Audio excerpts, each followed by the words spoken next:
你们几个，谁去把这位送回去？哎，阎王，我们手上急事还有急事需要处理，还是您自己去送？还是您自己去送？四皇子，可千万别扔！我去找一个没人、宽敞的地方去扔。只是他抓着符纸刚迈出大帐，就被人撞了个大跟头。哎呀，阎王，我妹妹果然是去你那里了，谢谢哈，不然我还不知道怎么去找你。看好你妹妹，别让她走到哪儿睡到哪儿，当心着凉，尤其是地府那地方冷着呢。你今天看到的事，别往外说。是四皇子，四皇子，总兵大人怎么没在营帐内？是不是？没事，我妹妹把我外祖父送到一个安全的地方养伤去了。不会是送到地府去养伤去了？不然这安全的地方又是哪儿呢？毕竟小公主可是才被阎王给送回。小眼宝这次睡了不到1个时辰就醒了。妹妹，你醒了？哥哥，你们打赢了吗？打了个大胜仗。妹妹，你快说说，你遇到了什么事？咋又去了地府？不知道啊，我睡着了。以后绝对不能让妹妹自己单独行动，这太危险了。好在关键时刻去了地府。哎呀，主人，你都吓死我了！你不是睡着了，是你的灵力被封了。什么？这天道是想害死我吗？为什么我的灵力会被封？我又没杀人。因为你干涉了人类的战争，这就是天道给你的惩罚。我不是人吗？看我干涉人类。大王，不会我的灵力就没了吧？哎呀，不会，不过要重新恢复灵力，还得重新积累功德。大王，你咋不早说？你要是早说，那个叶主人被阎王打死以后，我就不跟那些人玩了，回来不就得了？主人，你还好意思埋怨我呢？我都告诉你多少回了，你都不听。那积累功德的事就交给你了，3天之内必须让我的灵力回来。哎呀，杀了我算了，我怎么就摊上了这么一位不讲理的主人呢？都白天了啊！怎么了，妹妹？我答应今天给僵尸们护肉的。大王，我限定晚饭之前必须恢复我的灵力，不然你就别再叫我主人。主人，你这是欺负虎啊！为啥你不欺负石龙呢？他也是你的灵士，你咋不为难他呀？我是给你机会，不然石龙想出办法来，你又说我偏心。主人，我这次不说你偏心，你也让石龙一起想办法吧。这次石龙要是能在晚饭之前帮着主人恢复功德，我就叫他大哥。主人，你把我放出去，我帮你积累功德。石龙，你真的有办法帮我积累功德，可是我没有办法把你放出来。主人，我是你用缩小符把我放进来的，不需要你的灵力，你就可以把我放出来。妹妹，我带你去吃饭。哥哥，我今天就不出去和大家一起吃了，你给我蹲到营帐里吃吧。好。哎，妹妹，你这么着急干什么去？我去溜达溜达，一会儿就回来呢。啊，主人，你把石龙放出来干嘛呀？我也要出去。我灵力不恢复，你出不来的。那为什么石龙能够出去啊？石龙，你有什么办法能快速积累功德？主人，白素县已经好几个月没下雨了，田里的秧苗都要旱死了，老百姓天天祈雨，现在去下一场及时雨，那肯定能积累功德的。你要是帮我积累了功德，那以后你就是大黄的大哥。主人，你放我出去吧，我也能给主人去累积功德的。谁让给你贴缩小符，你先有损你的威风。现在嘛，我灵力不恢复，你也就别想出来了。石龙，你驮着我们现在就去降雨。小眼宝一张传送符就落在了那些跪拜祈雨的百姓面前，小眼宝也没说话，也跟着跪下来祈雨，天空就响了一声闷雷。石龙，这雷是你弄出来的吗？主人，我只会降雨，不会打雷，这雷与我无关。快，接着磕头，老天爷看到我们的诚心了。你们就是不磕头，这雨也会下的。下不下雨跟老天爷没关系。他又一次跪了下去。下雨了！下雨了！冯县令对着小眼宝就跪了下去。完了，我本来就没有灵力了，你还跪我，这是真要折我的寿啊！这位大叔，雨都求下来了，不用跪了哈。本人白素县县令冯高汉代表白素县所有的百姓感谢小仙童的降雨之恩，你可是救了我们白素县呢。这雨不是我降的，是石龙降的，你们谢他就好。所有的百姓也都跟着跪了下去。你们赶紧起来！你们要是再跪，我就让雨停了。还说这雨不是你降的，你都能让雨停？仙童，要不你一仙家去县衙坐坐可好？好，不过我可不是什么仙童，我叫燕宝，云台观医药盟的燕宝，我也是兰国的小公主。冯县令一听这小娃娃是公主，又要带着众人跪下，小燕宝迈开小短腿就跑。公主，我们不跪了，你可千万别跑，下雨路滑，小心摔了。你们确定不跪了？不跪了，公主不让跪，我们绝对不跪。方县令是白素县的父母官，白素县要是颗粒无收，他这个县令也是难做的。我帮着下雨，吃他点好吃的也不过分。这雨一直就这么下着，而小燕宝吃饱了以后，他就睡着了。冯县令实在是没法子，一咬牙把桌子上的茶杯故意碰到了地上。什么声音？刚才不知道从哪儿跑进来一只野猫，我一撵它把茶杯碰掉了。公主，这雨能不下了吗？再下就该发水了。这雨下了多久了？已经有2个时辰了。石龙，可别再下雨了！你想把这白素县淹了不成？主人，你冤枉我了，我不是没问过你，可是你不理我呀，我也不敢停啊。雨停了，我也该回去了。公主，你要回哪儿去？我亲自送您回去。回玉少官啊，出来这么久，我哥哥该等急了。冯县令脚跟脚的往出追，然而出了门，他连小燕宝的影子都没有看到。大人，县衙外来了好多百姓，说是来感谢小公主的，我拦都拦不住，你快去看看吧。大家都回去吧，小公主已经回去了。明天我带着大家一起去月少关感谢小公主。哥哥，丹国人又打来了吗？妹妹，你可算回来了，我点兵是要去找你，你不是说一会儿就回来吗？这都下晌了，你能不能别总这么笑哥哥？下次我争取早点回来。妹妹，下次你再想出去玩，带上哥哥可好？要不我传信给李锦和归雀，让他们跟着你。不用了，哥哥，我再出去玩时带上哥哥，哥哥不生气了好不好？可可没生气。小燕宝就感觉这指端有一股麻酥酥的感觉，他还没等去看呢。主人，你的灵力恢复了。你兴奋个啥？又不是你帮我恢复的，这回你就跪地叫龙哥吧。怎么了，妹妹？是哥哥弄疼你了，还是你哪里受伤了？今天晚上咱们互肉吃，庆祝咱们打了一个大胜仗。将士们听说晚上真的可以有肉吃，欢呼起来，可是又立刻沉寂了下去。哥哥，你不让他们欢呼的？你们怎么了？不喜欢吃肉？总兵大人到底被送去哪里了？可曾醒过来了？放心吧，晚上我外祖父就能和你们一起吃肉了。将士们再一次欢呼起来。你听说了吗？咱们的小公主和阎王可都有交情，弄起头野猪来，那还算个事儿吗？咱们的小公主这么厉害，以后咱们的兵出去打仗，会不会都是打不死的战神？这些野猪都是我们从封家关那儿带来的，别有的也传，没的也传。小燕宝回到中军帐，就把外祖父从如意袋里移到了床上。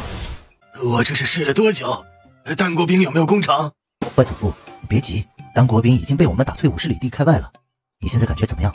真的？快给我讲讲到底是怎么回事。孟乐山听的是胆战心寒。乖乖孙女儿，这阎王为啥有点怕你呢？小燕宝挠了挠头，怕吗？他就觉得阎王是个小气鬼。你不给，害怕是吧？那我以后没事就去地府溜达一圈，看啥好我就拿点啥。外祖父，我给你的符纸里有护身符的，你为什么没带在身上呢？你若是带在身上，那个影是绝对伤不到你的。哎呀，乖孙女儿，外祖父收起来了，怕带在身上弄破了皱了。外祖父，那些符纸就是给您防身和遇到危险的时候用的，您收起来就发挥不出作用了。您用完了我再给您画。我得去城墙上看看，别让士兵们以为我老头子倒下醒不过来了。干什么呢你们？大人您醒了，也来看杀猪来了。这么大的野猪是哪来的？四皇子说了，是他们从封家关那儿带来的。四四皇子和小公主惦记着咱们御少关的将士们，又是送粮食，又是送肉，咱们是不是应该多打声仗来回报他们？是。好，咱们明天就把丹国人打回他们老家去。打回老家去！打回老家去！打倒丹国人！打倒丹国人！打倒丹国人！来人！来人啊！我要见总兵大人！林三江，你就别叫了，你自己什么情况不知道吗？你这时候还有脸见谁？等着，我去给你问问。大人，我知道我罪该万死，可我还是请求大人给我一个机会，让我死在战场上，也算不枉为一名军人。你先把自己拾掇吧，然后让你去见一个人。来人呐，带林瑶去洗漱一下，洗漱完了，把人给我带到中军帐去。外孙女，你是在哪儿找到林瑶娘的？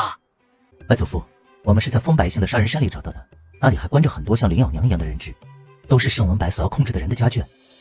不只有人质，还有金矿呢。金矿！进了中军帐，小燕宝就把林婆子从如意袋里拎了出来。李奶奶，我们现在在御少关，一会儿你就能见到你儿子了。御少关，我儿子，我不是在做梦吧？娘，儿子不孝，让您受苦了。说，你是不是做了违背良心的事了？咱们林家虽然是普通人家，可是也从来没有做过让人戳脊梁骨的事儿啊！你可还记得在你参军入伍前娘对你说过的一句话呀？记得。你重复一遍。宁可马革裹尸，不能苟且偷生。大声点儿！宁可马革裹尸，不能苟且偷生。人，民妇厚着脸皮给我儿求个情，给他一个死在战场上的机会吧。老姐姐，您是一位深明大义的母亲，我受不起您这一礼。是我没有保护好将士们的家眷，让贼人钻了空子。若是能把您早日解救出来，林瑶也不会犯下这等大错。方想想，你不会是知道我们今天去打丹国人，特意来给我们送慰问品的吧？孟大人，是下官疏忽了，下次一定带着我白素县的百姓来慰问军中的将士。不过这次我们是来感谢小公主的。不用的，不用的，就是石龙打几个喷嚏的事儿。外孙女，什么石龙？什么喷嚏？你是不是着凉了？总兵大人，昨日小公主去白素县给足足降了2个时辰的大雨，你不知道？我这小外孙女还会降雨？哎呀呀呀！这神仙小外孙女还有什么不会的吗？哎呀，兰国之幸，兰国之幸啊！这点小事儿对我外孙女来说不足挂齿，不足挂齿。就这事儿啊！哎，说完了，回吧，我们前面还等着出兵呢。不能回，这些东西可是我们白素县的老百姓感谢小公主的，小公主必须收下。你们的庄稼虽然是保住了，可是也免不了会减产，这些东西大家就拿回去吧，心意我领了哈。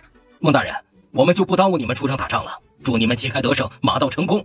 我改日再带着百姓们过来慰问将士们。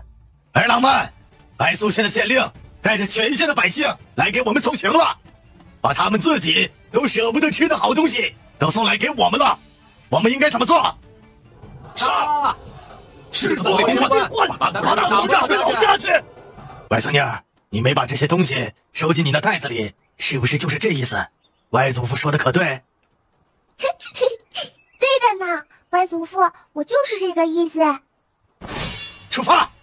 林瑶最终还是没忍住回了一下头。放心吧，你娘，哦，不只是你娘，是军中所有将士的家眷，我和哥哥都会帮你们照顾好的。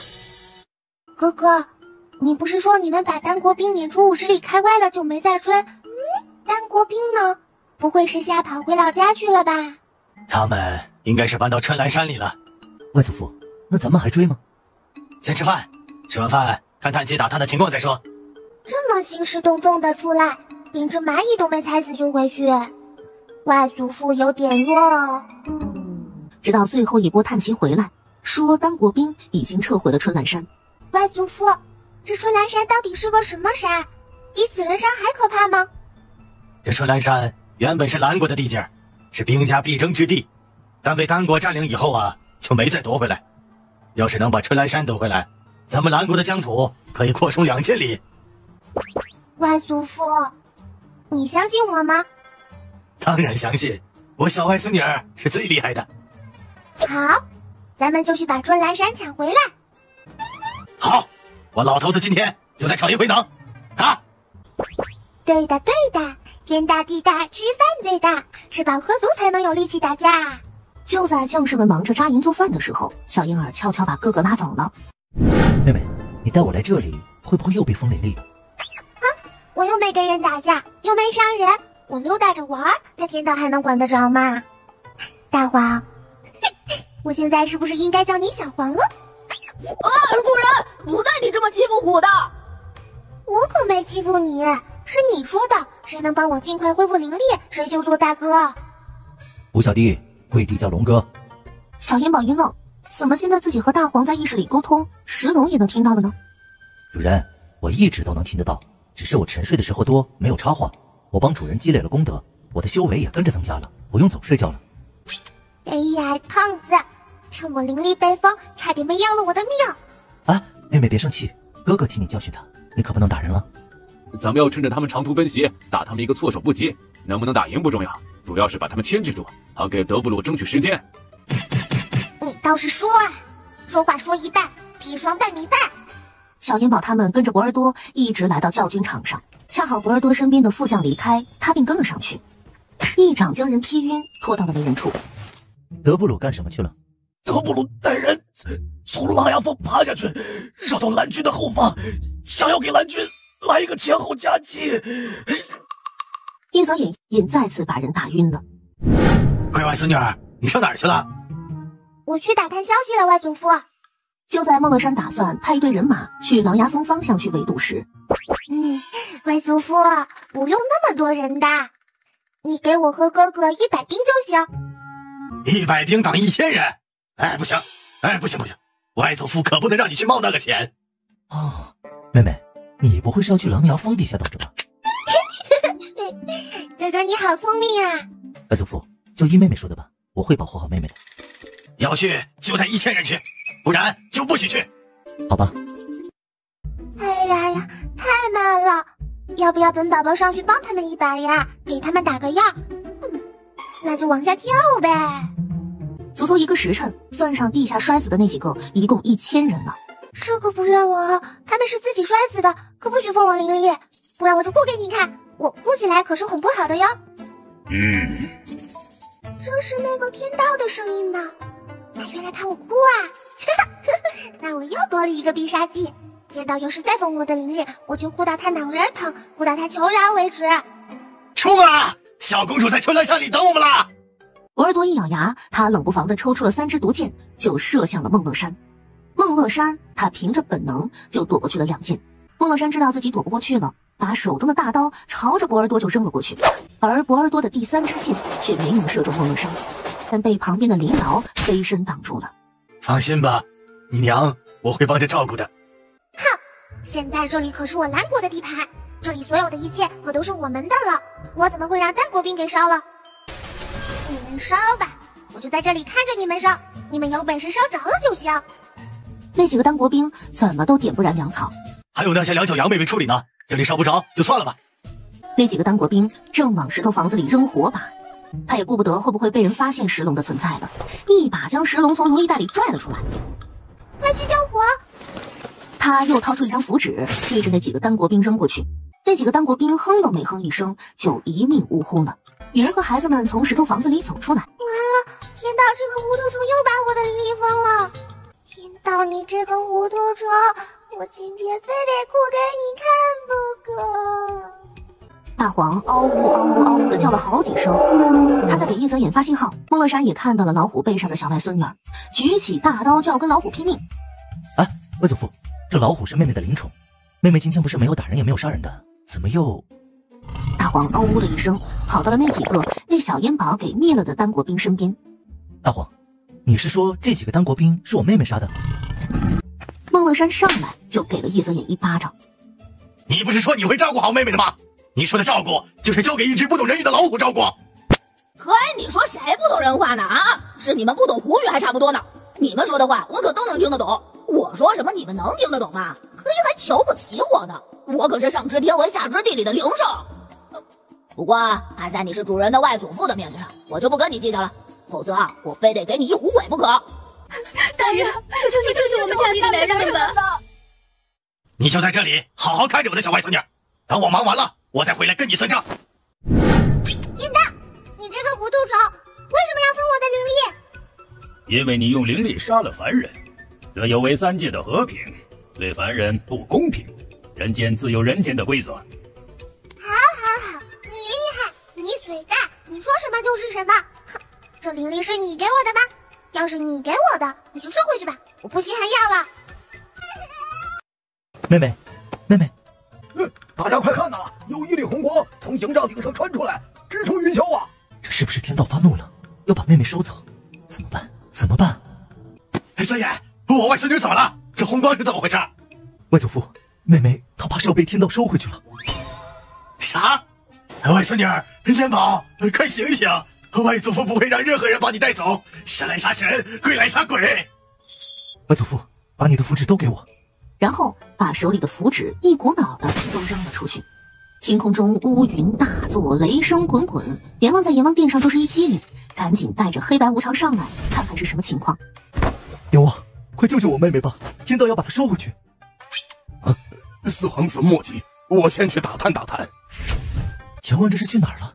黑白无常摇了摇头，但是往天上指了指。阎王，你把这位哄好，叫他别哭了。算我欠你个人情。好嘞。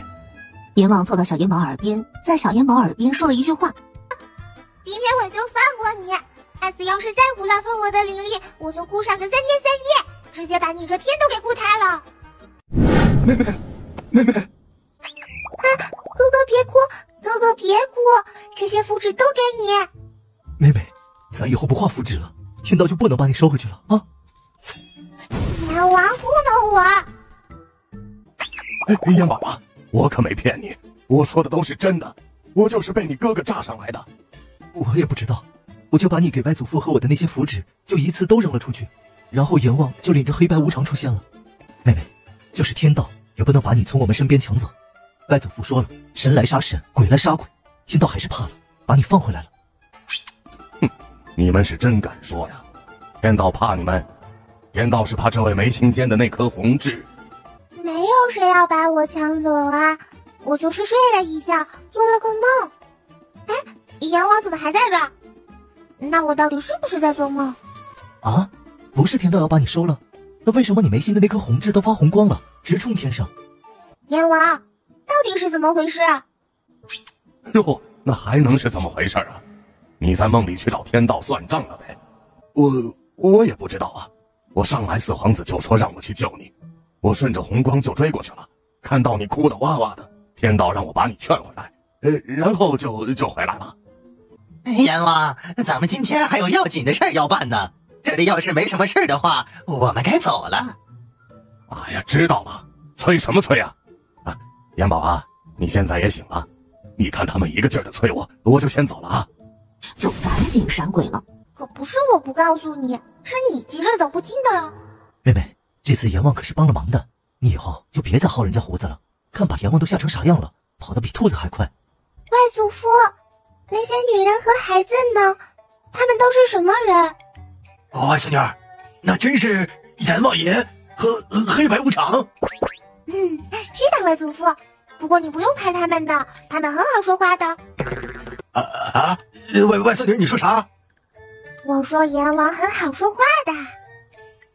不是，是上一句。外祖父已经把那些女人和孩子安排到营帐去歇息了。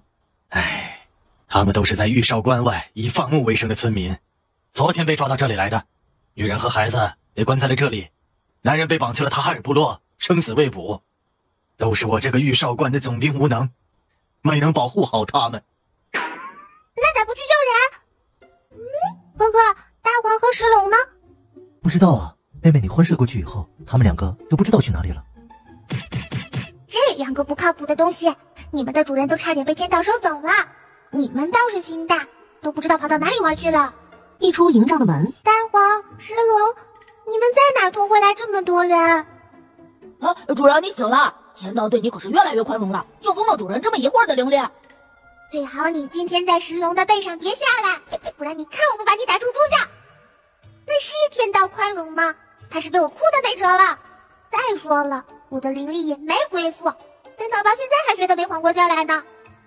主人，我们不知道你啥时候能醒，我和大黄弟弟就去帮你救人了。好，你这个做龙哥的就应该带着你的大黄弟弟多做点正事。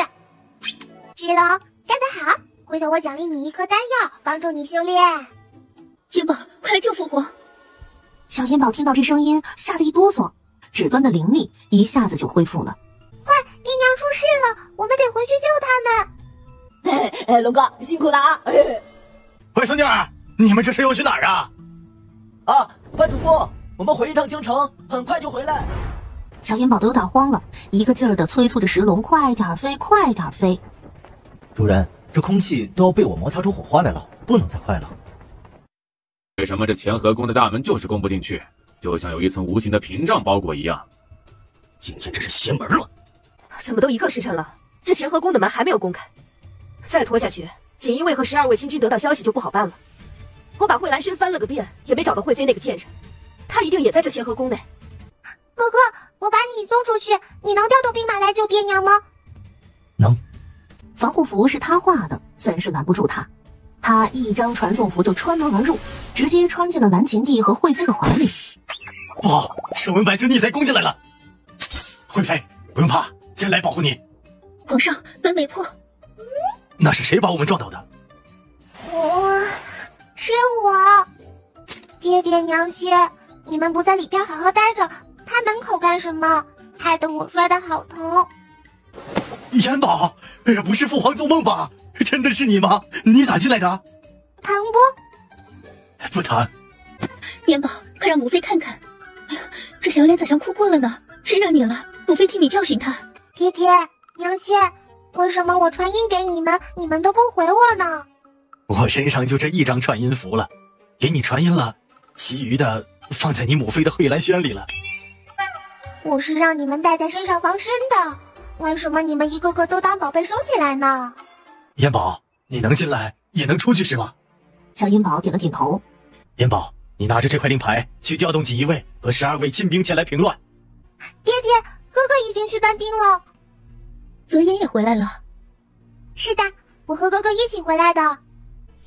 锦衣卫和12位亲军没有我手里的令牌是调不动的。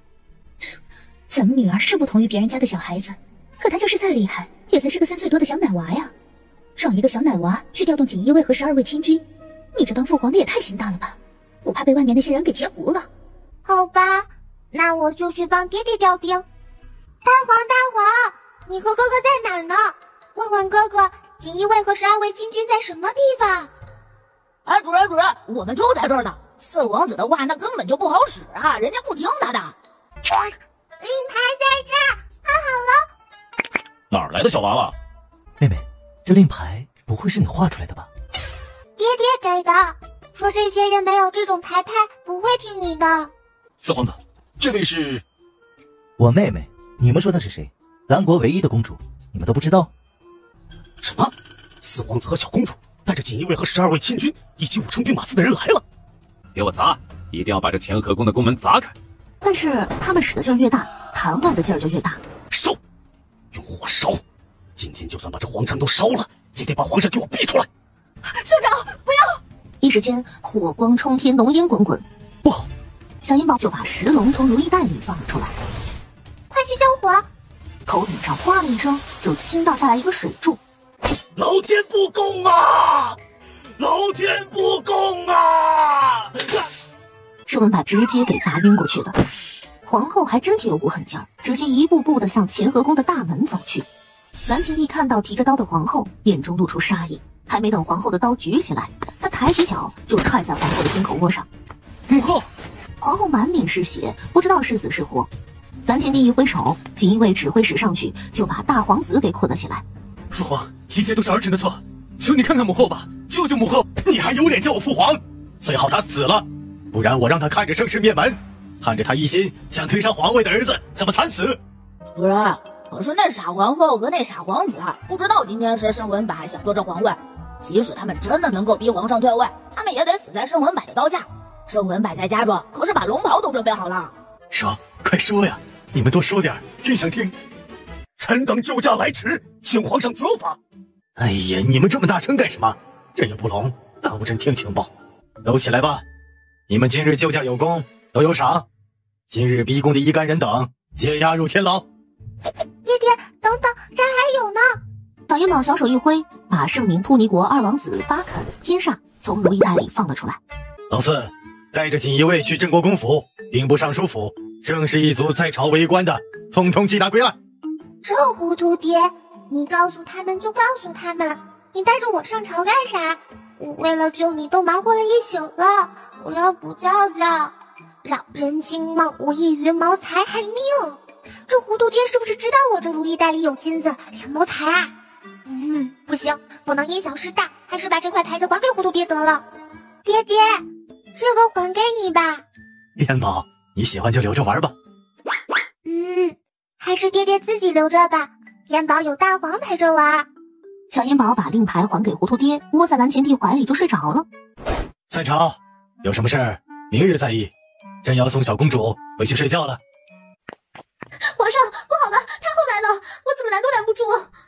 皇帝，你是铁了心要躲着哀家了？太后，你今日的经可是念完了？哼，这就是皇帝该对哀家的态度吗？太后，有话还是到偏殿说吧，烟宝睡觉呢。一个不知道哪来的野种，还真想当兰国的公主了。她睡觉怎么了？还不允许我这个太后说话了？太后，请您慎言，烟宝她就是我和惠妃的女儿，兰国的公主。如果朕再听到太后说这样的话，以后太后就别再出福宁宫了。皇帝，你真当哀家是软柿子捏了？说禁足就禁足，说把盛世一族抄了就抄了。别忘了，这兰国的江山可都是盛世一族打下来的。主人，你快醒醒吧，现在还不是睡觉的时候，老妖婆还有后手呢，也来逼宫了。哎呀，主人，你快别睡了，快把苏公子放出来吧，不然苏承业就要把那块百花令牌给交出去了，又是一次宫变呢。百花门真要是出动了，那可比那些御林军厉害多了。哎呀呀，大皇你倒是说清楚啊！果然你是留了后手了，可是我的后手更厉害。太后，您今日急匆匆来这乾和宫，是为了盛家，那我就劝你还是别说了，不然太后可也兴盛。皇帝，今日这盛家，哀家是非保不可，不然别怪哀家心狠。嗷呜！大皇，是不是我扒了你的皮你才能闭嘴？哎呀，主人，你扒我的皮，那也得先把这个老妖婆给阻止了呀，不然就真的要出大事了。老妖婆又要做什么呀？哼，大胆！哎呦，烟宝，做梦了？爹爹，我梦见一个老妖婆张牙舞爪的要吃人，再是宝宝了。哼！说完，太后就往外走。大皇，你再说一遍，我刚才迷迷糊糊没听清。老妖婆作妖与苏家有关。哎，主人，没工夫细说了，你赶紧先让苏承业和苏公子见面吧，不然苏承业就要把那百花令牌给交出去了。爹爹，我突然想起来有点事要问娘亲，我得回一趟慧兰轩，一会儿再来陪爹爹哦。好吧，你去找你母妃吧，父皇一会儿就过去找你。停，别转了，我迷糊。谁？别吵吵，当心被外面的人听见。小神爷，小仙姑，你怎么知道我在这里啊？小烟宝一挥小手，就把苏静云从如意袋里放了出来。你先什么都不用问，我就是告诉你，你儿子被我和哥哥给救出来了，没在盛文柏手里，别让人给忽悠了。而且盛文柏已经被我爹爹抓起来了。小仙姑，你找到你爹娘了？那令尊是？我爹爹就是皇上啊！我现在不仅仅是云台观医药盟的盟主，我还是公主呢。你没有把东西交出去吧？小公主也知道那东西？我当然知道了，我和阎王那么熟，你说还有阎王不知道的事吗？他知道我就知道。主人，明明是我告诉你的，你干嘛要把功劳让给阎王呀？我说阎王告诉我的，他会写，而且一点都不会怀疑。我说一只老虎告诉我的，他能信吗？其实啊，就算是他们逼我也没用，因为那东西根本就不在我身上。不落在在老妖婆手里就好。走吧，咱们离开这里，让老妖婆一会儿来了抓狂吧。等等，云儿啊，把你脖子上那块牌子拿下来。不行，这是我母亲留给我的，我母亲不让我摘下来。那是我给你娘的定情信物，也是咱们苏家的传家宝。小公主，这就是他们要找的百花令牌。至于这块牌子有何用，盛文柏为何非要这块牌子，我真的不知道。你们祖上传下来的时候，也没告诉你这牌子有什么用。如果我说这牌子能指挥千军万马，能夺得了这兰国的江山，让你坐上那皇位，你还舍得给我吗？小公主，你可别吓我，我苏家可没有谋反之心，我都不知道这百花令牌有什么用，祖上根本就没有说过呀。有话说话，别动不动就怪。哎，你们这些人能不能把这毛病给改了？我现在告诉了你这石头的用处，你收起来吧。不，小公主，你就是杀了我，我也不敢再要这块石头牌子了。还请小公主收下吧，要不小公主转交给皇上也行。好吧，那我就先替你收着，你什么时候想拿回去都可以。不，小公主，这石头牌子和再与苏家没有任何的关系，就是小公主的了。好吧，咱们还是先离开这里吧，老妖婆估计该来了。那苏成业可否有什么动静？回主子，没喊没闹，可能是折腾累了，或者想通了。小公主，来人了，我们走不了了。小烟宝小手一挥，把苏成业和苏纪云送进了如意袋里。人呢？苏成业呢？老妖婆，人我带走了。谁？出来！给我去把人找出来！皇上，您前朝那么多事，还是去处理朝政吧。燕宝我会照顾好的。看来惠妃你是飘了，这满皇宫的女人哪个不是盼着我去？不是千方百计留我多待一会儿？你可倒好，撵上了。朕跟燕宝说好了来找他，你是想让朕做一个出尔反尔的父皇？这宫里这么多皇子，我没看见你对哪一个这么守心过，也没见你对哪个皇子说话算话过。别的人不说，就说老四泽眼吧，你答应过多少次陪他练剑，可曾陪过一次？那是，皇上向来都是一言九鼎，您这来过了就不算食言了。燕宝吃过饭还要补觉，皇上还是去忙政务吧。走，父皇让御膳房再给你做一桌好吃的。成何体统，皇家的颜面都让你丢尽了。真香！啊呜！老妖婆，我主人啃个猪蹄子那就丢人了，你跟大臣暗通款曲，抱着大臣的脚啃的时候，你咋不嫌丢人呢？大皇，你也是，你早不说晚不说，偏偏在我吃猪蹄子的时候说，你让我咋咽？嘿，主人，这不是赶到这儿了吗？我不是故意恶心你的。爹爹，给你吃吧。来人呐，把这小孽种给我送到福宁宫去。惠妃不会敲规矩，我替他好好教教。太后，燕宝是规矩学得不太好，可是臣妾自己会慢慢教的，就不劳烦太后了。太后，朕的女儿不用学什么规矩，她怎么高兴就怎么来，这事儿不需要太后操心。皇帝，我这一国的太后，连管教一个小丫头的权利都没有了吗？哎呦喂，你拍桌子吓唬谁呢？我可不是耗子，你既然这么想自讨苦吃，那我就成全你。太后，燕宝不是丫头，是我兰国的公主，唯一的公主，有朕在，谁也甭想动她一根手指头。爹爹，太后这么喜欢燕宝，要教燕宝规矩，那燕宝也不能辜负了太后的一番心意，你就让燕宝去吧。燕宝，你确定要跟太后去？小燕宝重重的点了点头。皇上，那臣妾陪着一起去吧。贵妃要是不放心哀家，那就跟着一起去吧。朕和你们一起去。皇帝，哀家只是教导这丫头学规矩，你们一个个都这么不放心，我还怎么教？既然皇帝这么不放心，那就让言官们说道吧。爹爹，你放心回乾和宫等着我就好，太后会亲自把我给送回来的。那朕就去处理朝政了，燕宝学完规矩就去找父皇好不好？娘亲，我可以自己走的，不用娘亲抱。母妃不累，母妃喜欢抱着燕宝。娘娘，我想起来给您熬的药还在火上温着呢，别再熬干了，我回去看看再来。这里是福宁宫，太后刚才的话你没听到吗？没有太后的允许，任何人都不得出入。嘿嘿嘿，你们要处置的不是我吗？关一个宫女什么事？有事冲我来。这小孽种居然知道我要收拾他，那为什么他还敢跟着来？不管了，反正今天是绝对不会让他带着活气儿出这福宁宫。来人呐，先教教这个不知道什么来历的所谓的小公主，怎么跟哀家说话。两个嬷嬷上去就到惠妃的怀里抢夺小银宝。娘亲，你放手，你就等着看好戏吧。太后，延宝才回宫没几天，这规矩得慢慢教。他这么小，不是一下子就能学得来的。把惠妃给我拖到一边去，哀家怎么教，还轮不到他插言。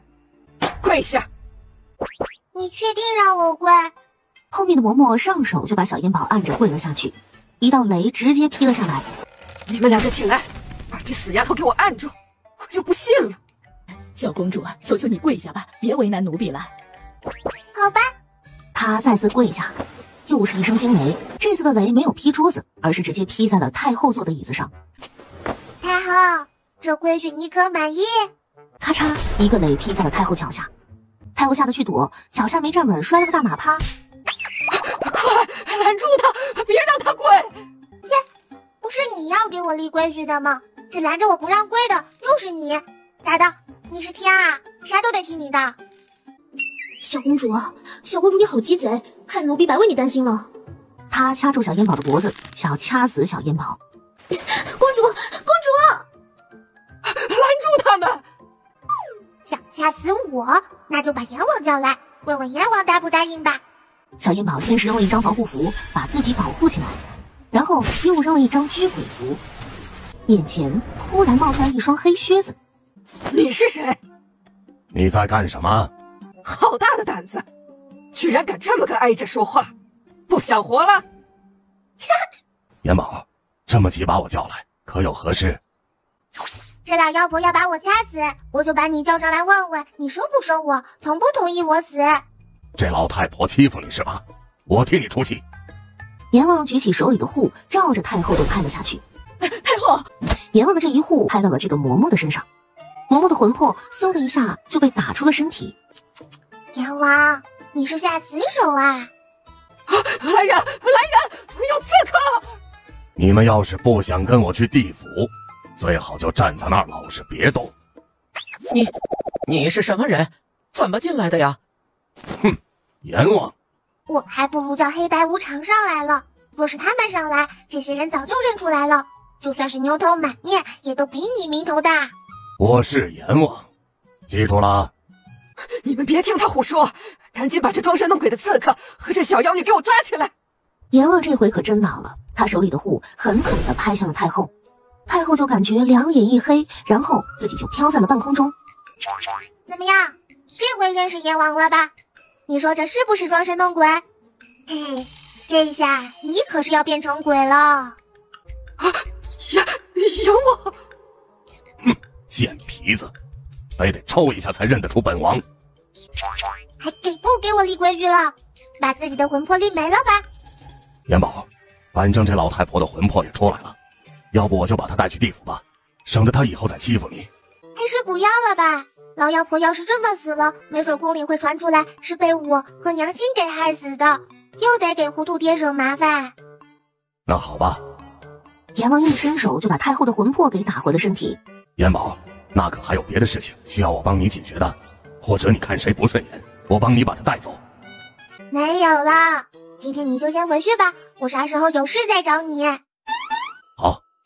娘亲，不害怕，阎王不可怕的。燕宝，咱以后尽量不用你的这些神通好不好？好的，燕宝都听娘亲的，我们回去吧。小公主，阎王怎么这么听你的话呀？今日之事烂到肚子里，不许跟任何人说。这太后和嬷嬷可真是荣幸，还没听说哪个人活着的时候被阎王给揍一顿呢。哎呀呀，这么大个趣事不让说，太憋得慌了。张公公，你这是？娘娘，皇上派奴才在此等候小公主。你去跟皇上说，小公主学规矩累了，要回慧兰轩睡觉了。小燕宝立刻就闭上了眼睛，趴在了娘亲的怀里。既然燕宝累了，那就正好去乾和宫睡吧。乾和宫离慧兰轩近。太后可还好？太后被雷给惊到了，去歇着了，所以就让燕宝先回来了。哎呀，主人，你说你这么着急出来干什么呀？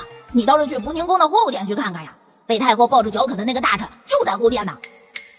大皇，你咋不早说？我现在装睡呢，还被这糊涂爹抱着，我咋回去？贵妃，你先回惠兰轩吧，我去看看太后。皇上，您去看太后，把燕宝给我抱回去吧。不用，燕宝在我怀里睡得挺好，我就是去看一眼就回来，不耽误燕宝睡觉。皇上，太后还没有醒，已经派人去请太医了。啊，朕知道了。大皇，你谎报军情，哪来的什么大臣？哎呀，主人，那大臣刚刚走，还没有出福宁宫的后门呢。皇上，荣王来了，在里边等着呢。贵妃，你去偏殿等着吧，我带燕宝去见荣王。臣弟见过皇兄。哎，皇兄啊，你怀里抱着的可是咱们兰国的小公主？哎呀呀，可从来没见过皇兄如此喜欢孩子的。公主与皇子的待遇果然是不一样啊！快，皇兄，你让臣弟抱一抱。祁荣，你还是这么毛毛躁躁，把燕宝都给吵醒了。哎，皇兄，笑了，小公主冲我笑呢，她是喜欢我的。快，让王叔抱抱。就一小会儿啊。皇兄你好小气，喜欢女儿，让你的王妃上去。哎呀，你看我这来得太匆忙，忘了给小公主带礼物了。那这个，小公主拿去玩吧。小燕宝笑眼弯弯的，她拿起金元宝咬了一口。嘿，你还怕王叔拿个假的金元宝骗你不成啊？不是大王叔，金子的味道。荣王看了一眼小燕宝的如意袋，这布袋子是我师父给的，是我不换，不是爹爹不给我换。王叔，你也姓叶吗？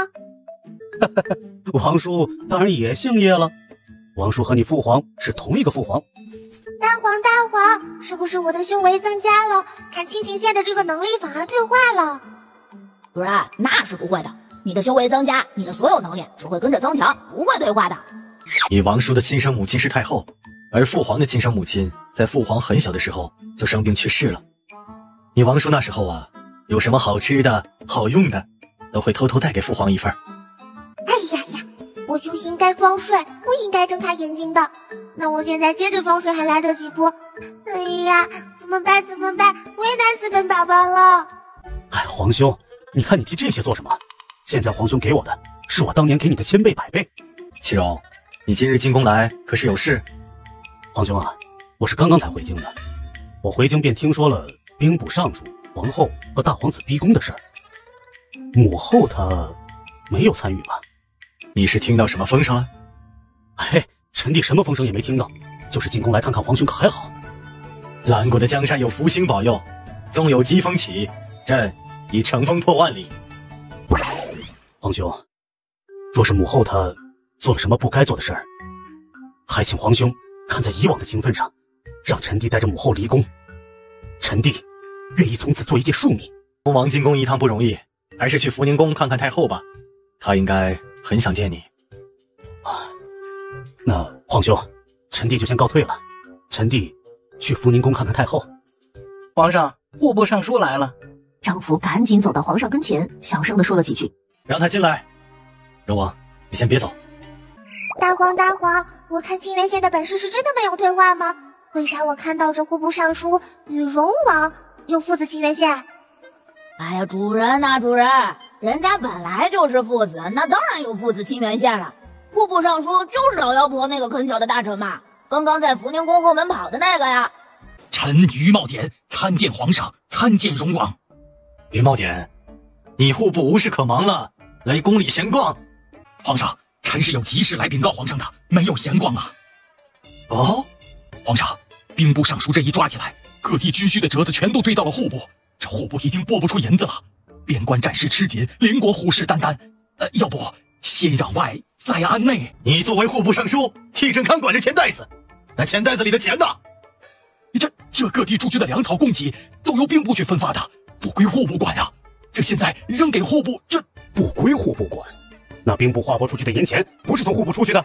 你都过问都不过问吗？荣王，你说这事该怎么处理？啊，皇兄，我这就是一时气不过，关于朝政上的事儿，臣弟不懂。荣王，现在朝堂上朕可信任的人不多，可用之人寥寥无几。要不你就帮朕分担分担，你就帮着户部尚书去筹集粮草吧，限期3日。皇上，万万不可呀！3日是无论如何也办不到啊！皇兄，臣弟遵旨。下去吧。荣王，等等，你是有啥筹集粮草的法子吗？为啥这么痛快就答应了？没有，还得你于大人自己想办法。荣王，这事儿臣还是要与荣王一起去福宁宫与太后商量商量。福宁宫是你一个外臣随随便便就可以去的地方吗？这事关荣王的生死，臣必须去与太后禀报一声啊！你又不是我爹，我的生死你急个屁！你是嫌太后的手伸得不够长吗？太后这个时候若还不知收敛，恐怕皇兄连让她活着出皇宫的机会都不会给了。有那功夫，你还是想想怎么筹集粮草，担心自己的脑袋吧。臣死不足惜，但臣绝不能连累荣王。爹爹，如果荣王叔筹集不来粮草怎么办？燕宝觉得该怎么办？我还是一个小孩子，就知道吃饱不饿，我哪知道怎么办？你一个堂堂皇帝跟我讨办法，咋想的呢？真是个糊涂爹。听说小公主刚刚来福宁宫了，是吗？太医见宫女守口如瓶，什么都不肯说，他给太后开了方子就离开了。太后怎么了？回荣王，太后是惊吓过度导致的晕厥，这会儿已经醒过来了。可算醒过来了，那几声雷是真吓人呐！怎么回事？雷劈的。雷劈的？快带我去看看太后。阎王，我错了，阎王饶命！母后，就是几个雷而已，关阎王啥事儿？阎王又不会打雷，不怕了，母后，没事了。啊，齐荣，你这个时候回来干什么？你不应该进宫来，走，离开京城。荣王已经走不了了。于茂典，你这话是什么意思？刚刚皇上让荣王跟我一起筹集粮草，限期3日。怎么会这样？齐荣从来就不参与朝政，皇上为什么突然让他去筹集粮草？他一个闲散王爷，去哪里筹集粮草？齐荣，这个时候盛家被抄，没有人给咱们做靠山了，咋能参与朝政呢？咋能答应皇上呢？母后，若不是于大人专赶儿臣见皇兄的时候去，皇兄也不会派我去筹集粮草。这太后，我怎么可能？齐荣，谁会害你？于茂典也不会害你，这一定是皇上的阴谋。太后，咱们得想个法子，怎么能把荣王从中摘出来？3天是绝不可能筹集那么多粮草的。你户部就一点家底都没有了吗？无论如何，不能让齐荣有事。这太后的意思是？太后点了点头。好，老臣知道了，老臣告退。于茂典，你给我站住！齐荣，不得对于大人无礼。母后不是告诉过你，要对于大人如长辈一般尊重吗？既然于大人有办法筹集粮草，为什么还要去皇上那说那一番话？母后，他不说那一番话，我也不会被牵扯进来。住口！那是于大人在帮着母后去救盛家，盛家完了，你认为皇上还能容得下哀家和你吗？母后，皇兄会看在以往的情分上放我们一条生路的。我已经跟皇兄说了，我愿意去做一个庶民，带着母后一起。你怎么跟你那个爹一样没出息？做庶民有什么不好？非要在宫里勾心斗角吗？母后，您不累吗？我不勾心斗角，能保得住你吗？你能活得这么随心所欲，我累是为了谁？母后，你还是歇着吧，儿臣去看看筹集粮草的事。回来！你有银子去筹集粮草，你拿着这个去春晖巷18号找贺三，他会带你去找粮草。母后，是儿臣连累了母后。去吧，快去吧，别让皇上捷足先登了。你去一趟恒王府，把这个簪子交给恒王。太后，不好了，费嬷嬷她不行了！扶我起来，我要去看看。福宁宫又遭雷劈了！你才遭雷劈呢！太后是因为费嬷嬷不行了，伤心过度才又昏过去的。皇上，宫里现在都在传小公主会妖术，劈了福宁宫，把太后的贴身嬷嬷给劈死了。派出去的人还没有送回消息来吗？门口就闪进来一个黑影。皇上，我抱着燕宝先回慧兰轩了。不用，以后这朝政上的事，贵妃都可以听。我就是一介女流之辈，这朝堂上的事，我是真的不感兴趣啊。皇上你的这份恩宠，臣妾不需要。这是惠妃娘娘要尽位分的节奏啊！皇上，燕宝早上说要吃我亲手做的豌豆黄凤梨酥，我怕他醒了要吃，臣妾回慧兰轩去做好了拿来。既然燕宝要吃，你就回慧兰轩去做吧。你若是累了，命工人送来就行。宝贝女儿，原谅母妃拿你搪塞你父皇，母妃晚上都给你加2盘肉。说吧。回皇上，我们在春晖巷18号抓了一个叫贺三的人，从他嘴里问出了一些东西。阿卫说着，把一份口供递给了蓝乾帝。让四皇子带兵跟着你一起去，务必赶在他们动手之前，把东西都收回国库。收东西抢速度，只能由我主人收得快跑得快啊！哎呀，糊涂皇上，你倒是让我的主人去啊！主人最喜欢金子了。张福，去我的司库把那金鹤、金塔拿来，再挑几件纯金的首饰来。皇上不会是想拿司库里的这些东西去换粮草吧？皇上是真山穷水尽了，我可怜的皇上啊！要不把自己攒的那些棺材本也一并拿来给皇上吧？能换1袋粮食是1袋粮食吧？没准那些边关的将士多吃1碗饭就能把敌军打跑呢。张福就怀揣着这样的心事走了出去，随即就拿着2包东西回来了。皇上，就这几样纯金的我都给您拿来了，这包是老奴这几年攒的棺材本，皇上你也拿去换粮草吧。张福，你这个总管太监就攒了这么点棺材本，也太寒酸了吧？你怎么也得比我更富吧？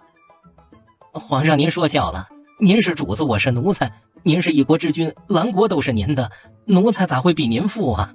我的这些棺材本可都是您赏的。主人，你快醒醒啊！金子，那可是金子呀！你再不醒，这些金子可就成别人的了。小燕宝唰的一下就把眼睛给睁开了。金子的味道。牙，小心你的小牙别被硌牙掉了。爹爹放心吧，我这牙生来就是咬金子的，见识着呢。张福，把你这棺材本收起来吧。皇上，老奴的这些棺材本是少了点，也买不了几袋粮草，可是总比没有强啊。老奴这样没儿没女的人，等到那一天，随便一领芦席卷了埋了就好了。赏你了。小燕宝却听得一头雾水，一股脑的把金子都装进了自己的如意袋里。爹爹，缺多少粮草跟燕宝说，燕宝给你。燕宝，你刚刚说的啥？你再说一遍。哎，主人，你亏了呀！亏什么亏？本来那些粮草就是给边关将士们的，拿了糊涂爹这么多金子，不赚吗？你是不是傻？叶泽隐风风火火的走了进来。我不是让你跟安卫去办事去了吗？你来这里干什么？父皇，我是来找妹妹的。啊，你母妃那碗豆黄凤梨酥估计也应该做好了，你帮着朕把燕宝送到你母妃那儿去吧。吃完了赶紧把燕宝给我送回来。哥哥快跑！哥哥，娘亲让你来接我的吗？娘亲做的豌豆黄凤梨酥最好吃。你帮哥哥一个忙，咱们先去抢东西，回来咱们再去吃豌豆黄凤梨酥可好？好呀！哥哥，你不是说去抢东西吗？来这里抢啥？要是抢百姓我可不干的哟。是太后藏的东西。哥哥，这么大一个庄子，老妖婆都藏的什么呀？咱们去看看就知道了。大家都机灵着点儿，上面可吩咐了，这几天宫中出了变故，以防有人过来偷袭。头，这3面环山1面环水的，山里东西运不出去，水里又没有船只，怕什么呀？让你机灵点就机灵点，你废什么话？别到时候脑袋丢了都不知道是被谁给砍的。哥哥，这些真的都是老妖婆囤的粮食？叶泽眼皱着眉点了点头。哼，老妖婆也想抢爹爹的龙椅。太后这么多年一直不断的在帮着盛家扩张势力，至于她有没有夺权篡位的心思，我也不知道。一个花口都不许留。然后他的手一挥，无数支火箭向那些房子射了过来。又来人抢粮食了！烧吧烧吧，反正里边的东西我都收进了如意袋，你们打吧打吧，我最愿意看热闹。庄子里的人一个接一个的倒在血泊里，叶泽眼抽出腰间的剑，就准备去抓那个黑衣人的头领。哥，你干什么去？让他们狗咬狗去呗。要留2个活口审一审，不能让他们都死。哦，哥哥，你要哪个？我帮你捉。就打得难解难分的那2个就行。小银宝小手一扬，金丝缠缚就把那黑人的头和庄子里看守的头给捆了起来，摇手一挥，把两个人收进了如意袋。娘亲，我闻到豌豆黄凤梨酥的味道了。嗯，怎么有一股子烟味儿？泽言，你又带妹妹去哪里疯了？啊，母妃，我可没有带妹妹出去疯啊。娘亲，你咋知道我和哥哥出皇宫了？你有千里眼吗？你还说你没带妹妹出去疯？你妹妹都说出去了，还跑宫外去疯了。娘亲，哥哥没有带我出去疯，哥哥是帮爹爹办事去了，顺便带我去看热闹。皇上，朕都已经暗示过你了，回来就把燕宝送去乾和宫，你却带着妹妹跑来了慧兰轩。父皇，妹妹还没吃完呢。那里的事情可都办妥了？爹爹，都办妥了哦，我和哥哥一起去的。爹爹吃，娘亲做的可好吃了呢。皇上不能吃。父皇，爹爹吃，燕宝给的，娘亲和哥哥好小气。皇上不能再吃了，燕宝他刚回宫，什么都不知道，皇上千万别怪他。妹妹，千万不能再给父皇吃豌豆黄凤梨酥了。爹爹，燕宝不吃了，都给爹爹吃，爹爹慢慢吃。燕宝，你父皇不能吃豌豆黄，会浑身起毒疮，还会喘不过来气。皇上，皇上，快去请太医！妹妹，快，你的如意袋里有没有救父皇的药？小银宝这才反应过来，迅速拿出银针，就给糊涂爹扎了一针。大黄，一点里我糊涂爹这个病是哪一页？主人，一点是你学的，我又没学，我不知道。废物！他在脑海里打开一点，从如意袋里拿出一颗万能的解毒丸，塞进了糊涂爹的嘴里。皇上，你感觉怎么样了？爹爹不怕的，就算是你去了地府，我也能找阎王爷把你要回来的。燕宝，不可以什么话都说。无碍，我兰国的小公主想说什么就说什么，不用忌讳。皇上，要不我扶你去床榻上躺一会儿？这没事儿，没吓到燕宝吧？爹爹，你不能吃豌豆黄，为啥还吃？燕宝的一片孝心，父皇当然不能辜负了。那我给你毒药你也吃不成，真是个糊涂爹。太后驾到！这老妖婆还真抗打，还能出来溜达。放心，一切有朕的。莫非是这慧兰轩又在耍什么花招？皇上，您没事啊？朕好好的，能有什么事？可是这慧兰轩的太监不是说……好，朕就是不小心吃东西卡住了，现在已经没事了，回去吧。等等，来都来了，还是给皇帝把把脉吧，龙体可不容忽视。爹爹，你就让太医给你把把脉吧，既然太后都这么说了。过来吧。皇上，您身上可否起了毒疮啊？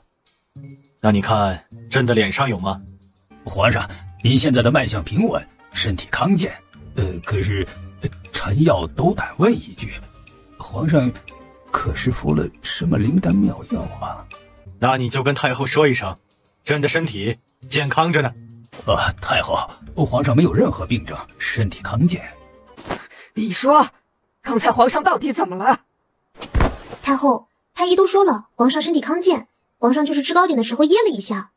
把那桌子上的糕点给哀家拿来看看，你看看这糕点是什么做的？回太后，这里面有豌豆黄、凤梨。好大的胆子！太后，这里面的确是豌豆黄啊！来人呐，把惠妃给我抓起来！太后，这里可是慧兰轩，朕还在这儿呢。惠妃又招惹到你什么了？惠妃明明知道皇帝是不能吃豌豆黄的，居然还做豌豆黄的糕点给皇帝吃，这是要谋害皇帝。皇帝的龙体可不单单是皇帝的，是整个兰国的，关系着兰国的安危。那豌豆黄凤梨酥是我娘亲给我做的，也是我给爹爹吃的。那就连这个小崽子一起给我抓起来！我看谁敢！皇帝，我看你已经被这小妖女给蛊惑了，她分明就是想害皇帝，惠妃就是帮凶，他们才是真的要谋夺这兰国的江山，盛家是被冤枉的。宋太后回福宁宫，没有朕的旨意，不能出福宁宫半步。皇上，这小妖女不除，兰国的江山不稳呐！我就是拼死也要除掉这小妖女。皇上，放心，有朕在，谁也别想伤害到咱们的女儿。皇叔，您今日怎么来朝堂上了？来人，给恒王赐座。皇上，臣有本启奏。哦，前御史今日是又想挑朕的什么毛病？皇上，臣都是一心为皇上，一心为兰国，从没有私心。说吧。自从小公主回宫，这宫中就怪事频出。皇后若不是此前无端遭雷劈，也不会做出后面的错事。昨日太后的福宁宫又遭雷劈，房子都给劈烂了。而每一次都出现这种怪事，小公主也都在场。再加上自从小公主回宫，边关战事四起，这都是凶兆啊！前御史，我是允许你进言，可是不是让你造谣无中生有来陷害人的，尤其是小公主。皇上，臣愿意以死明志，这小公主就是个妖女灾星，一定要处死了，否则兰国的江山就岌岌可危了。想死是吧？好，朕现在就成全你。来人呐，把前御史拉下去砍了。慢着，皇上，听三思啊！皇上，老臣听说有人要谋害皇上，故意给皇上吃豌豆黄，而皇上为了维护凶手，却把太后禁足了，还请皇上务必惩治凶手。请皇上惩治凶手。大皇，出来说话了！哎呀，你可急死我了，主人！下回能不能别总是把我关在门外边？我这都要把嗓子给喊破了。主人，你要是不把我关外边，是不是咱们就可以先发制人了？现在变得多被动啊！说正事，这老头与那老妖婆到底啥关系？为啥帮着老妖婆？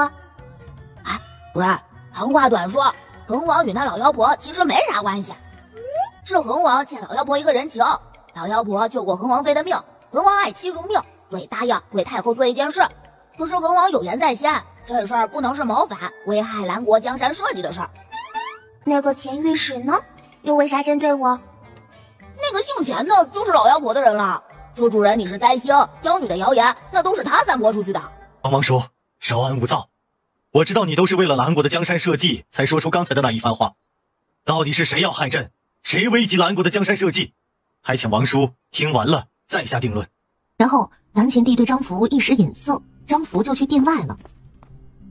父皇，这就是昨日在天定山里带回来的人。说吧，把你们昨天所说的话再说一遍。两个人竹筒倒豆子一样，把所知道的事情又说了一遍。这就是朕为什么要禁足太后的原因，而不是恒王所说的朕要包庇什么凶手，都是子虚乌有的事。可是那宫里宫外都在传小公主是妖女，皇上又怎么说呀？而且宫中晴天响霹雳，可并不是子虚乌有。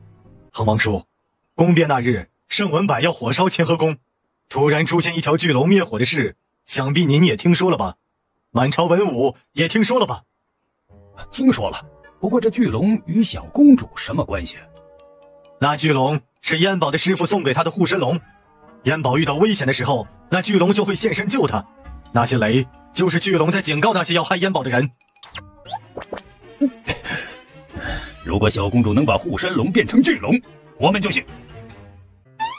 好啊，不过不能在这大殿里，得到外面去，不然石龙会把大殿掀翻的。小燕宝面对着众大臣，从如意袋里把石龙拿了出来。蓝前帝他都想上手摸一摸，可是这石龙像是看透了蓝前帝的想法，冲着蓝前帝就是一呲牙。不许凶的，这是我爹爹，这就是我师父给我的护身龙，你们都看好了。不过他要是发脾气揍你们，我可不管哦。小燕宝撕下石龙身上的缩小服，主人要不要小小教训他们一下？那你就给他们洗个澡吧。小燕宝扔出一张防护服，把爹爹、哥哥和自己罩起来。石龙一张嘴就喷出个水柱，凉不凉快？小公主，我们错了，我们被太后给骗了。小公主，小公主，小心啊！王叔，没事吧？这好端端的，咋还下雨了呢？这雨咋还看人下菜碟呢？这怎么一个雨点也没落身上呢？是老臣年纪大了，分不清是非，听信了谗言，请皇上治老臣的罪吧。王叔言重了，你能不执迷不悟就好。今日的早朝就上到这里吧。各位卿家也都清醒了吧？以后长长脑子，别人云亦云。朕今天就饶你们一次，下不为例。不过前御史不能饶，既然他愿意以死明志，朕不能辜负了他的一片忠心。皇上饶命啊！臣错了，臣不该听信谣言污蔑小公主，臣以后再也不敢了。你以后是不敢了，因为你没机会了。皇上饶命啊！皇上饶命啊！这次没有人出来给前御史求情了吗？皇上，燕宝没事吧？娘亲，你怎么来了？嘿，我没事的，你看我好好的，一根汗毛都没少。我们的女儿怎么会有事？有事的是那些大臣。可是我听说恒王今早都上朝了，不是冲着燕宝去的。谁去也没用。可是我又看到了那天逼宫时出现的那条龙，怎么回事？娘亲，没事的，就是那些大臣想洗澡了，我就把石龙放出来，给他们洗了个澡。皇上，既然已经下朝了，没什么事，我就把燕宝抱回去了。他早上没睡醒，让他再回去补个觉。要睡就在乾和宫里睡。燕宝，父皇先哄你睡觉，然后父皇再去批奏折。一个暗卫急急忙忙地走了进来。说吧。皇上，户部尚书的夫人领着一家老小出城了。那户部尚书呢？户部尚书没有一起出城，而是去了福宁宫。主人又来活喽！闭嘴！主人，金子呀，金子呀，你最爱的金子呀！哪有金子？咱们现在就去。不会是老妖婆还有藏金子的地方吧？这回大黄还卖上关子，不说话了。小燕宝的小拳拳对着如意袋就砸了一拳。别打了！我说还不行吗？哼，算是老妖婆藏的，可也不是。还想找揍是吧？这说的啥？那些金子是老妖婆让户部尚书贪污的，可是却是户部尚书的夫人藏起来的。户部尚书的夫人是和户部尚书吵架走的，没有带金子走。大黄，我是不是得给你喂2粒大补丸了？年纪不大，说话大喘气。户部尚书贪污来的金子都要归夫人保管，那户部尚书一定是个怕媳妇儿的，为啥还敢跟媳妇吵架呢？哎，主人，这你就不知道了吧？那户部尚书的夫人可是墨家现任家主的妹妹。等等，墨家？我大师兄也姓墨，不会他们是一个墨吧？ bingo， 主人，你太聪明了。如果远定将军真是墨家的人，为什么他没有拒绝做朕的大将军呢？皇上，户部尚书的夫人是精通机关术的，在户部尚书府修了一个带机关的房子，那里边放的都是户部尚书贪污的金子。今日户部尚书要把里面的金子都取出来，户部尚书的夫人不同意，就吵起来了。一气之下，户部尚书的夫人就带着一家老小走了，说是回娘家。没有他打开机关，是谁也拿不出来那些金子的。为什么？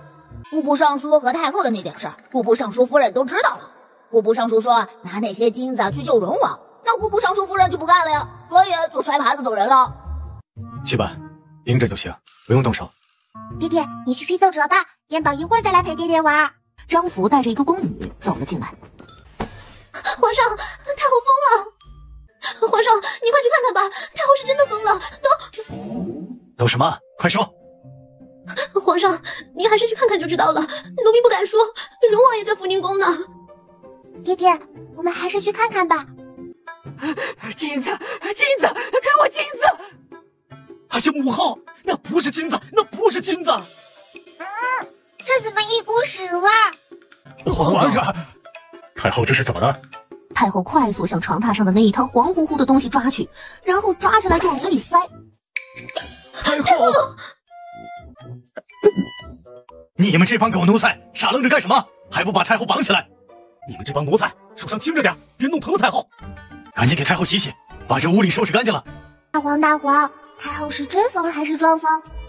哎，主人，你看那个太后，她都吃粑粑了，咋可能是装疯呢？啥狠人呐，才能这么作践自己啊？齐荣，太后怎么就突然这样了？受什么刺激了？皇兄，我今早进宫来看母后，母后就这样了，我也不知道是怎么回事。那可有什么人来过福宁宫？荣王摇了摇头。福宁宫的长侍太监可在？福宁宫的长侍太监急忙跑了过来。太后今日为何这个样子了？是受到了什么刺激吗？回皇上，太后未曾受到什么刺激，突然就这样了。那今日有什么人来过福宁宫吗？回皇上，没人来过福宁宫啊。爹爹，让我来。爹爹，这回你问吧。今天到底有没有人来过福宁宫？户部尚书今早来过。户部尚书可是跟太后说了什么？回皇上，奴才真的不知啊，奴才在外边守着。这太后和户部尚书说了什么，奴才是真的没听到啊，只听到太后发火摔东西了。户部尚书走了之后啊，这太后就突然这样了。皇兄，户部尚书来找母后，一定是因为筹集粮草的事。母后听说皇兄让臣弟帮忙筹备粮草，很是忧心。可能是户部尚书也筹集不到粮草，母后担心臣弟，一时急火攻心，就这样了吧？是吗？祁荣也太小看太后了吧？这点小事也会让太后这样？皇上，我听到户部尚书走的时候说了一句，说他绝不会让荣王的身世泄露出去。高进，住口！别以为太后这样了，你就可以胡说八道，污蔑太后，还牵扯到本王。不是啊！来人呐！福宁宫的长侍太监高进不守宫规，污蔑主子，赐死！哎呀呀，幸亏我没嘴欠，把荣王叔是太后和户部尚书的儿子这事说出去，不然这糊涂爹会不会也把我的脑袋给砍了呀？哎呀呀，糊涂爹这么喜欢砍人脑袋，以后我说话可要小心点了，还是多在议事里和大黄吐槽吐槽算了。皇兄，祁荣，不用胡思乱想，前朝还有事，朕就回去了。粮草的事可要抓紧了。爹，你说太后是真的疯了吗？我们燕宝最聪明，你说太后是真疯还是装疯呢？管他是真疯还是假疯呢，以后别来招惹我和娘亲就行了，还不招惹哥哥和爹爹，不然我就让阎王上来打他。燕宝不许什么都说。哎，贵妃，朕都说了，朕的小公主想说什么就说什么，无妨无妨。娘亲，燕宝记住了，以后不提阎王了，我以后提黑白无常、牛头马面。这和提阎王有啥区别？这孩子咋就这么愿意和鬼打交道呢？皇上，户部尚书夫人他们刚出京城就遇到了刺杀，除了户部尚书夫人身受重伤以外，其余人都死了。人呢？我是先回来的，人还在后面，马车慢一些，但不知道是否能坚持住。去传于茂典进宫。皇上，要不我先抱燕宝回慧兰轩，您去忙吧。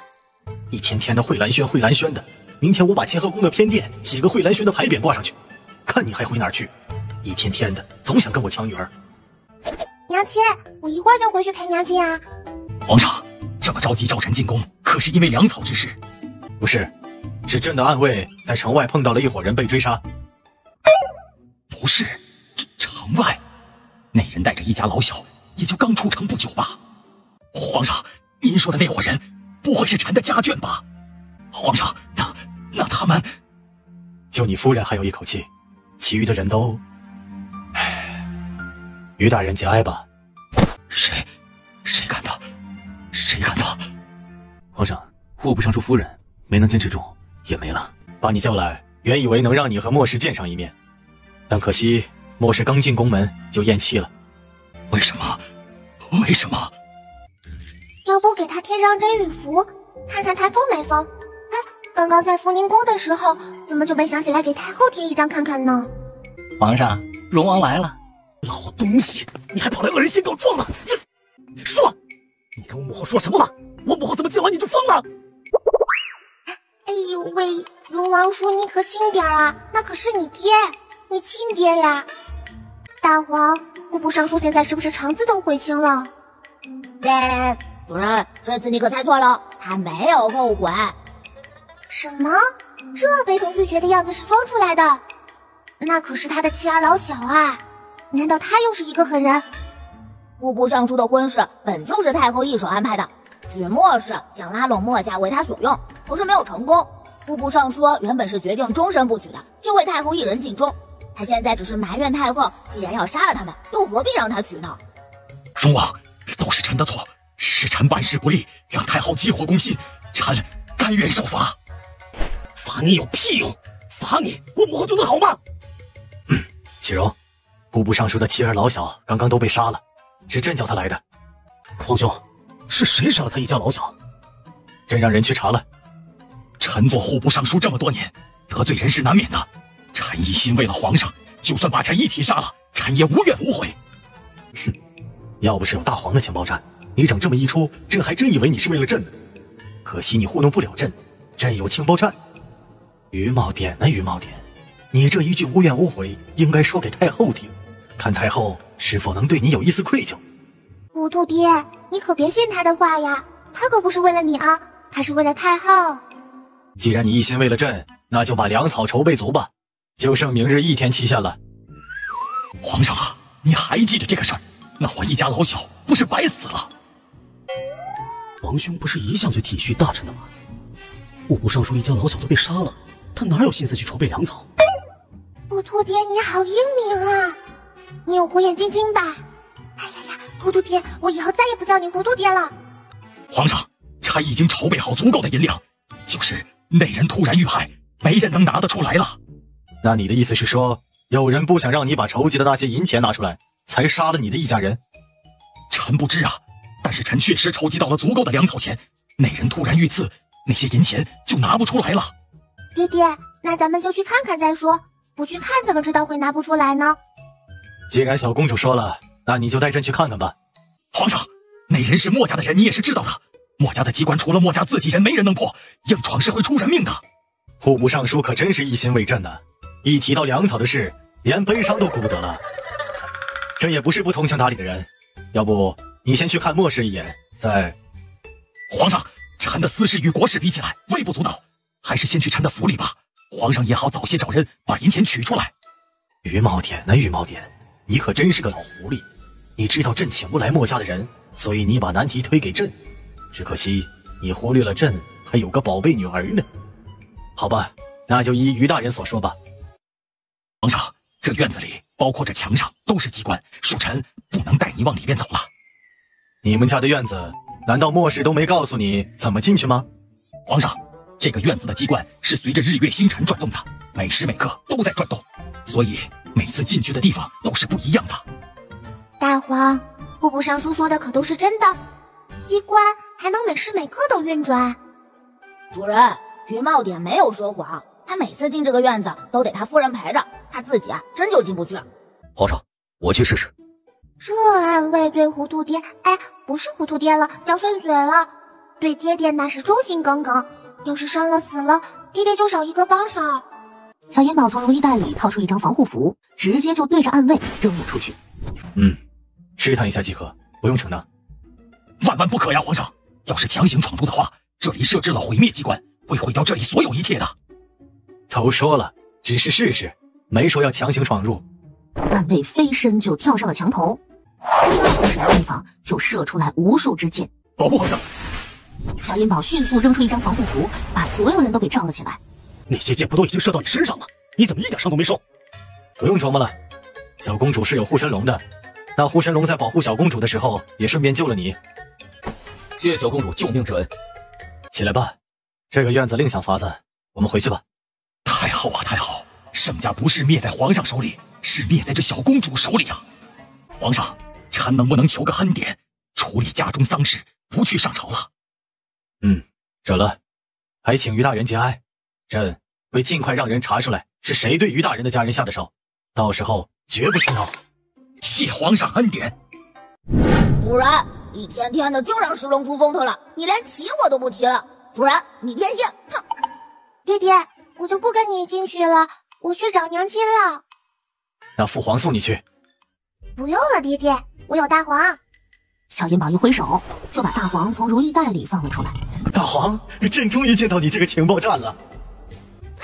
大家别看，这是大黄，我的坐骑。爹爹，我去找娘亲啦。小公主，你可算来了。怎么，哥哥找我吗？那他怎么不去我娘亲那里找我呢？哎呀，不是四皇子找你，是我们找你。小公主，我们不是要东西，是四皇子失踪了。什么？我哥哥怎么就失踪了？哎，小公主，你别喊啊！昨天晚上，四皇子收到一封密信，就急匆匆的出去了，到现在还没回来。我们怕四皇子出事，可又不敢声张。你们两个不是哥哥的侍卫，形影不离的吗？你们怎么没跟着？哥哥出宫都不带着我，我去告诉爹爹和娘亲。公主啊，不是我们不说，是四皇子不让说呀。他想自己调查完了再告诉你们，也怕打草惊蛇嘛。知道这符纸的厉害吧？反正小公主也不会走漏消息，就告诉小公主吧。四皇子一直让我们俩留在宫中，暗中调查刑部尚书荀大人，所以我们才没有跟着四皇子一起去。那我去找哥哥。小公主，我们跟着你一起去。你们只能去一个。小公主，我跟你一起去。小公主，那追踪符怎么突然就烧成灰了？不知道，你知道这里是哪里吗？李姐挠了挠头。大黄，这是哪里？主人，对于地形这种事儿，你还得问我。前边就是魔云岭。魔云岭？小公主，你说这里是魔云岭？大黄说的。魔云岭可是墨家的地盘啊，四皇子怎么会跑到墨家的地盘来啊？哥哥让你们查的是与墨家有关吗？倒是没查出来与墨家有关。那哥哥为什么突然到这里来？小公主，如果四皇子真在魔云岭，那这魔云岭可不好闯啊。石龙，咱们去魔云岭上方先转一圈看看。这下边就是个山，没有什么特别的。哎，据说这魔云岭里有一个魔云山庄，是墨家修的，为啥没看见房子？既然这样，那咱们就到里边去看看。小银宝就让石龙落到那片空地上，但是石龙刚落下去一半就落不下去了。石龙，怎么回事？主人，落不下去了，这里被罩起来了。罩起来了？有人在这里使用了防护服？他伸手从如意袋里掏出一张破解符，对着下面就扔了出去。破解符似乎是撞击到了什么，炸开一团火光。李浅，你看到下面是什么了吗？我就只看到了一团火光啊。大黄，这下面到底是怎么回事？再跟我装聋作哑，我就给你扔到下面去。哎，主人，不是我不说话，是我在尝试去听，可是这里什么也听不到，这绝对的不正常呀。那就是你也不知道怎么回事了。这就是你吹得上知天文下知地理。我就是那么一次口误，有点吹过头了。主人，你咋还揪着不放了呀？石龙，你再飞高一点。小银宝掏出一把破解符，一次都扔了出去。轰一声，火光冲天。咱们去魔云岭外边落下来。小银宝掏出一张符纸就扔了出去。阎王感觉到了一股熟悉的力量，就知道那位又有事儿找自己了。你们两个见这位这么积极，是不是每次都得到了好处？燕宝，下次有什么事直接叫我们来就行，不用麻烦阎王的。哼哼，看把你们能的！燕宝的事儿是谁来都能办好的吗？我今天叫你们来，是想让你们帮我去前边的魔云岭里去看看，看看我哥哥是不是在魔云岭里。就这点事儿啊，简单，我替燕宝跑一趟。黑无常去得快，回来的也快。老黑，这么快你就看完了？是我根本就没进去。老黑，我看你是不思进取，本事退步了，还有咱们进不去的地方？看我的！结果和黑无常一样，他去得快，回来的也快。还说不说我了？这个地方有点邪门。不是说让燕宝有事就找你们吗？连魔云岭都进不去，你们还能办啥事儿啊？我去看看这魔云岭到底是怎么回事。阎王说完就引入了地下。突然，魔云岭的上方冒出一股黑烟。阎王与里面的人打起来了。一个黑乎乎的东西就落在了他面前，他吓了一跳，刚想掏出符纸扔出去。燕宝，是我。阎王，你掉灶坑里了吗？你阎王当够了，想当灶王爷？这魔云岭里不知道被什么人布了结界，我也进不去。我试着用我的法力打开结界，就成这个样子了。结界是啥？主人，这就跟你的防护符功能一样。那这墨家人还真够厉害的哟，还会布结界。小银宝他当即从如意袋里掏出一张净身符，对着阎王扔了出去。燕宝，别！我虽然进不去，但我可以帮你想办法。这可是你说的哟，我就是用净身符给你洗洗。是我说的。那你现在就想，不然一会儿我回去晚了，我弟弟和娘亲找不到我，该着急了。我刚才虽然没有打开结界，可是我也看出来一点门道。这里的结界比较特别，似乎还连着什么机关，那些黑烟就是机关的一种。这也就是我，要是换做别人，肯定就有去无回了。我能想办法破结界，但是机关，燕宝，你得自己想办法。拉钩，跟我拉钩的人，反悔可是要遭到惩罚的哟。哎呦，我敢反悔吗？你还不得追到地府，把地府闹翻天？咱们分头行动，我去找破解机关的办法，你去找破解结界的办法。燕宝，墨家机关可是只有墨家人能破解。知道了。小公主，要不我留在这儿吧，最起码能离四皇子近点，还能暗中观察一下魔云岭的动静。得了吧，还不知道我哥是不是在魔云岭？就是在这里，又能观察得到啥？你连看都看不见。我怀疑他们也有隐身符呢，再把你抓进去，我还得多救一个。那咱们现在就去找墨家的人吗？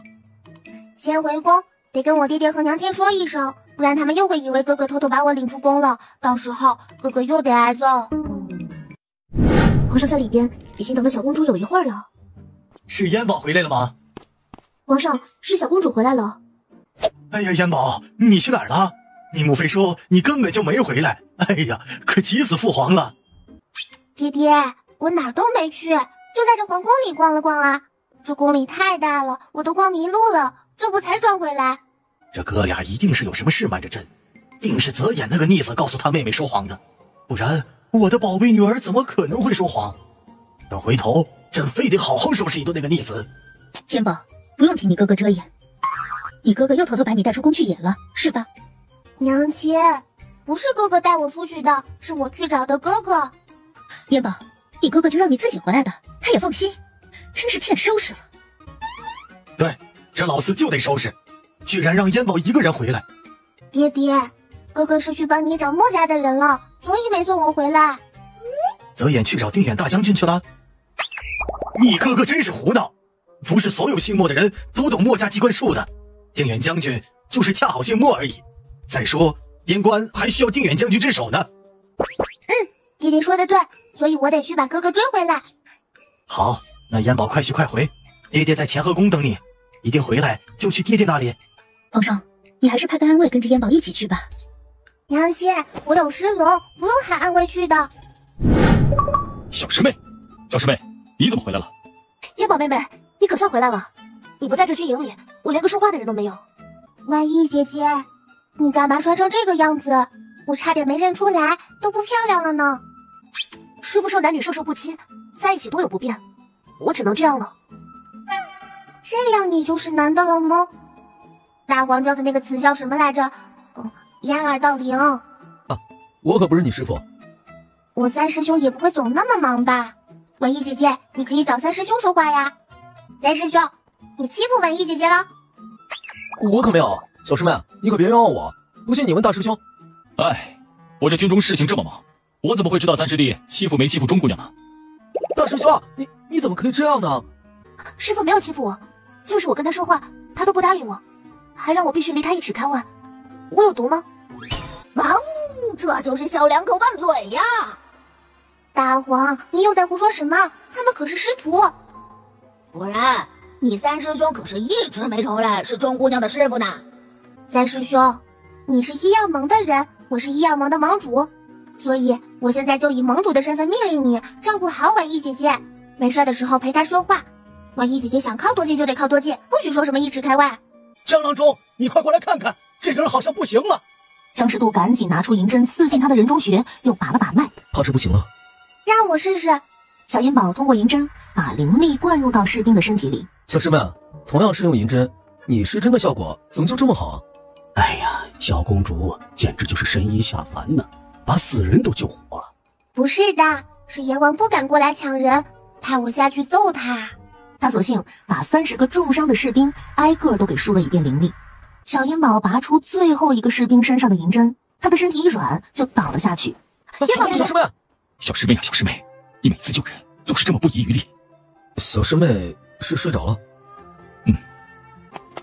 师傅，我师傅他怎么了？睡着了，像上次一样。那把我师傅交给我吧，我抱去我营帐睡，我一边画符一边守着师傅。小公主啊，小公主，你咋还睡着了？四皇子还等着你去救呢。四皇子怎么了？倪浅就把所发生的事儿说了一遍。我也不知道小公主为何来这封家关，她就说能在这里找到墨家的人。我去把军中的事务处理一下，一会儿小师妹醒了去叫我。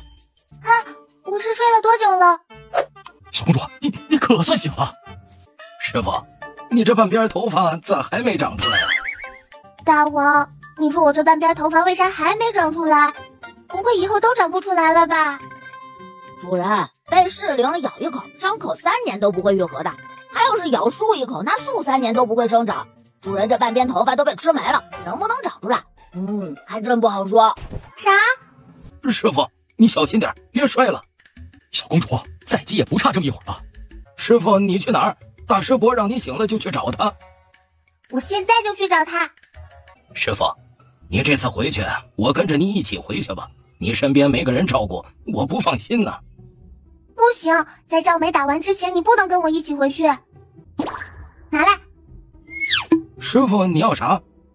五指啊，你不是要我给你过手吗？师傅，我都知道。小师妹，我们现在就走吧，我把军中的事情都安排妥当了。大师兄，你都知道了？李姐都跟我说了，咱们现在就走，免得夜长梦多。王，你这是准备洗睡了？哎呦，小祖宗啊，你的事儿还没给办呢，我敢睡觉了。元宝，这次咋没叫我们一声呢？我是叫谁来不叫谁来，那是要靠碰的，谁碰到谁就来呗。元宝，没有墨家的人一起，就算结界破了，咱们也是进不去的。你找到墨家的人了？那我大师兄就是墨家的人。是那个当年的孩子？好，只要有墨家的人，今天这魔云岭就一定能进得去。阎王爷，你是有话要跟我说吗？一会儿别滥杀无辜，冤有头债有主。我肯定是不会滥杀无辜的。大师兄，墨家的人与你有仇吗？等救出四皇子，我再跟小师妹细说。元宝，你是跟我们进去，还是在这里等着？当然是进去了。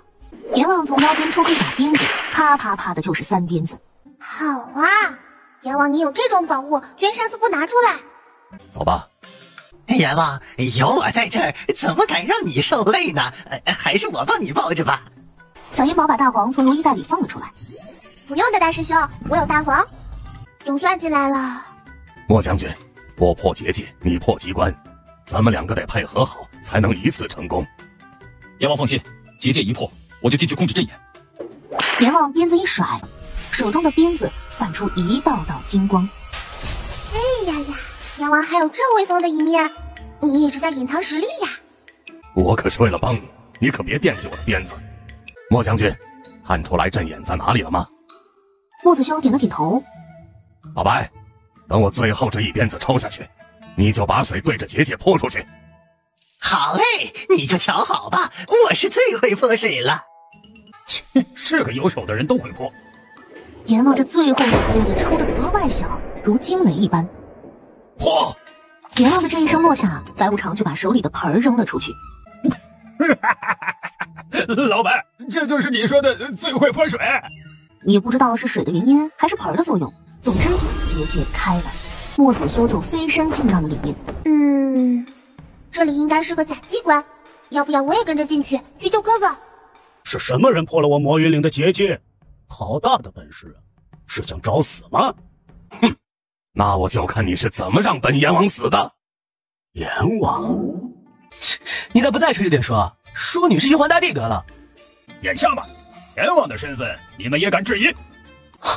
黑白无常，哼，怕了吧？赶紧把我哥哥交出来，阎王还能饶你一命，不然我就让他把你们都带走。你们有本事自己把人救走，就算是阎王，他能破得了结界，但是他破不了我墨家的机关。老者说完就一摆手，让所有人撤回到了庄子里。老黑，拿出小本本，给他们记上一笔。小银宝想翘起小脚脚，看看黑无常那本本上都记了谁。哎呀，主人，你不用看的，那老黑啊是肯定不敢记你的。有人闯进来了，还进入了阵眼，快去拦住他！当所有人都跑到阵眼的时候，阵眼已经被莫子修破坏了。你是什么人？为什么能破坏掉我墨家的阵眼？莫桃，你看看，你还认得我吗？墨轩，你居然没死！不，你绝不可能是墨渊。这么多年，墨渊怎么可能还这么年轻？你说，你是谁？莫桃，你再仔细看看，你真认不出来我了吗？你是当年逃掉的小修。你没想到我还活着吧？真的是你？当年你是怎么逃出去的？我怎么逃出去的不重要，你还是想想你怎么逃吧。哼，就算你还活着又能怎么样？就凭你还想报仇？当年让你侥幸逃了，但今天不会再给你逃跑的机会。我今天就送你去见我那好大哥和好大嫂。上！跟在莫桃后面的人呼啦一下子就奔着莫子修冲了过去，而莫桃却奔着那个铁笼子而去。燕宝，别着急，我先进去试试。若是我能进去，那这机关就是破了。小公主，你快看！小修，住手！你今日来不就是救他的吗？你今天如果来个自行了断，那我就把他放了，否则我就先杀了他，你也活不成。小银宝往身上拍了一张防护符，一张传送符就到了老者的身后。好，莫桃，但是你要说话算话。小银宝一听可急了，他一只手用灵力拖住老者手里的剑，一只手把哥哥就拉到了自己身边。大师兄，打他，狠狠地打他！主人啊，这里的机关可比户部尚书家的机关厉害多了，阎王都不敢进来的。是莫将军破了阵眼，这里的机关都失灵了。阎王，你自己先回去吧，这都来活了，回去我们还得来一趟，怪麻烦的。是啊，是啊，阎王最近可真是反常啊，因为什么呢？的确十分反常啊。大师兄，这里的人就交给我和哥哥吧，你去抓那个老头，自己的仇自己报才痛快。莫家的这些人哪肯放莫子修走呢？当即把莫子修团团围住。小银宝小嘴一撅，当即掏出一张符纸就扔了出去。莫家的人没有防备，被炸了个人仰马翻。完了，这小孩子到底是什么来路？小小年纪居然能扔出这么厉害的符箓，我不记得我们莫家得罪过什么天师啊。算了，跑吧，保命要紧，留得青山在，不怕没柴烧。被小修抓到，那是非要活剐了我不可。莫桃，你认为你还逃得了吗？小修，我可是你的长辈，你敢对我动手？我呸！莫桃，长辈这个字你也配？你只不过是爷爷的私生子，我奶奶可怜你娘早逝，把你接回了莫家。我父亲对你如兄弟一样照顾，可你呢？你就是一条狼，白眼狼。他们是把我接回莫家了，可是他们没让我娘进莫家，不然我娘也不会那么早死。我虽然是被接回了莫家，可是我处处谨小慎微，哪个人真的把我当过莫家的人？凭什么你爹就可以高高在上，我就得看人脸色活着？都是姓莫，我不服。你不服可以和我父亲正大光明的争夺家主之位，你害死那么多对你毫无防备的人，你就不怕他们的鬼魂来找你索命吗？他们要是变成鬼还能来找我报仇，那我还佩服他们呢。我等了他们20年了，也没一个鬼来找过我。你想见鬼啊？那本打包成全你。你们过来一下。严宝，还有事儿？你们今天晚上帮了不少忙，一人一颗去灵草，不是一鬼一颗，不成敬意哈。我替他们先拿着。我还有一件小小的事情，请阎王帮个忙。什么事儿？你说吧，严宝。大师兄，你们刚才说的那些鬼是谁？让阎王把他们叫上来。真的可以吗？严宝说的事儿当然可以，不过我得知道你们说的那些鬼是谁，还得他们都没投胎转世。我的家人。我查一下，去把莫家那些人的鬼魂都带到这儿来。不一会儿，黑白无常就带着莫子修一家的鬼魂回来了。你有没有办法别让我大师兄看到他家人这么惨的样子？好，但是你还得让那个坏蛋看到他们最吓人的一面。阎王点了点头，随即一挥袍袖，直接使出2种幻术。大师兄，你把这些药丸给你的家人吃了，你就可以触摸到他们的身体了。那都是我的错呀，我当年就不该一时心软，把这白眼狼接进莫家，害了整个莫家呀。莫老太太最先到了莫桃的身边，面目狰狞地对着莫桃咬了一口，莫桃被一口口咬死的。莫桃，看来你的最后一口气是要我帮着你咽了。说着，莫子修手里的剑就对着莫桃的心脏刺了下去。他的魂魄刚飘出身体，莫家人的魂魄又一拥而上，直到莫桃的魂魄已经虚幻到快要散掉了。诸位，气也出了，仇也报了，就让他自己散了吧，别脏了你们的手。你们地府与莫家人勾结，我要去告。本来是让你自己散掉的，可你偏找死。我让你告。随即他手上的哭丧棒狠狠地抽向了莫桃已经虚化了的魂魄，莫桃的魂魄就彻底的没了，再无轮回。这2颗丹药虽然没有血灵草珍贵，可是能帮助你们提升鬼魂的实力。黑白无常接过丹药就直接放进了嘴里。多谢阎王给我一家人主持公道。没事儿没事儿，正义永远不会缺席，只是有时候因果轮回会来得晚一些而已。莫家主，现在你们的大仇得报，也看到了你们牵挂的孩子成长为了将军，该放下心中的执念，去转世投胎了吧？大师兄，放心，阎王一定会让你的家人投个好胎的。莫将军家人的转世，我亲自去安排。你可别说我偏心，我可是一视同仁的。这个帮燕宝办事那是我的荣幸，这总让燕宝破费，有点不好吧？不要啊，那可别说我没给你哈。大师兄，你想不想知道阎王把你的家人都转世到哪里？不会用我这一世的情感去绑架他们的下一世，只要他们生活好就够了。燕宝，这里的事情已经解决的差不多了，我们就先回去了啊。等等，阎王，你破姐姐用的那鞭子看着不错，能不能让我看看？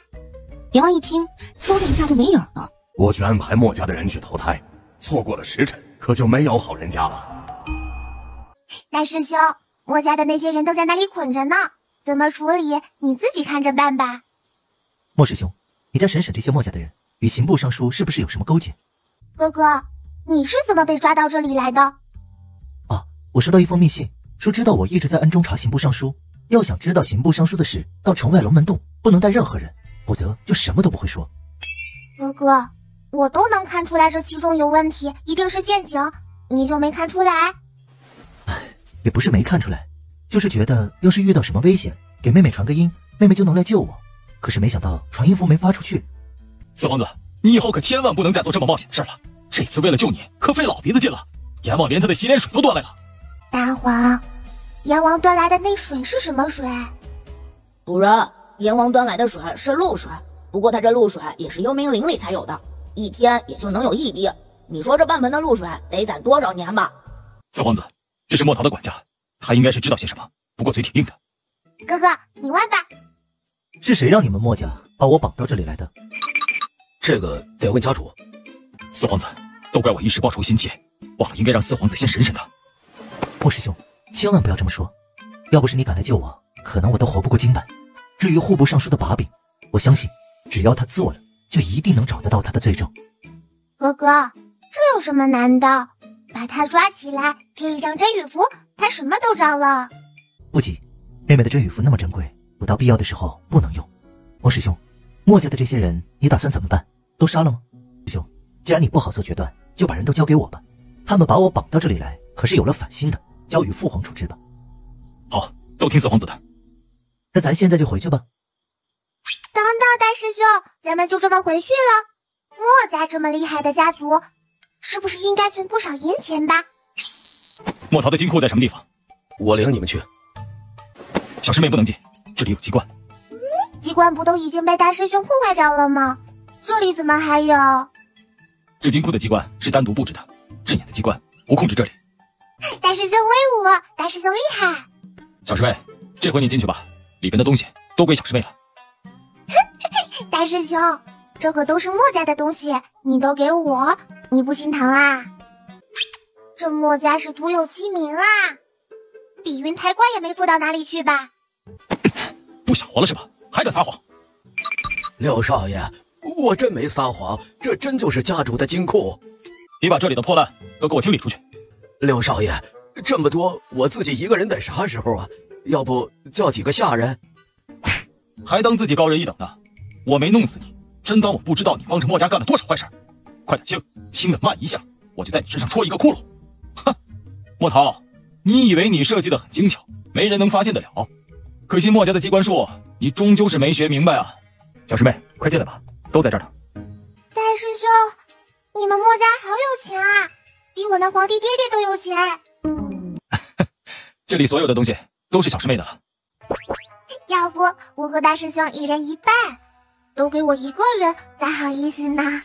小师妹，莫家犯了这么大的罪，所有的东西本就该被查封，所以小师妹收起来也是一样的。小银宝点点头，小手一挥，把所有的东西都收进了如意袋里。这些房子也都建得不错，要是也能收进如意袋里就好了。反正大师兄也不回来。小师妹，咱们出去以后你试试，说不定真的能做到呢。好，小银宝先是扔出了一张防护符，把庄子罩起来，然后小手一挥，试着收了一下。看来我的修为还是不够。主人，你不是新学了一种乾坤挪移符吗？要不你换成那个符箓试试？主人别扔！大黄，我们在哪儿？主人，你好好瞧瞧这是哪儿吧。大黄，我这是进到如意袋里来了。对喽，主人，我一惹你不高兴，你就把我关到这儿来，这会儿把你自己也关进来了吧？你是不是故意的？哎，主人，你可不能怪我呀，我阻止你了。你这符纸扔的也太快了，是你自己把口诀念错了，才导致把你自己关进来的。主人，那你就把口诀再念一遍，看错没错？小银宝念了一遍口诀，大黄又念了一遍正确的口诀。大黄怎么办？出不去了。主人，我也不知道呀。要不你再扔一张乾坤挪移符，但是你这次可别把口诀给念错了啊！小银宝也只能试试了，把手里的乾坤挪移符扔了出去。妹妹，什么情况？刚刚我们去哪儿了？小烟宝尴尬的一笑，拍了拍自己的如意袋，他今天非搬走这些房子不可。小烟宝是闭着眼睛扔出去的符箓，哎，成了！主人，恭喜你又多了一项技能。大黄，你知道为什么进如意袋的人都是清醒的吗？主人，因为这两种方法进去的地方不同，你以前送人进去的地方是保密的，不能让人知道。而用乾坤挪移符送进去的地方，虽然都在如意袋里面，可是这个地方是可以让人活动的。换句话说，就是适合人类生存的。那天得抽空回去看看师傅了，也得把云台观修一修。以后父皇若是惹到妹妹，妹妹会不会一气之下把整个皇宫给收进如意袋？父皇，你可千万别惹这个妹妹啊！哥哥，大师兄，现在我们可以回去了。小公主这个法子好，怎么样？凉快不？刺激不？你们得感谢我们小公主，不然你们就是再活8辈子，也不可能做一回龙辈。哎呀，葛元宝，累了吧？父皇让御膳房给你备了一桌子你爱吃的菜，父皇这就抱你去用膳。退场。爹爹，哥哥和大师兄也没吃饭呢。让莫将军一起过来用膳。皇上，那四皇子……爹爹，让哥哥也一起吃吧，咱这那么多。爹爹，大师兄和我也吃不完的。让他一起过来吧。大师兄，你怎么不吃呀？不饿吗？我就看你小子吃一个试试。一共就2个鸭腿，我宝贝女儿一个都没吃的呢。妹妹吃，哥哥不喜欢吃鸭腿。啊，对，你哥哥从小就不喜欢吃鸭腿。你哥哥喜欢吃这个，不喜欢吃吗？叶泽眼赶紧夹起鸭屁股放进嘴里。鸭腿还是小师妹吃吧。大师兄，你不会也喜欢吃鸭屁股吧？可是一个鸭子就一个屁股，已经被哥哥吃了。那下次的鸭屁股给大师兄吃。莫将军随意，爱吃什么就吃什么，鸭屁股就让给老四吧。听到莫子修说把突尼人已经赶出了兰国地界，好，我兰国有了定远将军，何愁不国泰民安？都是皇上英明，治理得好，还有小师妹的福气庇佑。皇上，四皇子的侍卫李潜押着好多人在宫门外等着呢，问四皇子这些人送到哪儿去？怎么回事？他当即就把自己怎么被抓，妹妹和莫将军怎么把自己救出来的事情说了一遍。既然莫家的人抓到了，那就问问他们，谁能破了户部尚书府的机关吧。爹爹，你可不能用他们呢，我怕他们使坏呢。大师兄才是真正的莫家人，有大师兄在这儿，还有破不了的机关吗？既然是这样，那就把莫家的人押入死牢吧。爹爹，我困了，我要回娘亲那里去睡觉。昨晚上为了救哥哥，我可是一夜没睡呢。泽言，去送你妹妹到你母妃那里去睡觉。大师兄也叫着，咱们去烧金子。父皇，定远将军也是一夜没睡了，先让他去儿臣的五凤宫歇息一会儿，等妹妹醒了再去户部尚书府。好，那你就把定远将军带下去好生歇息吧。这户部尚书府是在办丧事？户部尚书一家老小就剩下户部尚书了，其余的人都被杀了。什么时候的事？谁干的？今天早上的事。起初我还以为哥哥被抓是因为户部尚书夫人被杀了呢。户部尚书夫人被杀，抓我做什么？又不是我杀的。皇上已经派人去查了，一定不要让皇上派去的人查出线索。实在不行，就算是把一切都安在我身上，也不能让皇上查出真相。是，大人。还有，我让你去找墨家的人，有回信没有？大人，墨家的人都被四皇子给连国端抓进大牢了，您还不知道？莫氏啊，莫氏，是你害死了我全家人，你和你的孩子们死了也就算了，却连累我的老母亲一起丧命，你是余家的罪人呐！大皇，快听听是怎么回事？为什么户部尚书会这么说？哇，主人，瓜大瓜呀！这户部尚书可真是个狠人呐，他的几个孩子还真就不是他的。啊，怪不得户部尚书与那老妖婆搅和在一起，原来这户部尚书夫人是个不守妇道的人。哎，主人，可不是这么回事儿，莫氏纯粹是被户部尚书给害的，他都不知道他的孩子不是户部尚书的。总之啊，户部尚书夫人是无辜的，你知道这个就行了。四皇子，不好了，出事了！什么事？这么惊慌？咱们派出去的那几个人都被杀了。行，我知道了，把其余的人都叫回来吧，咱们另想他法。叶泽眼一头扎在床上，他准备先睡一觉再说。你倒是睡得香，多大的人了，不长脑子吗？啊，母妃息怒啊！儿臣不知道哪里又惹母妃生气了。四皇子，娘娘知道你被抓的事了。啊，让母妃担心了，都是儿臣的错。母妃，您别生气，儿臣这不是安然无恙的回来了吗？有妹妹在，凡事都能逢凶化吉的。你还好意思提你妹妹？她才多大点的孩子，就得冒险去救你。为了我宝贝燕宝爬到床上就睡着了，你这个当哥哥的照顾不了妹妹，还得让妹妹去救你。说着，他手中的胆子就又抡起来了。妹妹还救父皇那么多回呢，你咋不做父皇？菲菲，你给我狠狠抽这个逆子！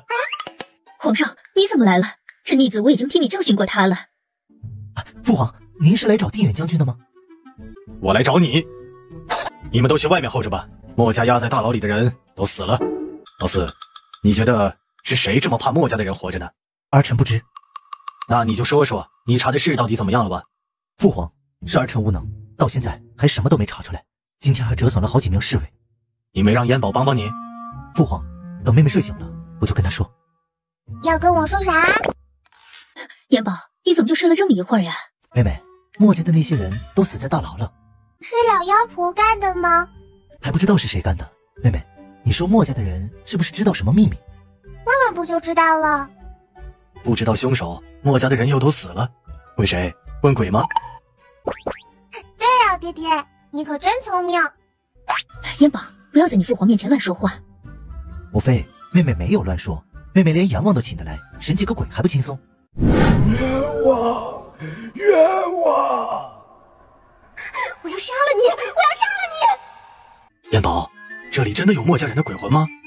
我怎么一个没看见？爹爹，活人是不可以轻易见鬼的，会影响活人的运势，重则丧命，轻则会生一场小病。皇上，您龙体要紧，要不您还是回去吧。张公公，有我在，肯定不会让这里的人生病的。爹爹，这里可有好多好多鬼呢，可不止墨家的鬼。你若是害怕，就不给你贴开眼符了，你听着就好。父皇可是真龙天子，咋会怕区区的几个鬼？小燕宝给每个人贴了一张开眼符，张符他直接就被吓趴在了地上。张公公，你若是实在怕，就让我小师妹帮你把开眼符撤了吧。小公主，老奴挺得住，不用撤。以后要是遇到危险的时候，是不是我念一下小公主，就会立马有人来救我呢？燕宝，为啥这些人死了之后还留在这里？他们不是应该被鬼差带走吗？他们都是被害死的，地府不收，所以就留在这里了。小公主啊，小公主，你到底是哪路神仙转世啊？爹爹，你先审哪一个？先审墨家的人。姓墨的鬼，你们都过来。我爹爹问你们什么，你们就说什么，好好回答问题，然后我就叫黑白无常把你们带下去，省得你们的魂魄再留在人间受苦。你们知道是谁害的你们吗？众鬼摇了摇头，他们就是每人喝了一口水，没一会儿就都喘不上来气。谁给你们的水还记得吗？看看人在不在外面。蓝乾帝就把当值的所有狱卒押了进来。没有。老四，去把赵御司给我叫进来。皇上，是微臣失职，请皇上责罚。责罚？朕会让你多活一会儿。你确定今日当值的人都在这里，一个都不少？回皇上，我刚才又查了一遍，少是没少，但是换了一个人。然后呢？我已经派人去找那个人了。被派去找那个狱卒的人回来禀报，那狱卒死在了家里。先下去吧，你的事一会儿朕审完这里的鬼再说。赵玉思听到皇上的话，吓得一屁股坐在了地上。哼，不会是怕这些鬼把你给供出来吧？皇上，臣真没有做背叛皇上的事。那给你们下毒的人就没跟你们说过什么话，或者问过你们什么？那人是说了一句，问墨家的藏宝图在哪里？那墨家的藏宝图又在哪儿呢？墨家的确是有藏宝图的，但是那是墨家前一任家主保管着的，这一任家主，也就是墨桃，并没有从前任家主那儿拿到藏宝图。爹爹，你要是没什么可问的了，我就把黑白无常叫上来，把他们带走了。等等，父皇还要问问那几个鬼。好吧，爹爹你快点问。你过来。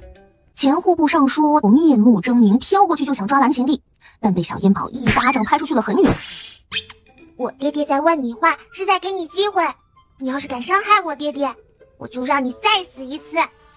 过来，乖乖回答我爹爹的问话，我爹爹还能替你洗冤。你当年贪污赈灾的银两，又畏罪自杀，你何故如此恨朕？朕冤枉了你不成？你就是个昏君的，我根本就没有贪污，更别说还是赈灾的银子。那些银子都是太后和于茂典贪污的，栽赃在我身上。你明明在我家中没搜出任何罪证，偏偏听信谗言就定了我的罪，还派太监把我勒死。朕何时派人勒死你了？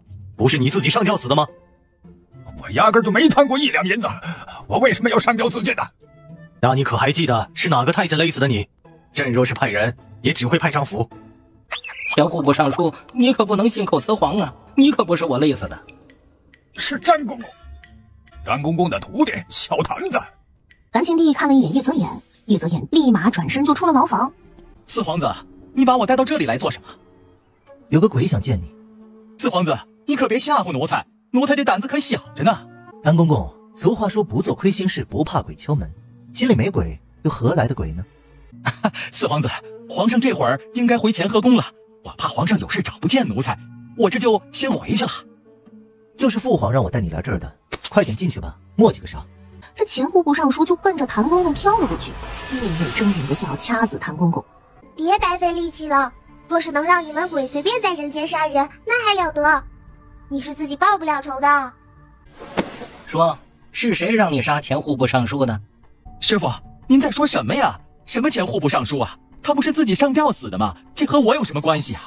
小烟宝撇了撇嘴，过去就给谭公公贴了一张开引符。鬼呀！哎呦，户部尚书饶命啊！这要杀你的人不是我呀，是太后和于茂典，我也是被他们逼的。你要报仇，你去找他们去呀！皇上，都是奴才没管好手下的人，请皇上责罚。罚是必须要罚的，在朕的身边有这么个吃里扒外的东西，你居然都没发现，还是朕乾和宫的首领太监，你这总管太监是怎么当的？不过朕现在没工夫搭理你，滚一边去！你知道了，不是朕让人杀的你，当年的事，朕亲自为你平反。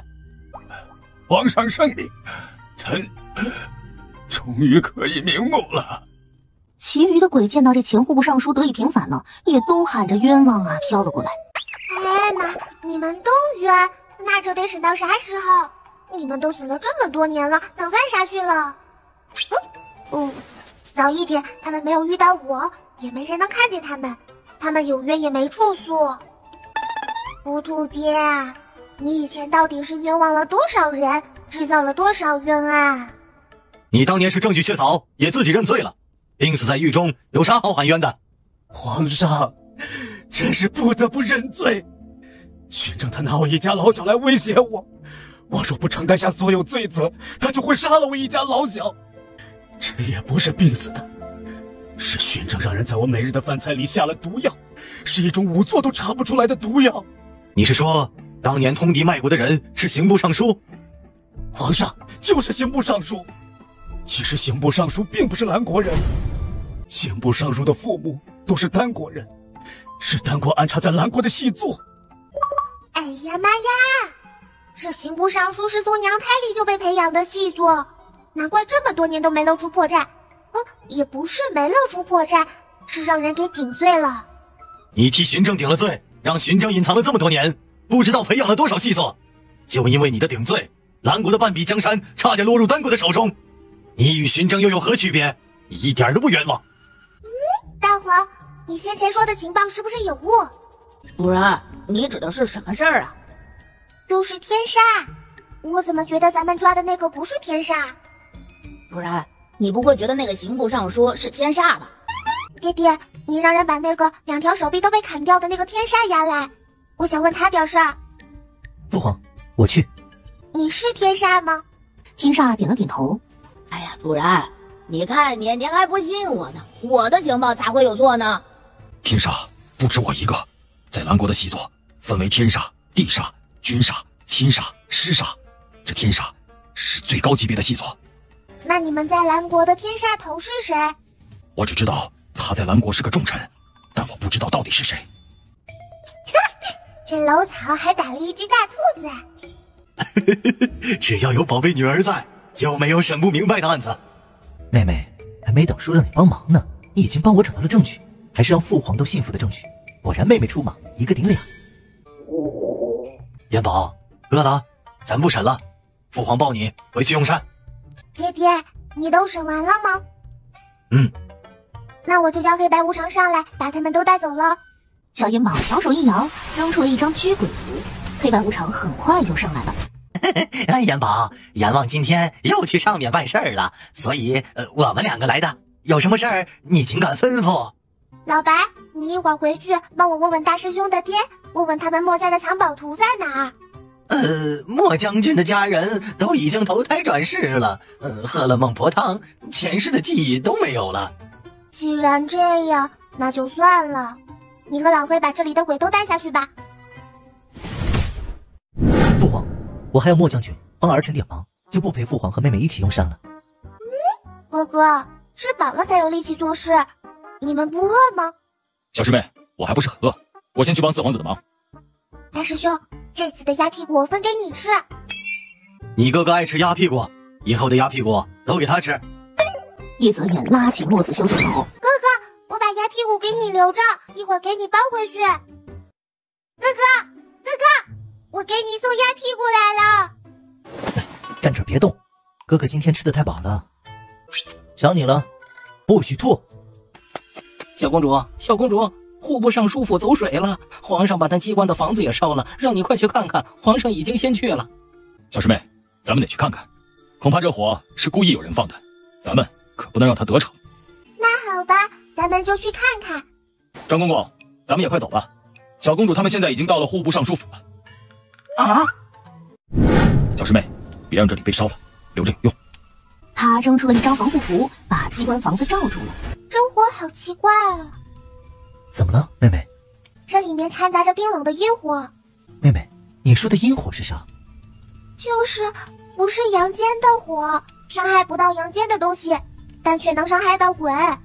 御冒点害死我小姑母还不算，居然连他们的鬼魂也不放过。大师兄，你在说谁？谁是你姑母？御冒点的夫人就是我小姑母。小燕宝从如意袋里掏出一张符纸，就扔向了大火。火小了，火小了！火怎么小了呢？就火小了，那就快救火呀！看着我干什么？鬼啊！皇上驾到！皇上，救救微臣，救救微臣呐！你们可曾看见了什么？皇上，快跑！燕宝，快来救父皇！爹爹不怕，燕宝来保护你。哪来的厉鬼？见到朕还不速速退下！你害得我好苦，你害得我好苦，你害得我好苦！夫人，我是你夫君，你不可以伤害我呀！你害得我好苦！小公主，救命啊！小姑姑，你还能认得出我吗？莫将军，莫氏现在是厉鬼，没有人性的，你快放开我！没人性？你比谁都没人性，连自己的老娘、夫人和儿孙都杀，居然连他们的鬼魂都不放过。莫氏的鬼魂抓住于茂典就是一顿撕咬。皇上，微臣要是死了，那机关里的东西就拿不出来了。你是能进去那机关房的？微臣不能，可是微臣知道谁能。燕宝，拦住那些鬼！于是他从如意袋里掏出一张镇鬼符，对着余家的厉鬼扔了出去。小公主神通广大，就把这些厉鬼都灭了吧，免得他们跑出去害人，那老臣就万死难辞其咎了。虽然老臣也不想这么做，他们毕竟都是我的家人啊。呸！这个老不死的，真他喵的能睁眼说瞎话！他啥时候拿这17个人当过他的家人了？从他让马夫爬末世的床那天开始，就惦记着杀了末世和他的孩子们呢。户部尚书好大一灭亲呐！他们变成厉鬼，恐怕也是有极大的冤屈了。即使要灭，也得问完了话再灭。问问他们是谁杀了他们。末世，朕问你，你知道是谁杀了你们一家人吗？皇上，民妇不知，但是民妇要请皇上给民妇做主。余茂典就是猪狗不如的畜生。皇上，末世他现在已经是鬼了，这鬼话是不能信的。哦，鬼话不能信，你的话就能信了？朕倒是想听听这末世的鬼话要说什么。末世声泪俱下，把他生前死后所知道的事儿都说了一遍。那就去机关房里看看，就知道鬼话可不可信了。那里边都是微臣筹集买粮草的银钱，根本不是末世说的那样。爹爹，咱们去看看就知道了，谁说的是真，谁说的是假。这时，张福带着朝中的其他大臣们也都赶来了。走吧，众位爱卿，跟朕一起去见识见识户部尚书府的机关有多厉害。莫爱卿，边关的将士们能不能尽快收到补给，都靠你了。皇上，机关臣一定能破，但是里面有没有余茂典所说的银子，那就不好说了。不会是宝贝女儿提前把这里的东西弄出去了吧？如果是那样，那就正合我意了。莫子修飞身一跃，就进到了院子里。皇上，您可以进来了，这里的机关已经全部被破坏掉了。余大人，走吧，去看看你辛苦筹集来了多少银两。爹爹，你快看！余茂典，你说的筹集来的银两呢？不会是你埋在了地下吧？不可能，5天前我还进来过，银两都还在。余茂典，5天前你就筹集完了银两，那为啥3天前你跟朕说你筹集不到粮草钱？你若不是对朕说谎，朕也不会让荣王跟着你一起去筹集粮草，太后也不会一时急火攻心而得了失心疯，你该当何罪？余茂典扑通一下跪在了地上。余大人，你把银两藏到了哪里？快交出来吧，不然爹爹生气可是会砍头的。皇上，臣是说了谎，可是这里面的银两到哪儿去了？臣是真的不知道啊。这银两在你户部尚书府，又是个有机关的房子，你不知道，朕知道吗？皇上，墨家的机关只有墨家人能破，所以这银子一定是被墨家人盗去了。哦，墨家人？对，就是墨家人，一定是墨家人盗走了银子。墨家人都死了，推给墨家人就可以死无对证了，是吧？皇上，墨将军也姓墨，还能破机关。我大师兄是我接回来救我哥哥的，你居然还想诬赖我大师兄？来人呐！余茂典欺上瞒下，贪没军中补给，处以极刑，斩立决。户部尚书府的所有东西一律充入国库。皇上，臣冤枉啊！真的不是臣贪墨的呀！拉到灵棚前去看。小师妹，你让黑白无常把我小姑姑他们的鬼魂都带到地府去吧，别让他们留在人间受折磨了。大师兄不着急，让他们揍一会儿出出气，反正也打不死。妹妹，要不你给我一张开眼符，我想看看余茂典的鬼魂被揍成啥样了。延宝，也给父皇一张，父皇也想看看热闹。皇上，我们来都来了，要不也让我们看看？你们确定要看？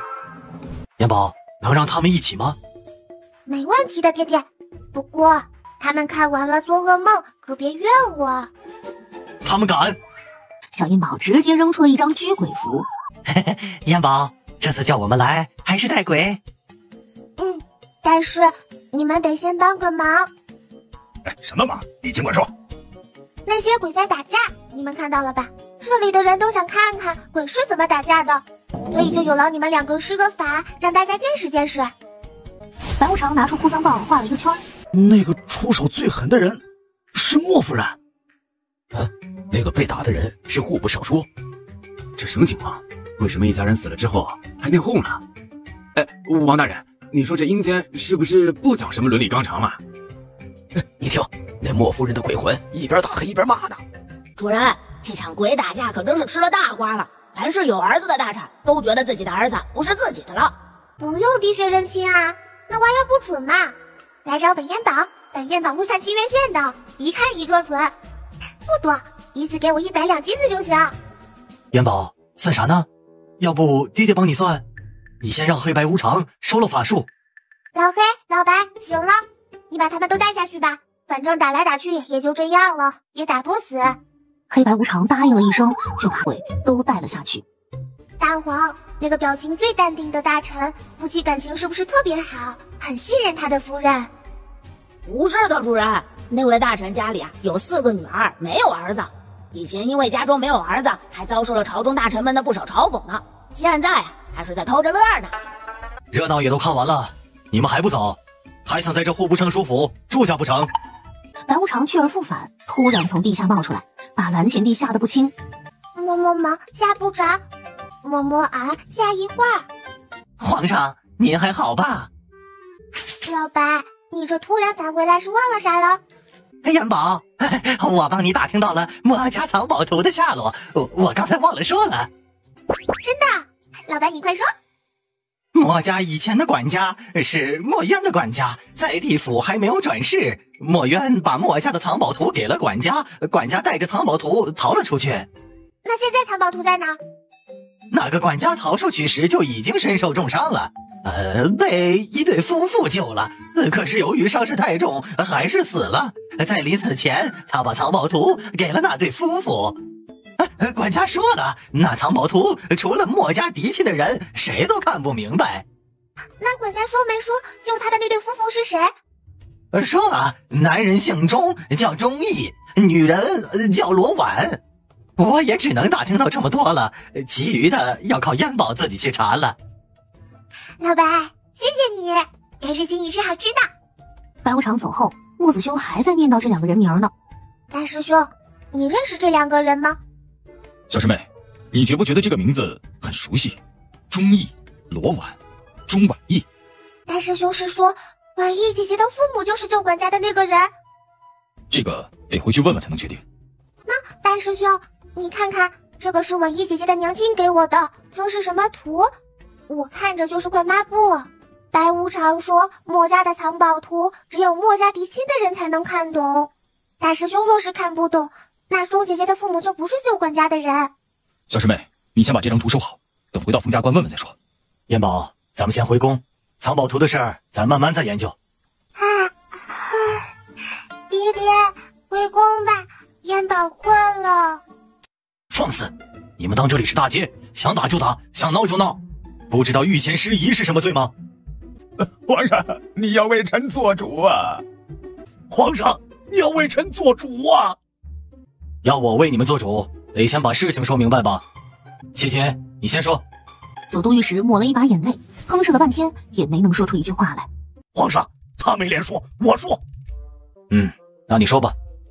臣今日来上朝，刚走到宫门口，正好碰见了谢大人。臣刚要跟他打招呼，他上来就给臣一耳光，还骂了臣好多难听的话，说臣什么与他的夫人有染，他的几个孩子长得都不像他，像我。皇上，你说他说的都是什么混账话呀？你和我夫人是表兄妹，青梅竹马，本来就不清不楚。若不是我们2家早有婚约，你以为我会娶她呢？臣与谢家的夫人是表兄妹，也是青梅竹马一起长大的。那是因为臣的家中遭受了变故，寄居在舅父家。可是臣与表妹从来就没有不清不楚过，从未逾矩。哎呀，主人，快别睡了，转金子了。这点小事儿也值得你们大打出手，还打到金銮殿上。安武、谢杰，要想证明谢杰的孩子是不是他的，很简单，小公主会看沁园县，一看便知。但是你们可要想好了，得有心理准备，接受最坏的结果。皇上，臣受冤枉可以，可是谢杰这样污蔑自己夫人的清白，往我表妹身上泼脏水，臣绝对不容。请小公主证明我表妹的清白。看沁园县可以，但是不能白看的哟，一次100金。你们要是同意看，朕就让小公主帮你们看看；要是不同意，你们就各打50大板。退下吧。臣愿意出100金，就是200金、1000金，只要能洗清表妹的清白，我也愿意出。爹爹，爹爹，你可是比我还贪呢，100金不少了，这可是5本买卖。好，既然你们愿意，那就把左都御史夫人和孩子带到金銮殿上，让小公主看看。谢夫人，皇上让我们来请你和府上的公子小姐上殿，如果谢夫人真的有冤屈，皇上会为你做主的。滴血认亲吗？不是滴血认亲，是小公主会看亲缘线，你到殿上就知道了。燕宝，那几个孩子的亲缘线与谁是连着的？父皇也想看看。你们看好了，父母子女缘是金色的线，兄弟姐妹缘是蓝色的线，夫妻缘是红色的线。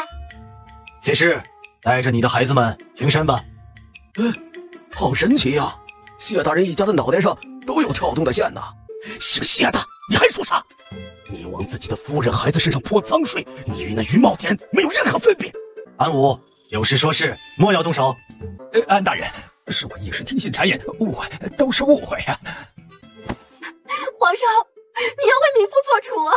民妇要与谢姐和离。谢氏，你闹什么闹啊？我都说了是误会，现在误会解除了，你还没完了。请皇上准许民妇和离，请皇上准许民妇和离。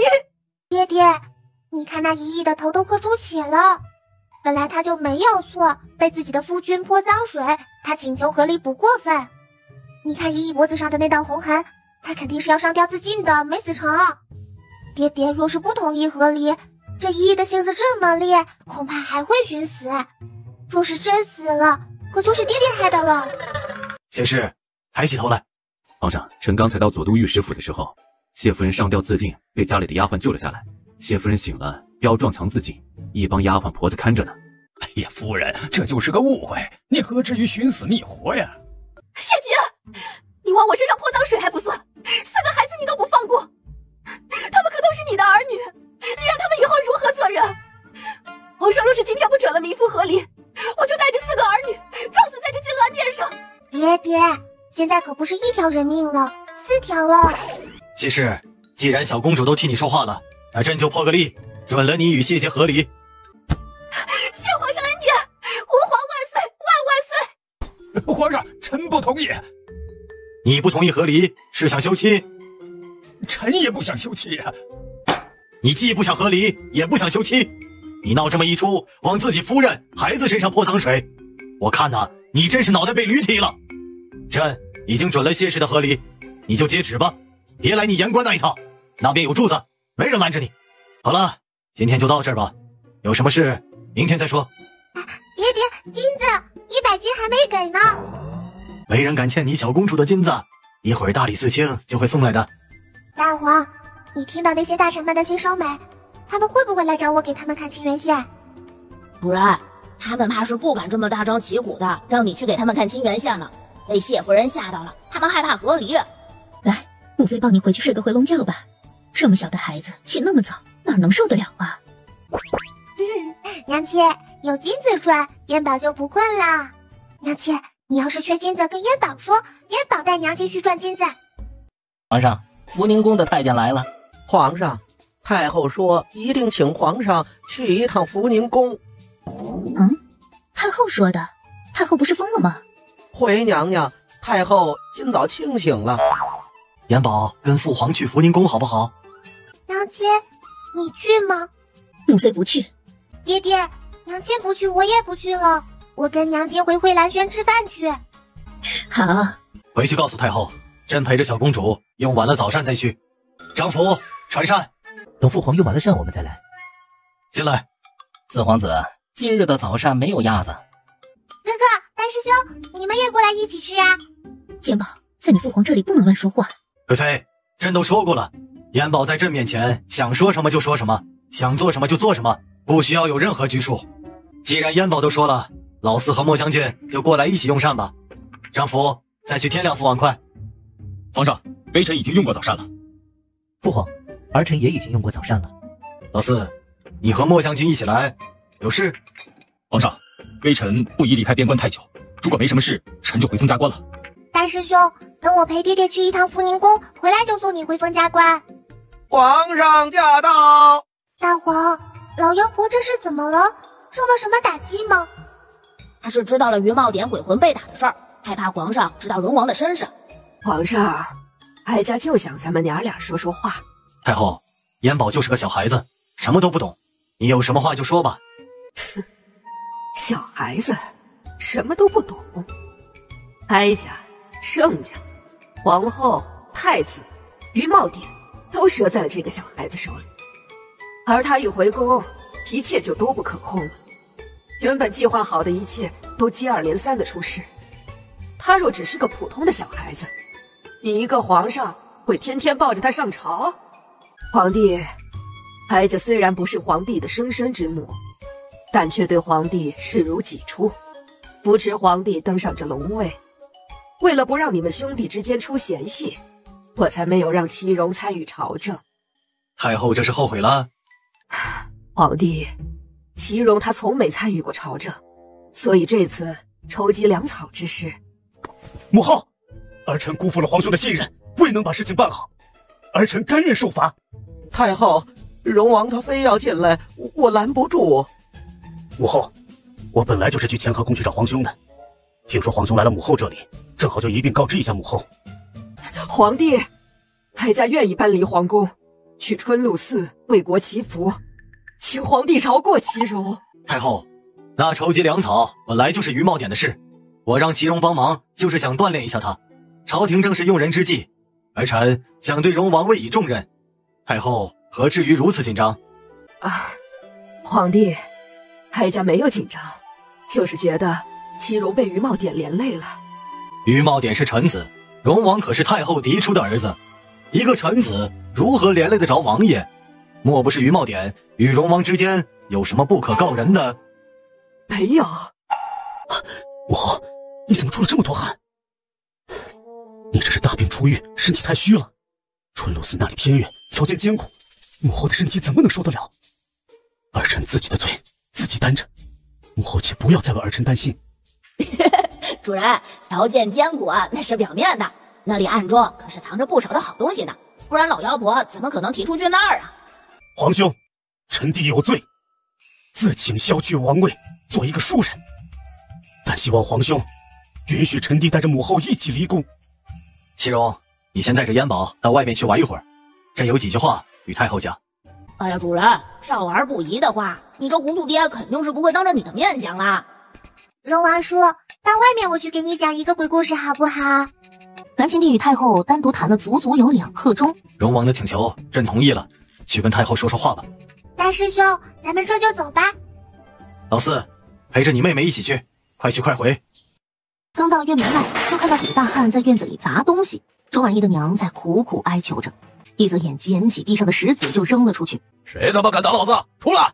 莫子修飞身过去就是一脚。青天白日就敢干出这打砸抢的事，谁给你们的胆子？燕宝，依依，这帮坏蛋都是什么人？为什么要砸依依的家？这刁妇欠我们银子不还。燕宝，你别听他们胡说。我前日上镇子上去卖鸡蛋，这几个人上来就把我的鸡蛋踢碎了，还说我的鸡蛋弄脏了他们的衣服，要我赔。我与他们理论，他们不容分说就打人，还硬拉着我的手在那张纸上按了手印。今天就上门来让我还银子，还说只要我交出地图就一笔勾销。你们是在找这块布吗？滚一边去，小心老子一脚踩！小燕宝对着那大汉就扔出了一张控体符。臭嘴巴，你耳朵，抽眼珠，白舌头。旁边的大汉都懵了，反应过来之后都过来拼命的拉着，结果几个大汉由阻拦变成了互殴，他才收了控体符。依依，你的气出没？你要是没出气，我就让他们再打上1个时辰。燕宝，依依不气了，别让他们打了。说是谁让你们来的？是张善人让我们来的。那张善人是封家镇的恶霸，咱们惹不起的。钟夫人不用怕，还没有哪个恶霸敢在我妹妹面前嚣张。依依，燕宝就喜欢打恶霸。使不得，使不得！张善人的舅舅是封家县的县令，惹了他就别想在这住了。依依放心，别说一个县令，就是县令他祖宗来了也一起收拾了。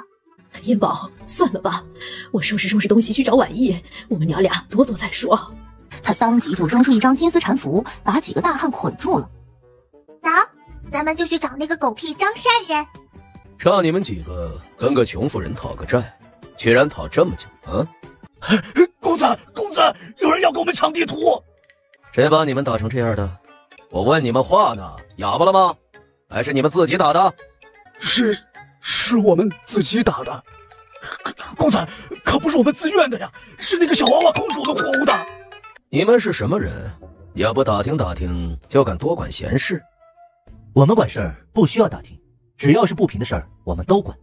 哼，好大的口气啊！那你们就报家门吧，我看看你们是什么皇子皇孙，这么的嚣张。就凭你，还不配知道我们的身份。燕宝，那2个人是什么人啊？怎么这么横啊？姨姨，那个是我哥哥，那个是我大师兄，就他们这些人绰绰有余。哼，我不管你们是什么人，现在走还来得及，不然我就让你们尝尝牢饭的滋味啊！那我们要是不走，就管定这事儿了呢？你们过去，先把那小娃娃给拎过来，摔个响儿，让他们听听。家里的一切，你们愿意拿什么就拿什么，不关别人的事。姨姨不怕，我可是能请阎王来的哟。哥哥，不用管他们，让他们来摔我吧。这孩子莫不是傻吧？自己往上凑，我看他脑袋摔在地上哭不哭？说着，他伸手就去抓小烟宝。这小烟宝小手一挥，那家丁的手咔嚓一声就垂了下去。把那孩子给我抓住！一样，这手还没碰到小烟宝就断了。哎呦哎呦哎呦，我的手！连个小娃娃你们都抓不住，废物！一帮废物！你们一起上，抓不住这个小娃娃，回去我就扒了你们的皮！张善人后面的家丁闻言一拥而上，小烟宝又扔出一张空体符。废物！你们自己打什么？去抓那小崽子！小烟宝一看这张善人这么着急，就决定让他也参与其中。哎呦！你们这些废物敢打我！你们等着！连滚带爬的往院外跑去。呀，这钟家是闯了大祸了，回头县衙的人就得过来抓人。哎呀，钟家嫂子，趁着县衙的人还没来，快点跑吧！燕宝，你们快走吧，这罪我顶了。姨不怕，他们跑不了的。小烟宝就扔出了一张金丝缠符，把张善人和那些家丁都赚了回来。说，你为什么要欺负姨姨？啊！你赶紧放了我，不然一会儿我舅舅来了，没有你们好果子吃。一侧眼过来，一脚就把张善人踹趴在了地上。我妹妹让你说，你就老老实实回答问题。你舅舅最好是别来，来了他的官也就当到头了。小烟宝从如意袋里掏出一张真玉符，开在了张善人的脑门上。你怎么知道钟家有地图的？是我舅舅让我来的，说钟家有一张图，让我弄到手。那你舅舅怎么知道钟家有地图的？舅舅府上来了一位座上宾，据说神通广大。大师兄，哥哥，这张善人帮着他的舅舅干了多少坏事？还是你们问吧。我和姨姨去屋里说会儿话。姨姨，不用收拾了，一会儿让他们谁扔的谁来收拾，一样收拾不好我就揍他。燕宝啊，你怎么会突然来这里了？婉意怎么没回来啊？不是她出了什么事吧？姨姨放心，婉意姐姐很好的，她在营地和我三师兄他们给受伤的士兵治伤呢。我是从京城才回来，路过这里就来看看姨姨。没事就好，没事就好。对了，这事回去可千万别跟婉意说，我不想让她分心。这么多年，我已经够连累她的了。燕宝，你和外面那2位公子来这里，不只是就看看姨姨吧？还有什么事吧？有这么一点点的小事。是不是婉意惹什么祸了？咦，婉意姐姐真的很好。我来是想问问姨姨和婉意姐姐的爹都叫什么名字。姨姨，我和哥哥们才从京城回来，还没到军营呢。我问的是，怕婉意姐姐她也不知道，所以先来问你了。婉意的爹叫钟毅，我闺名叫罗婉。自从婉意爹没了，就再也没有人叫过我的闺名了，我自己都差点忘了。那姨姨给我的那张地图，是不是你们曾经救过一个人，他给你们留的？是，可是那人伤势太重，我们给他请了郎中，也没能救过来。那人临死前把那张图交给了我的夫君，我们始终也不知道这图是什么图，但是那人把这张图交予我夫君时的表情非常凝重，我们就知道这东西绝对不是一般的东西。燕宝，那图到底是个什么图？为什么县令大人也派人来找？很重要吗？姨姨，如果我说你给我的那张图是藏宝图，你会后悔不？藏宝图？幸亏我把那图给了燕宝，不然就被张善人那些人给抢去了。那图本来就不是我们的，我有什么好后悔的？燕宝，你今天来问这么多，是不是知道那图是谁的了？那张藏宝图是我大师兄的，是他墨家的藏宝图，当初家中出了变故，交予了管家保管，就是你们救的那个人。县令大人办案，携人闪看。就是他们。我还有我。哎呀，救救啊！救救啊！啊，舅舅，你快点把那个孩子给抓起来！那孩子邪门的很，他会控制人。是他们把你打成这样的？是那孩子打的。撒谎！我啥时候动过你一根手指头？明明是你的那些家丁打的。院外的那些人可都是看见了的，你休想诬赖人。除非你没长脑子，才会相信他的话。我妹妹这么小的孩子，怎么可能把一个大人打成这样？把他们都给我抓起来！至于孰是孰非，带到县衙审审就清楚了。徐县令，徐弘济是吧？大胆，敢直呼我们徐大人的名讳！我看你是活得不耐烦了。莫子秋抬腿就把那衙役的刀踢飞了。我看你是活得不耐烦了。你们到底是什么人？怕了？把这两大一小通通给我绑了，先让他们尝尝我丰家县大牢的老虎凳是什么滋味。哥哥，老虎凳是啥？是长得像大黄一样的凳子吗？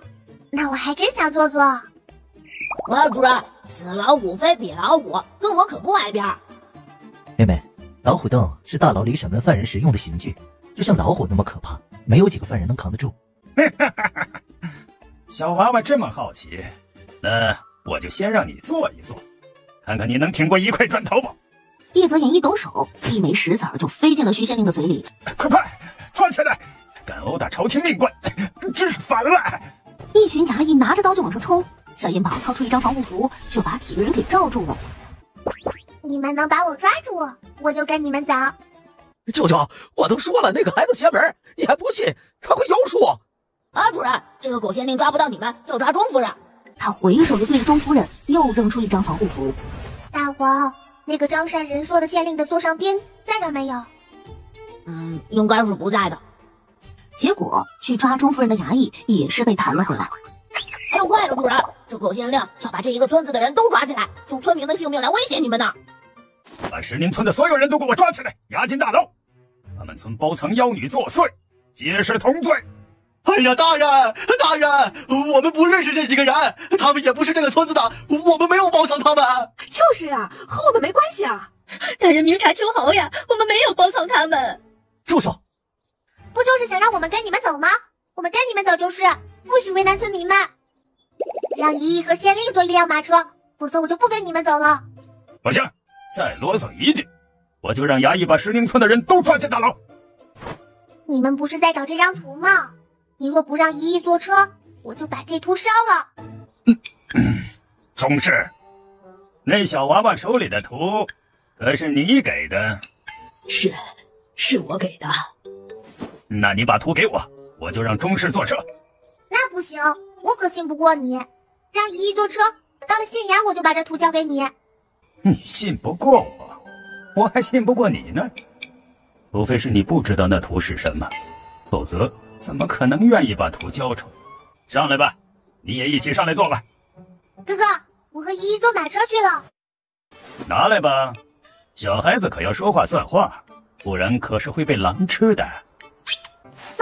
那图就在这袋子里呢，都给你吧。衙役直接把几人押去了大牢，只是衙役前脚刚把他们关进去，小银宝后脚就扔了一张传送符，几个人直接来到了县衙的后场。银宝，要是咱们被发现了怎么办呢？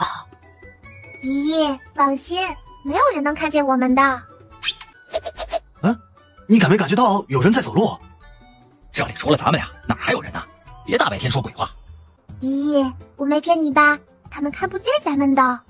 银宝，既然没人能看得见我，那你们就去忙你们的吧，我自己在这县衙逛逛就好。好的，姨姨，一会儿我和哥哥们办完事再回来找你。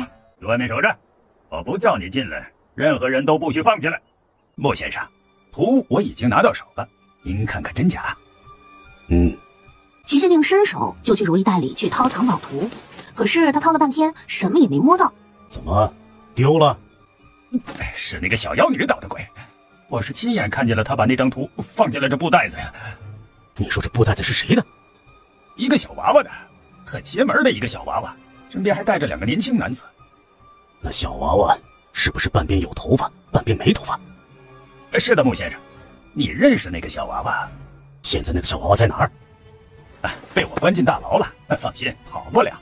戴面具的穆先生抬腿就往外走。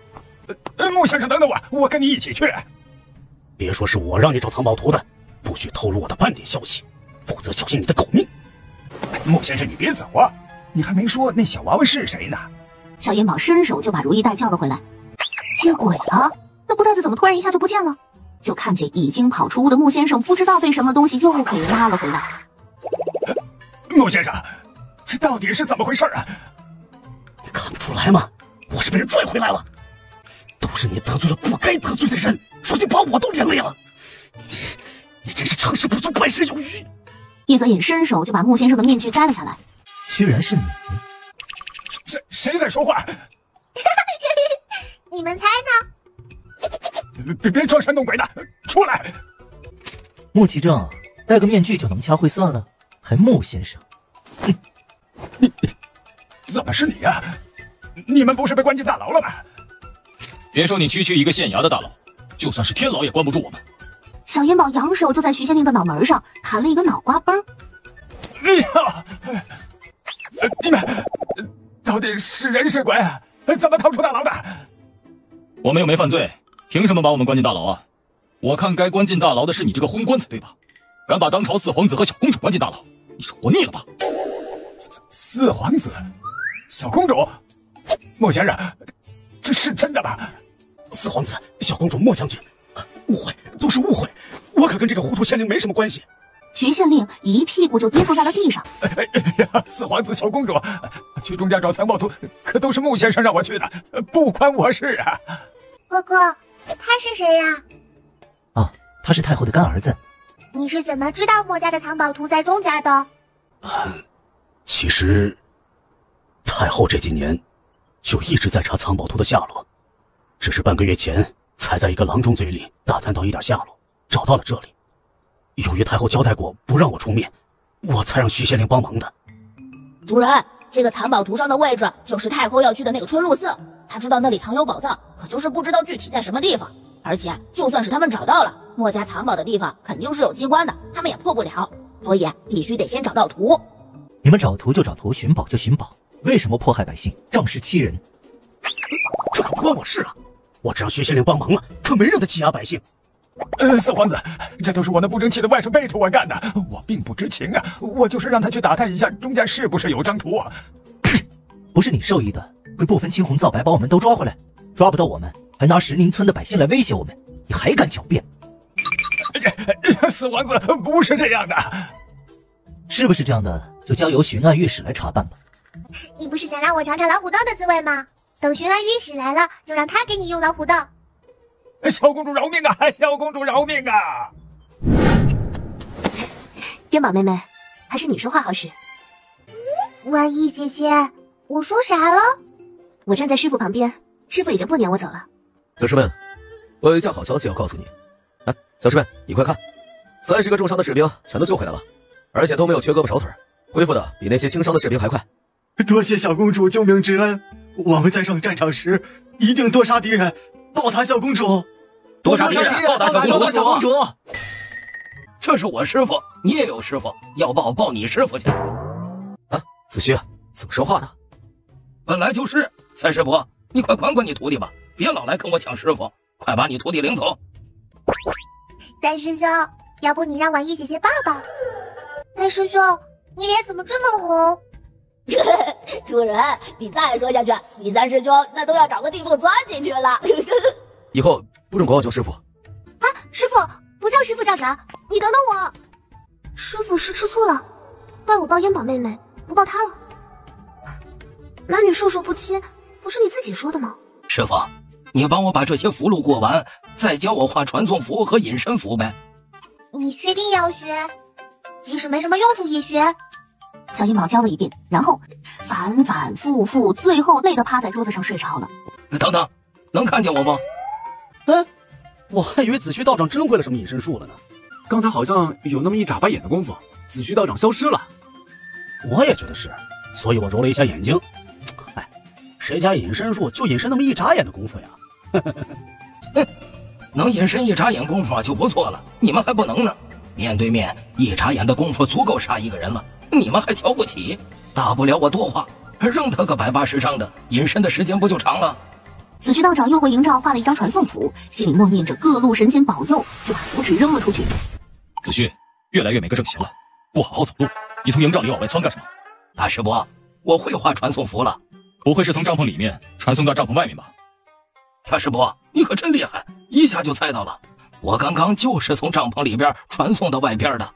一大早上吵什么呢？师傅，我成功了，我画的符成功了。真的？我已经能从帐篷里边传送到帐篷外边了。抱我回去再睡一会儿。元宝妹妹，你醒了吗？我师傅不用你伺候洗漱，你伺候你自己师傅去。你这个老道怎么回事？跟我作对是不是？要不是你瞎说话，我师傅能见都不见我了吗？从昨晚到现在，一直把我拒之门外。我要找烟宝妹妹去管管我师傅。小烟宝的耳边突然传来了娘心的声音：“太后死了！”烟宝妹妹，你做噩梦了？婉仪姐姐，我有急事先走了，你跟我大师兄和三师兄说一声。师傅，你去哪儿？我跟你……都怪你！你若是不来，我师傅咋能吓得跑得这么快呢？这……齐大人不用怕，这是我妹妹，当朝的小公主。哎呀，徐弘济呀，徐弘济，你真是作死啊！你没见过小公主，还没有听说过小公主的本事吗？咋就不问清楚再抓人呢？这回是彻底完蛋了。哥哥，咱们得赶紧回宫。妹妹，是父皇和母后又遇到什么危险了吗？怎么这么急就往回赶？娘亲发来传音符，说老妖婆死了。太后死了？我怕这其中有什么诈，所以得赶紧回去看看。宫里可是发生了什么事？太后没了。那为什么这宫里……爹爹，我回来了。烟宝，你怎么回来的这么快？边关没出什么事吧？没事，图尼国的人跑还来不及呢，哪还敢再挑事？我是收到娘亲的传音符，我和哥哥就赶回来了。元宝，你收到了呀？没回母妃，以为你没收到呢。爹爹，老妖婆怎么突然就死了呢？我还想问她点事儿呢。太后是在睡梦中过世的，宫人发现时已经没了。大皇，糊涂爹是不是没说实话？主人，皇上在想什么？我不知道啊，我听不到他的心声。没事，死就死了吧。我问太后的鬼魂也是一样。可是太后的灵柩已经送往了春露寺，这时应该已经到了。荣王也一同去守灵了。父皇，这不合规矩吧？朝中的大臣们岂不是又会借机生事？这些都是太后遗诏里交代的，遗诏已经让大臣们看过了。兰国历来都是尊重孝道的，遵从太后的遗诏也是孝道。爹爹，我要去一趟春露寺。元宝乖，咱可不去那地方，才不去给太后守灵呢。娘亲，我不去守灵，我去问老妖婆点事儿。好，父皇陪你一起去。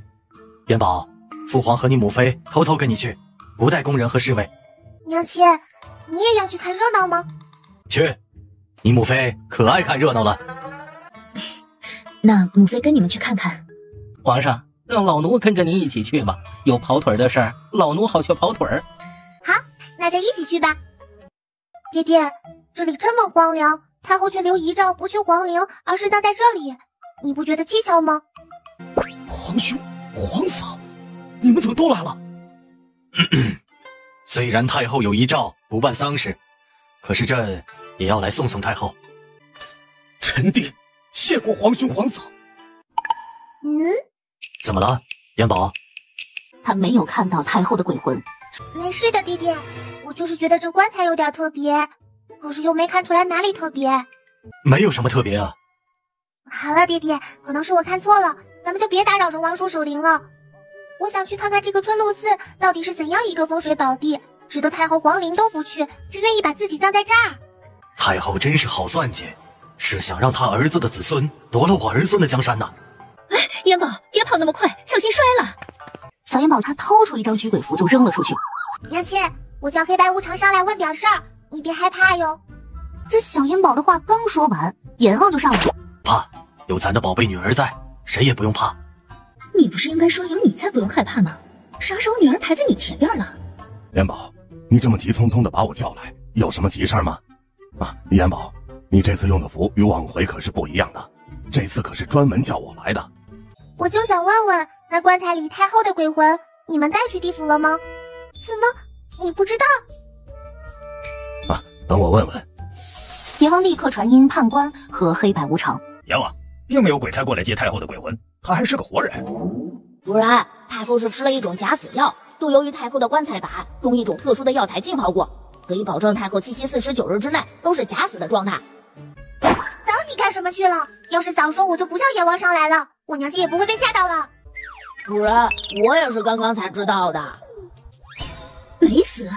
阎王，你既然来了，就还是去确认一下那老妖婆的鬼魂在不在身体里吧。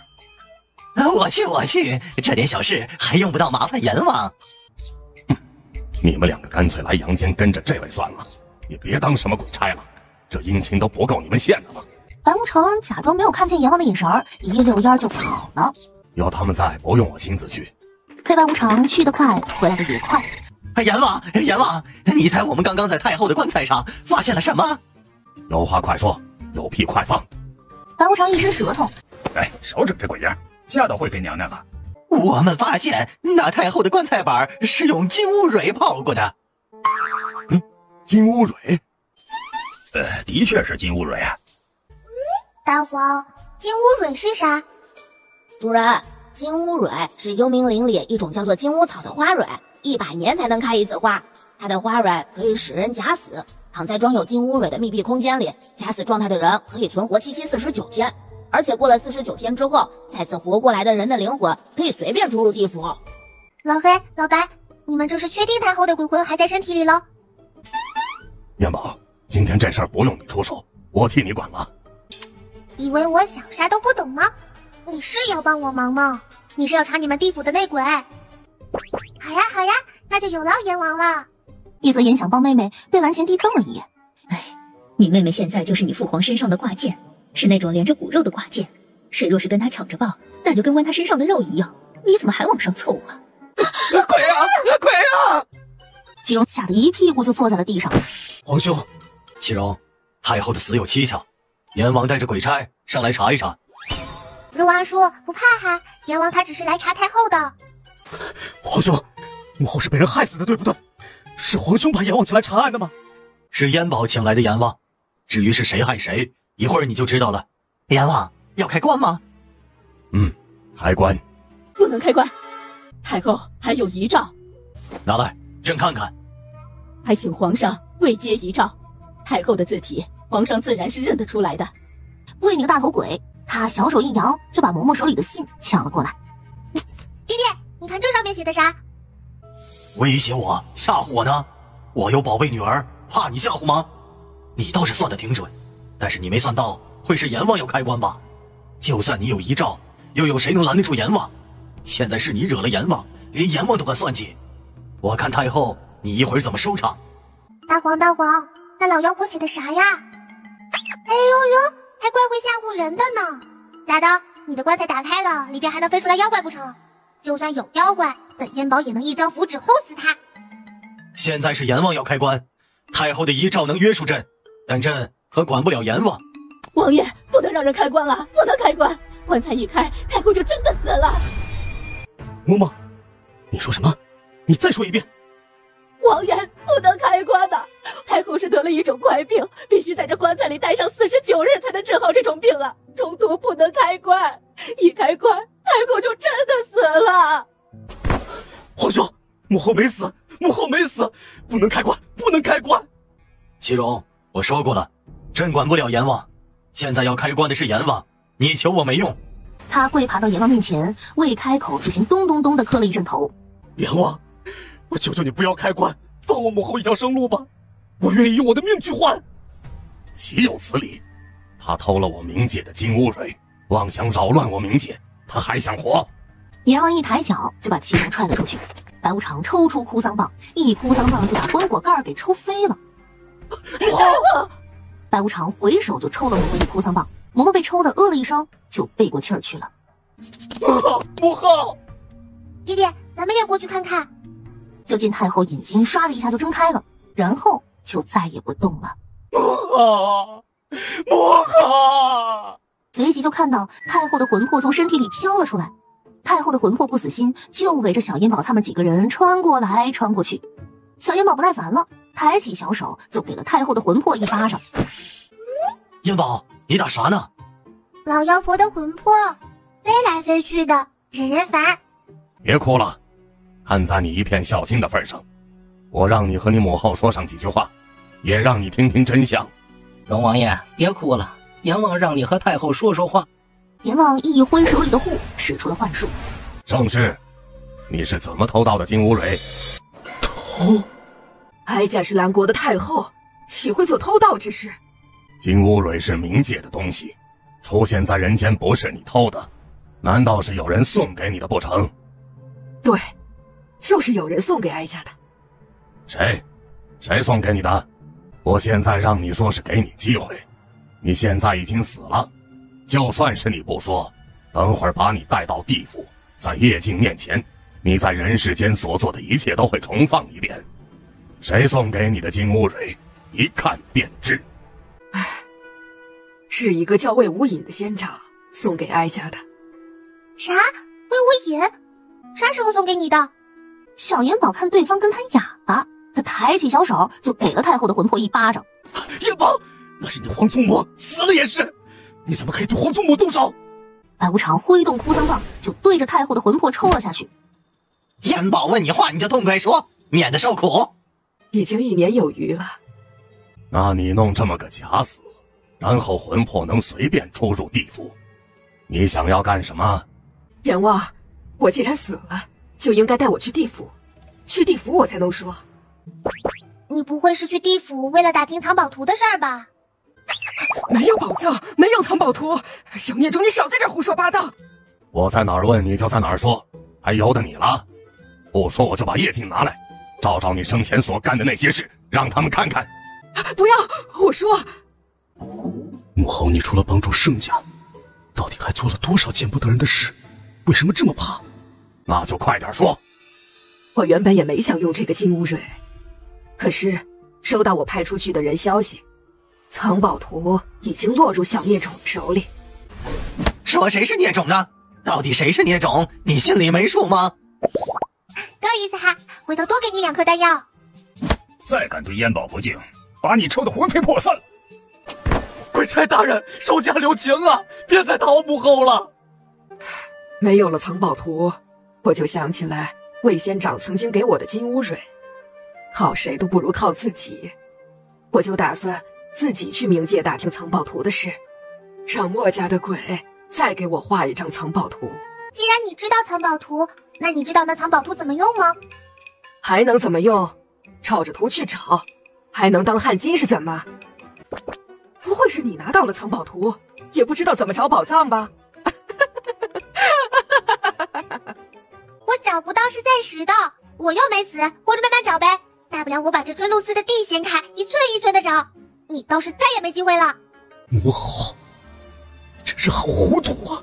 为了这些身外之物，搭上了性命，何苦呢？元宝，你还有什么想问的？若是没有，我们就押着盛世回去了。没了，你们带老妖婆走吧。等等，荣王叔，你这是干什么？太后是太后，你是你，你这不是要折我的寿吗？小公主，我现在就是一个庶民，你是当朝公主，我下跪是应该的。能不能求小公主，让我和母后单独说几句话？没问题，那我们出去，荣王叔和太后就说说话吧。阎王，你不会不让吧？您都说了，我敢不让吗？让，元宝都答应了，我自然不会反对。主人，你就不好奇龙王和太后的鬼魂说点啥吗？还用得着我好奇吗？有你就够了呗。你能忍得住不去听吗？齐柔，母后再也不能保护你了，你以后要受苦了。母后，儿臣不孝。儿臣还是想问您一句实话，满朝文武都在猜的羽毛点的那个私生子是谁？齐柔，这种捕风捉影的事你也来问母后？那个私生子是不是就是儿臣？混账，这种话你也能说得出口？母后，我是不是那个私生子？母后做这么多，就是为了保护你，你还不明白吗？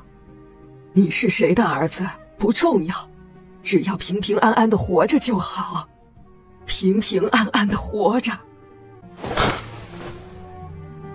果然如此，果然如此。太后的魂魄追了出去，该说的也都说完了，该走了。白无常一抖手，一条锁链就套在了太后魂魄的脖子上，一闪就消失不见了。张福，去看看。龙王，一泽眼急忙朝着声音的方向跑了过去。小银宝意识到可能是出事儿了，所以一张传送符就扔了出去。哎，银宝，等等母妃！龙王跳下去了。哎呀，把娘亲自己丢到下面了。小银宝赶紧又扔出一张传送符，带着几个人回去了。娘亲，都是燕宝不好，娘亲不怕。娘亲身上带着燕宝给的护身符，人鬼都伤不到娘亲的。你个不孝子，把母妃一个人扔在这就跑了。母妃，都是儿臣的错，下次儿臣一定背着母妃一起跑。娘亲，不要怪哥哥了好不好？下次燕宝带着娘亲，不再把娘亲忘了哈。好，母妃谁也不怪了，有燕宝的护身符，娘亲不害怕。娘亲，这回让哥哥和父皇在这保护你，我和张福山去山崖下面把荣王叔的尸体找回来。妹妹，还是我和你去吧，让张福留在这里陪着父皇和母妃。让你哥哥陪你去，张福留在这儿。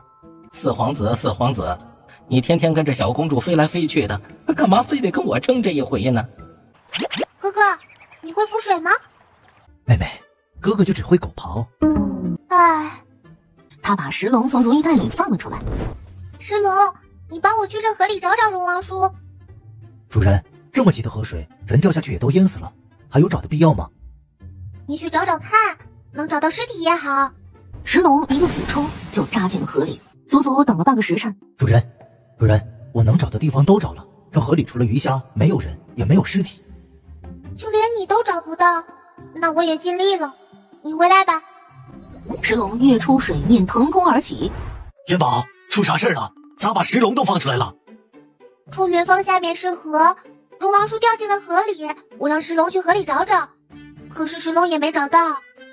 既然没找到，那或许祁荣还活着。无论祁荣是生还是死，他都不可能回京城了。咱们回去吧。皇上，那太后的灵柩怎么办呢？这里不是跟来了宫女和太监吗？让他们随便找个地方就埋了吧。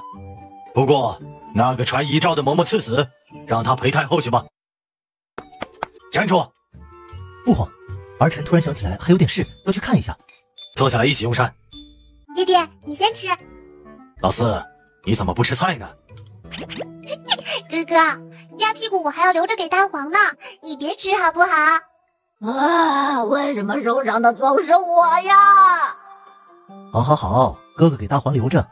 在刚要吃完的时候，有太监进来报，大理寺卿来了。让他进来吧。大理寺卿，不就是那天早朝上打架的那个安武吗？不会又来找爹爹评理的吧？臣妾就先回惠兰轩了。你自己回去吧。娘亲，你先回去吧，我一会儿就去找娘亲，我还有好东西给娘亲呢。好东西？什么好东西？为什么只说给惠妃，没说给朕这个父皇呢？女儿偏心。皇上啊，你整天黏着女儿也没用，好东西给我这个母妃，可提都没提皇上你呢。小公主，那100斤微臣可给您送来了，您可收到了？大理寺卿，你这是什么意思？难道朕还会克扣小公主的金子不成？收到了，爹爹已经把那100斤给我了。你来就是问这事儿的？啊，自然不是，皇上，剩下的事臣已经都查清楚了，口供都在这里，请皇上过目。大黄，上面都写的是什么？哎呀，主人，让你学认字你不肯，你看吧，现在书到用时方恨少了吧？小银宝举起小拳头，对着如意袋就是一小拳拳。主人，我错了，我念给你听就是了。最后把小银宝毒睡着了。哎呀，这蓝前帝把眼睛也闭上了，索性他也不看了，听着吧。安大人，要不您就先回去吧。等朕看完了再走。哎呀，是不是时常抱着小公主就会长本事呀？不然皇上就是再喜欢小公主，也不能上朝抱着，下朝抱着，用膳抱着，批奏折还抱着，就差睡觉没抱着了。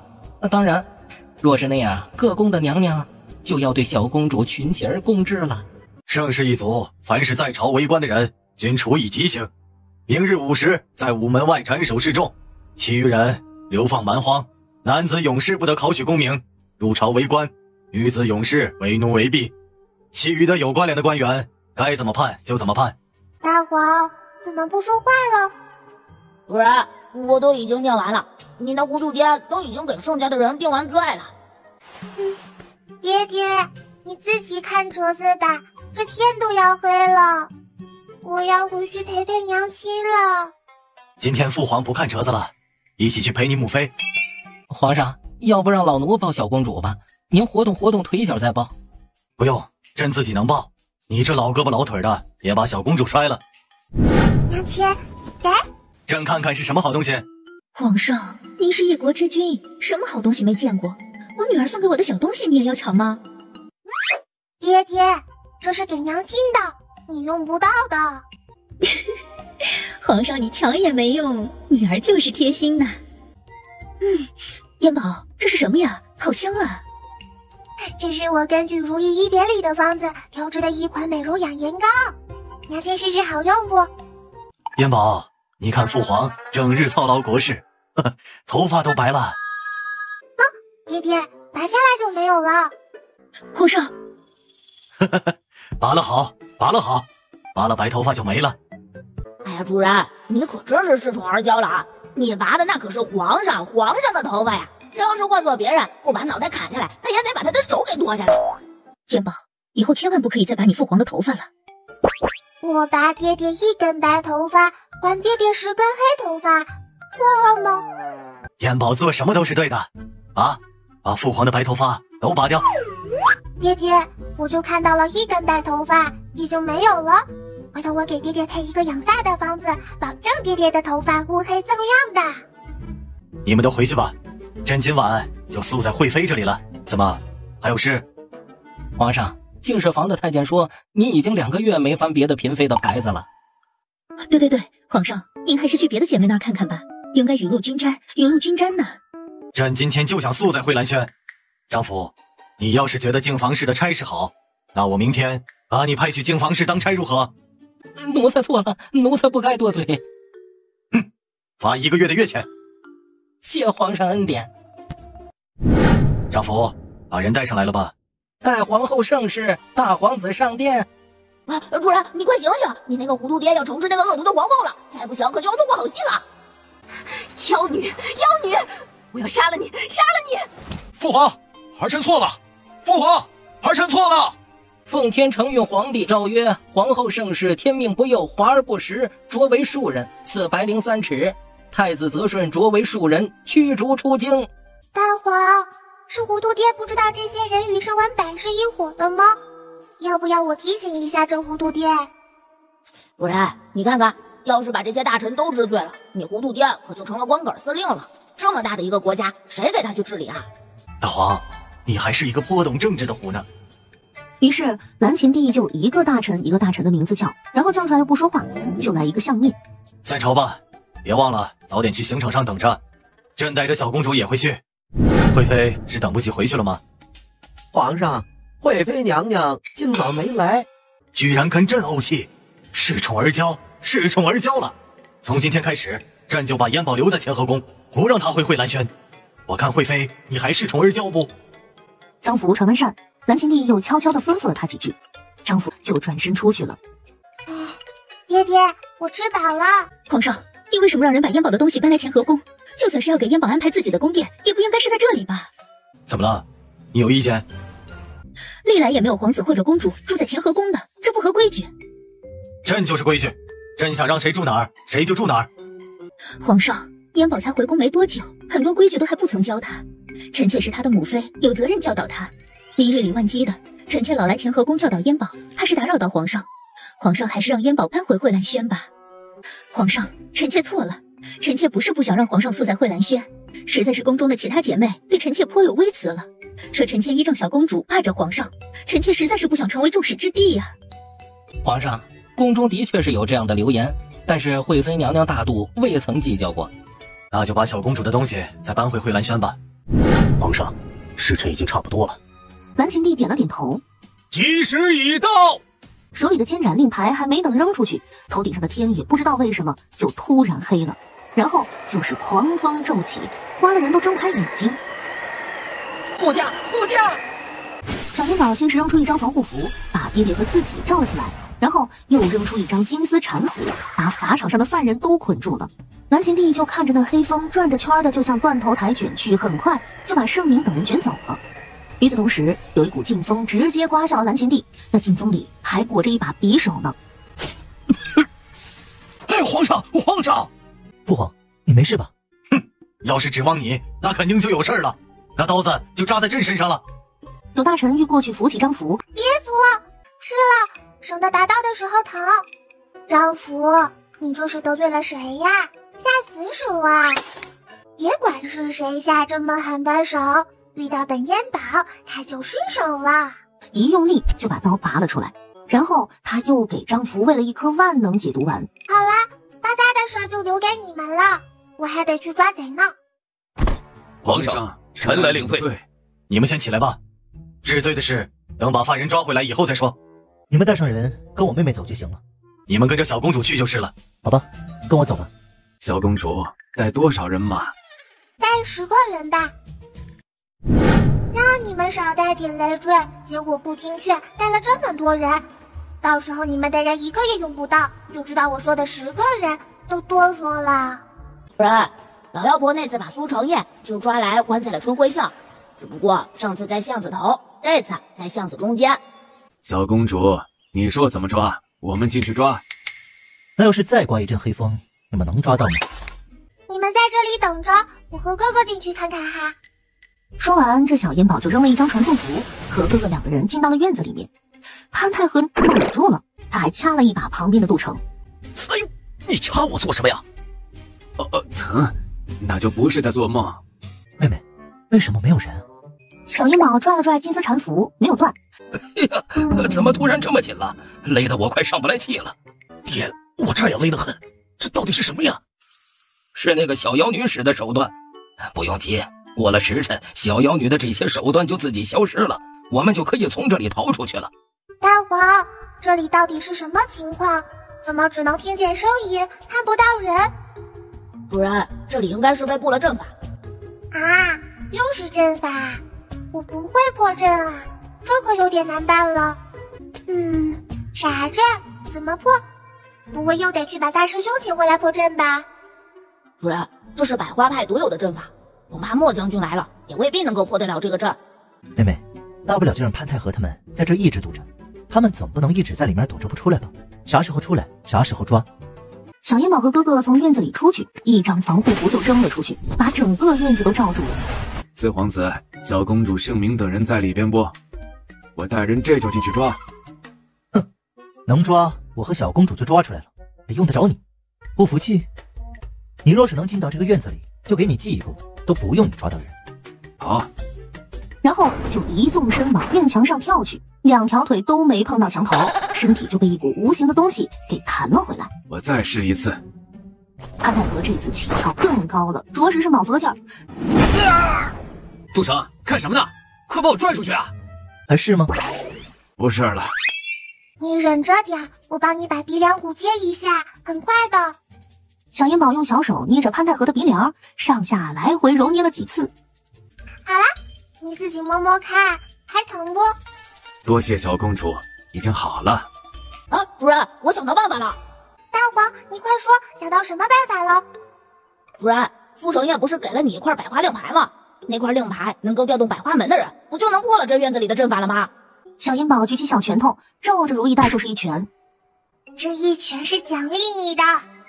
哥哥，你知道哪里有百花酒楼吗？百花酒楼应该是个小酒馆吧，没听说过。妹妹想吃饭，我带你去白楼，那里的饭菜可在京城出了名的。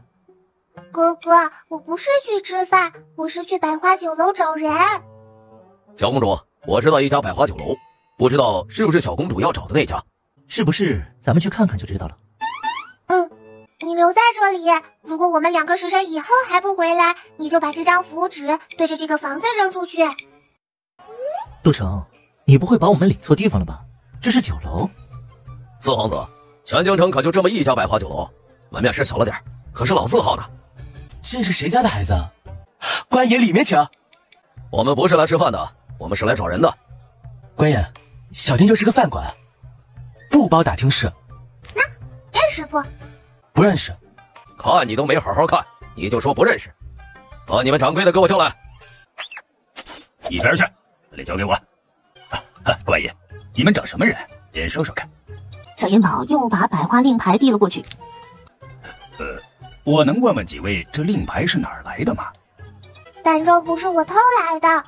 你能带我去找这个牌子的主人不？不用看，这牌子就是我妹妹的，你只需回答我妹妹的问题就行。这是四皇子。多嘴。请几位今晚亥时再来。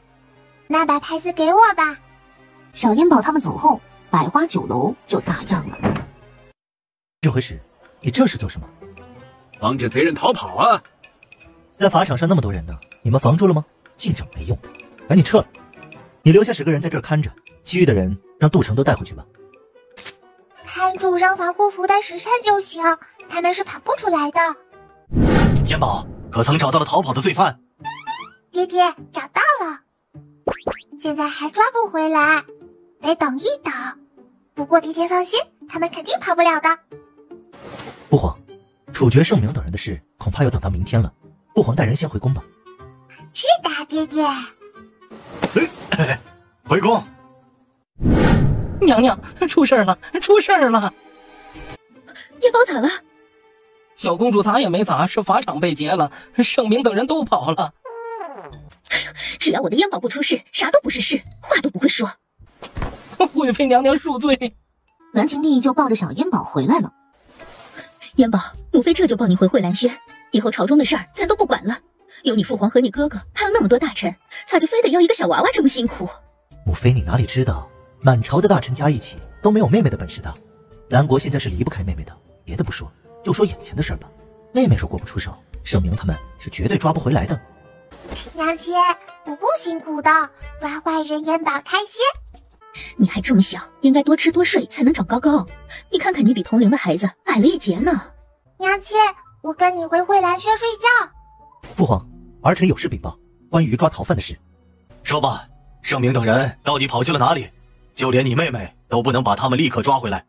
回父皇，盛明等人逃到了春晖巷的一个院子里，那里又被布了阵法，所以暂时还抓不到他们。阵法？那赶紧去请定远将军回来破阵呢。这次的阵法是百花门独有的阵法，怕是定远将军也破不了。定远将军都破不了，那可怎么办？父皇不用担心，妹妹有一张百花门的令牌，已经联系到百花门的人了，约好了晚上见面。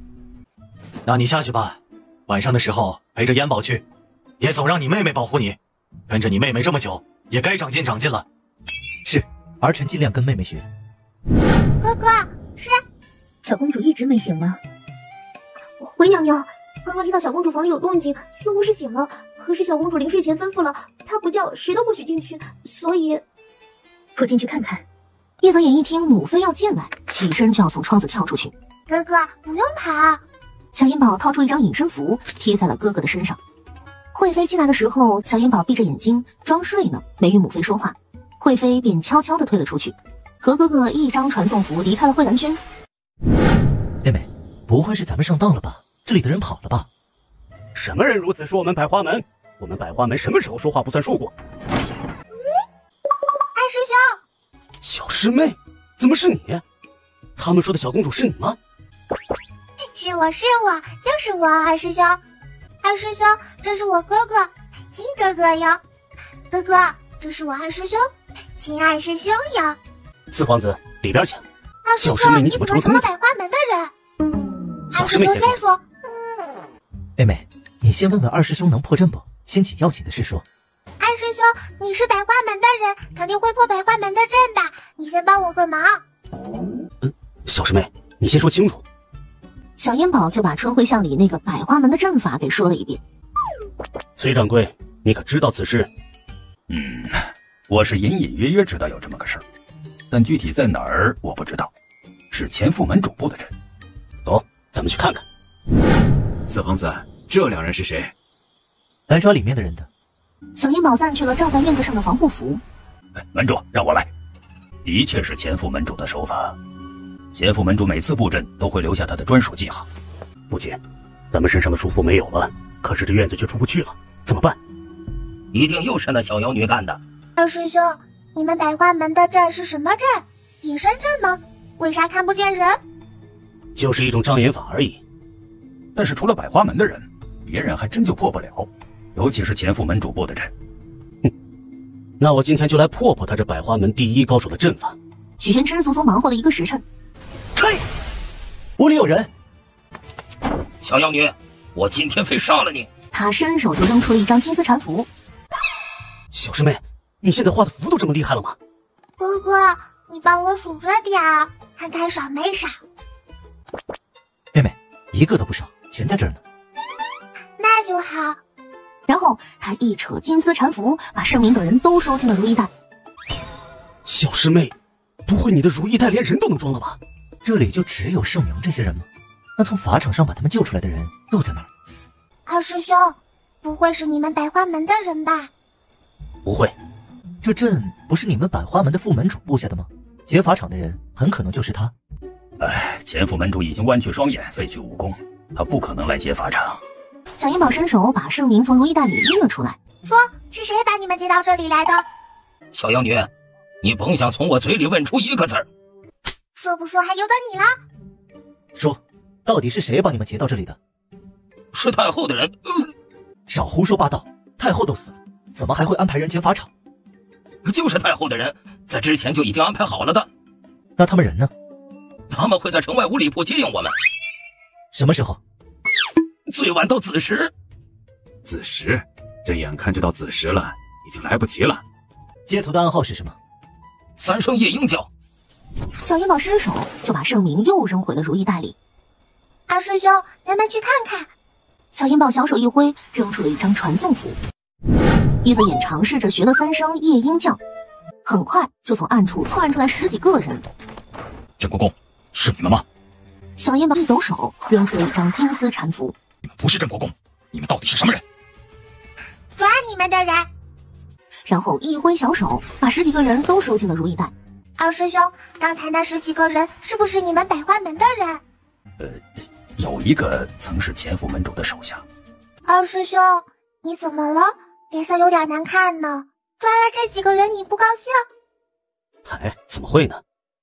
我就是有点担心，怕皇上认为这劫法场的事是我们百花门干的。放心，二师兄，就算是你们百花门的人干的，又不是你干的，你不用害怕。二师兄，我还有很多话要问你呢，去你们百花酒楼好不好？妹妹，许师兄去皇宫不方便，你就和许师兄去我宫外的府里如何？好，就依四皇子所说，去四皇子的府上吧。我有好多话问小师妹呢。回到府里，小银宝把在五里铺抓回来的人都放了出来。哥哥，你去审审吧，尤其那个百花门的人。然后小银宝和二师兄就去叙旧了。刚轮到许玄之说他下山的经历，这叶泽眼就过来了。妹，有情况。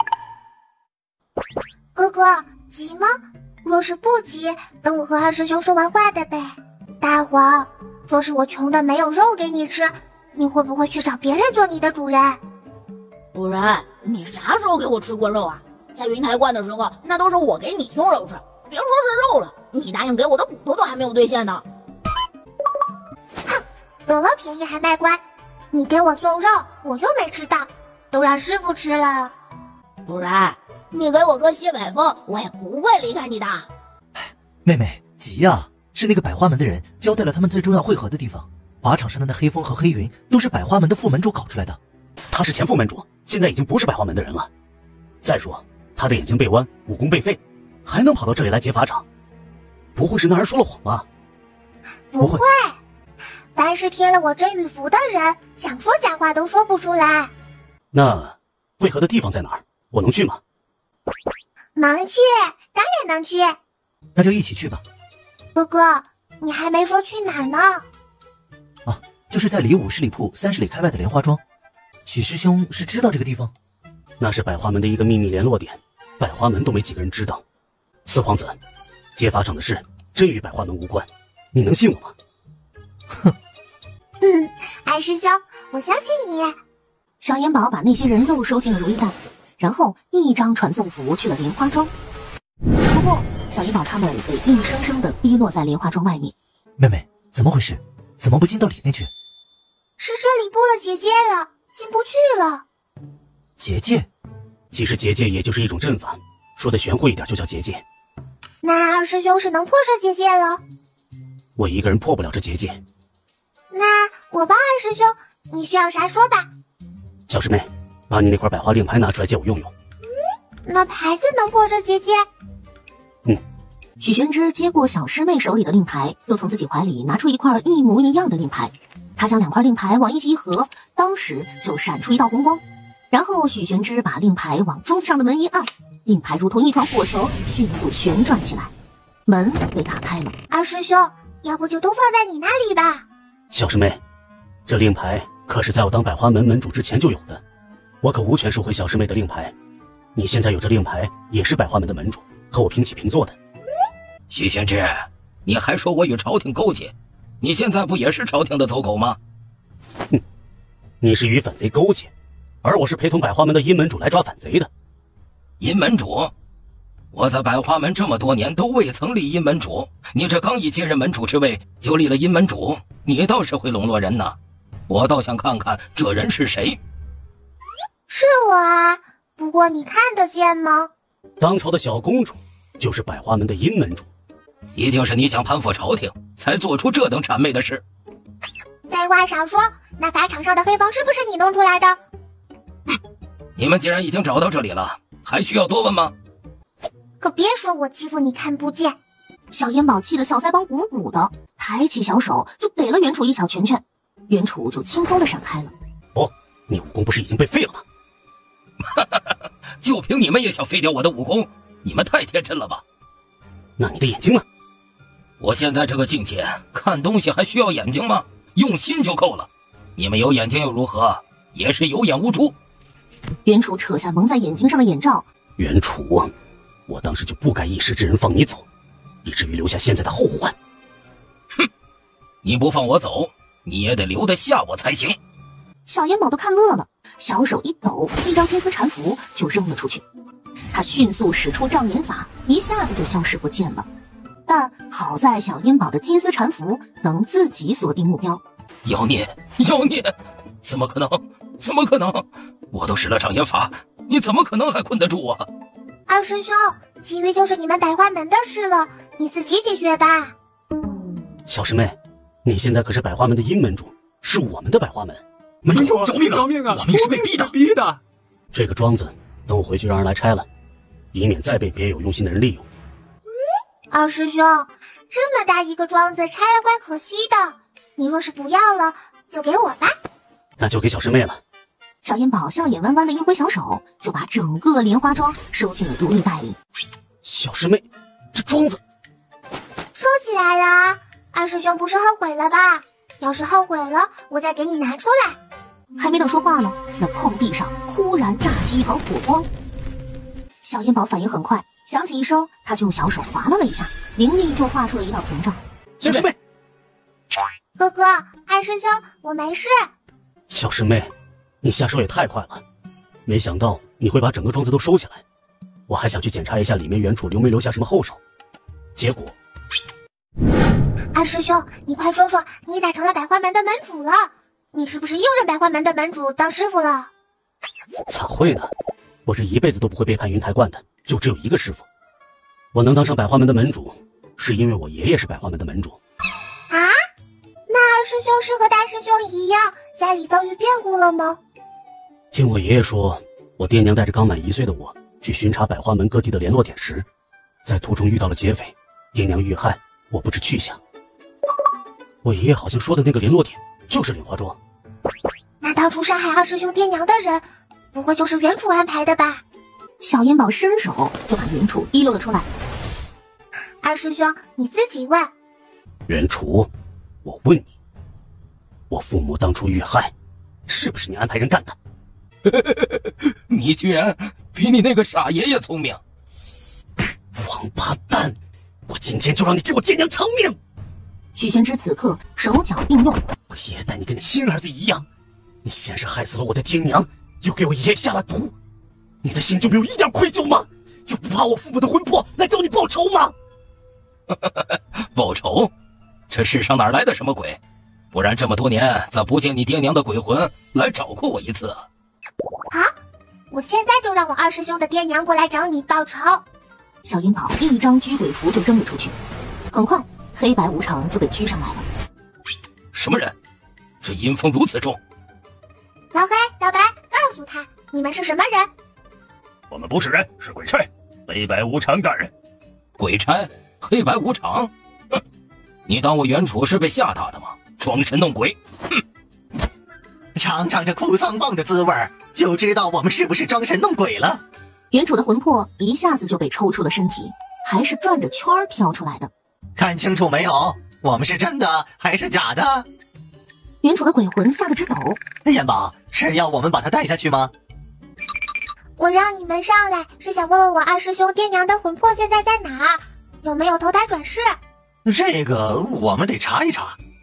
黑无常一闪就消失了，白无常举起哭丧棒，又把袁楚的鬼魂打回到了他的身体里。黑无常也以最快的速度返回来了。许玄之父母的魂魄没在地府啊，投胎了？不是，是他们被害以后魂魄还留在人间，他们被害时寿元并没有尽。把阎王给我叫来。那个燕宝，阎王今天没在地府。大东又去上面了。那老黑、老白，你们能找到我二师兄父母的魂魄吗？当然能，我们就是干这个的。你们是干这个的，为啥让他们还在人间受苦？哎，燕宝，不生气，不生气。这个规矩不也才新改的吗？也不是我们失职，以前的被害死的人，寿元没尽之前，确实不能去地府。那这规矩都改了，你们为啥还不把留在人间的鬼都带下地府去？他们在人间受苦不说，有时还会在人间作乱。我们已经在往下面带了，只是还没轮到许玄之父母这一批呢。好了，这事归根结底还是阎王的问题，跟你们说没用。你们快点把我二师兄爹娘的魂魄找来。他们两个一溜烟就跑了。小师妹，这真是地府的鬼差黑白无常？当然，如假包换，老黑老头都信了，二师兄你还不信？可是那黑白无常为什么那么听你的呀？好像阎王都不敢惹你一样。可能是怕我的福禄吧，怕我把地府占了。黑白无常真的能把我父母的鬼魂带到这里来吗？那我能与他们见上一面吗？当然能，而且还要让二师兄的爹娘亲手报仇。就在袁楚准备服软的时候，黑白无常回来了。小师妹，两位鬼差是没找到我父母的鬼魂吗？找到了，二师兄爹娘的鬼魂现在就在这里，只是你看不到而已。小师妹，怎样我才能看见我爹娘的鬼魂？黑白无常立刻领会，使出了幻术。爹娘，是你们吗？这是阎王给我的药，鬼魂吃了可以维持半刻钟的人形。两个鬼魂毫不犹豫地拿起药丸吃进了嘴里，还可以有厉鬼的实力，有仇报仇，有冤报冤。这20年了，娘亲没想到还能触摸到你的脸。娘，许玄秋身上的戾气猛增，两眼猩红，奔着袁楚就扑了过去。等娘帮着你爹杀了袁楚，我们再好好说话。阎宝，他们出气可以，但不能伤人命，否则会影响他们投胎转世。他们又没杀别人，那是杀害他们的仇人，怎么就不行？阎宝，这也是对人的一种保护，以防有鬼找错报仇对象，对人滥杀无辜。但鬼魂对鬼魂就不必受这个规矩管制了。我去帮忙。二位先闪闪。黑无常一哭丧棒就抽在了袁楚身上，魂魄嗖的一下离开了身体。二位这回想怎么打就怎么打，百无禁忌了。拿命来！二师兄，你爹娘现在打他是绰绰有余。二师兄，你上去是帮不上忙的，你打不到鬼魂的。许修贤和夫人这回逮住袁楚的魂魄，就是一顿打揍，直到袁楚的魂魄变成星星点点，消失不见了。也会死吗？不会是袁楚的魂魄施了什么障眼法吧？不会。原主的魂魄连鬼都不是呢，哪有本事使什么障眼法？小烟宝又从如意袋里拿出小瓶。烟宝，阎王的这个丹药不能让鬼在短时间内连着服用，否则鬼体会受损，也有魂飞魄散的危险。再说了，许玄之是人，他父母已经是鬼了，鬼摸人，鬼的阴气会侵入到人体里，人会生病的，重则会要人命。这个不用担心，一会儿我给二师兄吃一碗丹药就没事了。二师兄，你和你爹娘好好说一会儿话，不用担心这的。我和老黑老白到外边去等着哈。许玄之一家3口在里面一直说到了鸡叫。爹，娘，你们以后都不用在人间受苦了，2位鬼差会把你们带到地府去。二师兄说的没错。许修贤夫妇对着小烟宝就要施礼感谢。爹，你们是二师兄的爹娘，也就是我的长辈，我帮你们是应该的。那烟宝能不能跟2位鬼差说说情，把跟我们一起过来的鬼也都让2位鬼差带下去，他们也都是被袁楚害死的。当然，你们没说吗？不过既然烟宝这么说了，我们就一起把他们都带下去。黑白无常带着众鬼就走了。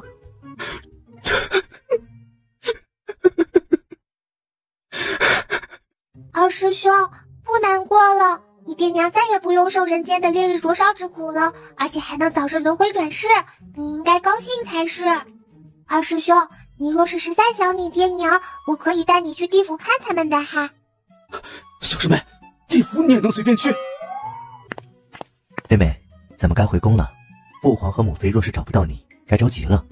二师兄，你就在哥哥这里待着吧，跟自己家一样，困了睡，饿了吃。我得跟哥哥回宫一趟，晚些时候再来找你哈。小公主呢？烟宝还没回来吗？皇上，你知道烟宝去哪儿了？那个……爹爹，娘亲，我在这儿呢。那个……啊，这不是回来了吗？烟宝，跟父皇上朝去。秦嬷嬷，以后在烟宝的房间备一把胆子。办得怎么样了？都办好了，父皇。皇上，盛明等人从法场被妖风劫走，现在大街小巷上传什么的都有。若是不尽早把反贼抓回来，怕是会闹得人心惶惶啊！彭王与诸位爱卿不必担心，反贼都已经抓住了。爹爹，我和哥哥去帮你带人。好。小烟宝到了外面，就把盛明等人从如意袋里放了出来。为了以防万一，还用金丝缠缚给捆上了。叶泽言把怎么抓到盛明等人，又请了谁帮忙，都说了一遍。今日午时，午门外斩首一众反贼，诸位爱卿到时随朕一起去监斩。皇上，微臣觉得这次斩首反贼不宜大张旗鼓的去法场了，免得再生事端。唐王爷爷，放心好了，保证这次啥风也不会有。一会儿我也去法场上监斩。小烟宝扔出一招防护符，把整个法场都罩了起来。斩！已经举起刀的刽子手扑通扑通都倒了下去，人群里窜出好多，奔着断头台扑了上去。锦衣卫五成兵马司的人一面和黑衣人打斗，打！一个黑衣人试图挑断盛明等人身上看不见的绳索，盛明对黑衣人说了一句什么，黑衣人扛起盛明就飞身踩人头跑了。可是当他往人群外面跑的时候，咣的一声被弹了回来。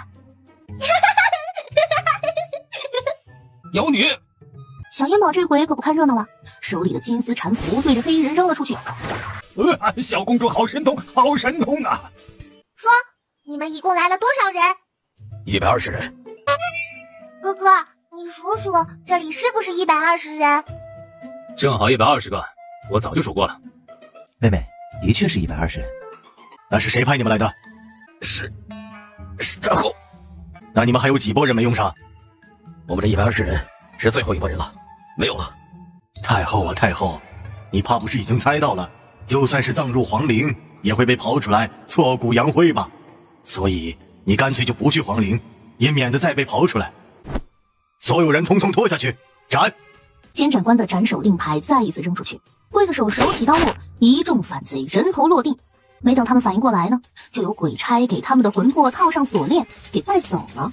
诸位爱卿，明日宫中举行庆功宴，庆祝彻底清除盛世一族以及余党。诸位爱卿可以带着自己的家眷、儿女一起参加，朕可以安排有需要的大臣一家与小公主单独见面。各位大人，机不可失，时不再来呀！你们可要把握住了。仅此一次，小公主可忙得很，不是谁想见都能见的。大黄，怎么样？这些大臣动心没？主人，9亿多半的大臣打算带着自己的儿子和夫人参加宴会了，实际上是想让主人给看清源县的。父皇，明天妹妹还说去看望百花门的老门主呢，那留给各位大臣一家见面的功夫可就不多了，应该见不了那么些人。皇上，我先预定头一个带着我的家人与小公主见面。各位大人，预定倒是行，不过得先交50两金定钱。主人，四皇子这头脑可真适合做生意，还会饥饿营销呢。娘娘，小公主赖床，怎么叫都不起来。母妃，父皇让我来把妹妹抱到颐和殿。你妹妹还在慧兰轩没过来呢，你去把她带来吧。是，母妃，我这就去把妹妹抱来。四皇子，你可算来了！娘娘交代我们叫小公主起床，可是我们叫不起来呀，不但叫不起来，我们连近她的身都不能。你们在这等着吧，我去叫。妹妹，你再不起来，那些交完的定金可就要被要回去了。哥哥，你现在就抱我去。妹妹，你的防护服不散，我可抱不到你。他当即撤掉了防护服，就要跟着哥哥走。妹妹，今日可不同往日，今日是宫中举办宴会，你得打扮得美美的。小公主，你可算来了。魏尚书既然这么着急，那就把你的家眷带进来吧。皇上，我能单独跟小公主说几句话吗？请啊。小公主，一会儿我把家眷带来，能不能别跟他们说是看清源县？那说什么？说什么都行，只要别说真相就行。哦，那我就什么都不跟他们说，至于你自己怎么说，就不关我的事了。小公主，这是微臣的夫人、儿子和孙子孙女。这魏尚书的孙子咋变成儿子？这什么情况啊？他谢过小银宝之后，就带着家眷出去了。大黄，该说话的时候不说话，不让你说话的时候下巴巴。你那八卦劲儿呢？哎，主人，这瓜有点乱，你不得让我捋捋再说吗？主人，其实这也不是个什么伦理大瓜，就是凑巧了。再废话就把你拎出来的。主人，我说嘛，魏尚书儿子的外甥是魏尚书的小妾，也不能说是小妾吧，是魏尚书的前儿媳买来的丫鬟。就因为魏尚书的儿子夸了一句“哎，这丫头听水灵”，就被魏尚书的前儿媳给怨恨上了，设计送到了魏尚书的床上。哎，然后就被魏尚书的夫人给知道了，一气之下就把那丫鬟给发卖了。哎，那丫鬟在途中逃跑了，被魏尚书的儿子给救了，就养在了外边。那魏尚书的儿子不知道那是他爹的小妾？啊，这是不知道。他夫人设计把丫鬟送到他爹床上的时候，以及他娘发卖丫鬟的时候，他都不在府里，去外地了。小银宝帮着朝中近80%的大臣都看了清源县，这有人欢喜有人忧的。皇上，贵妃娘娘让我来把小公主抱到那边去。爹，我去娘亲那边了。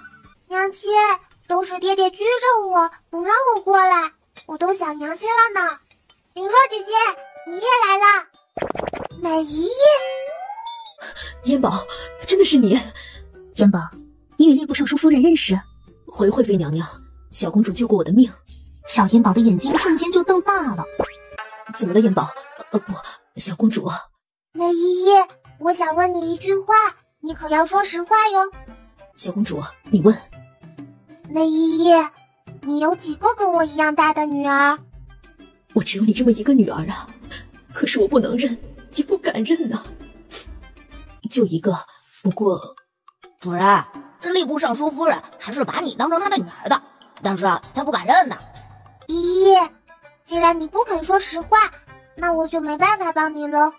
他转身哒哒哒的就去找林若了。韩夫人可是有女儿丢了？没有，惠妃娘娘。啊，我还以为你是要找女儿。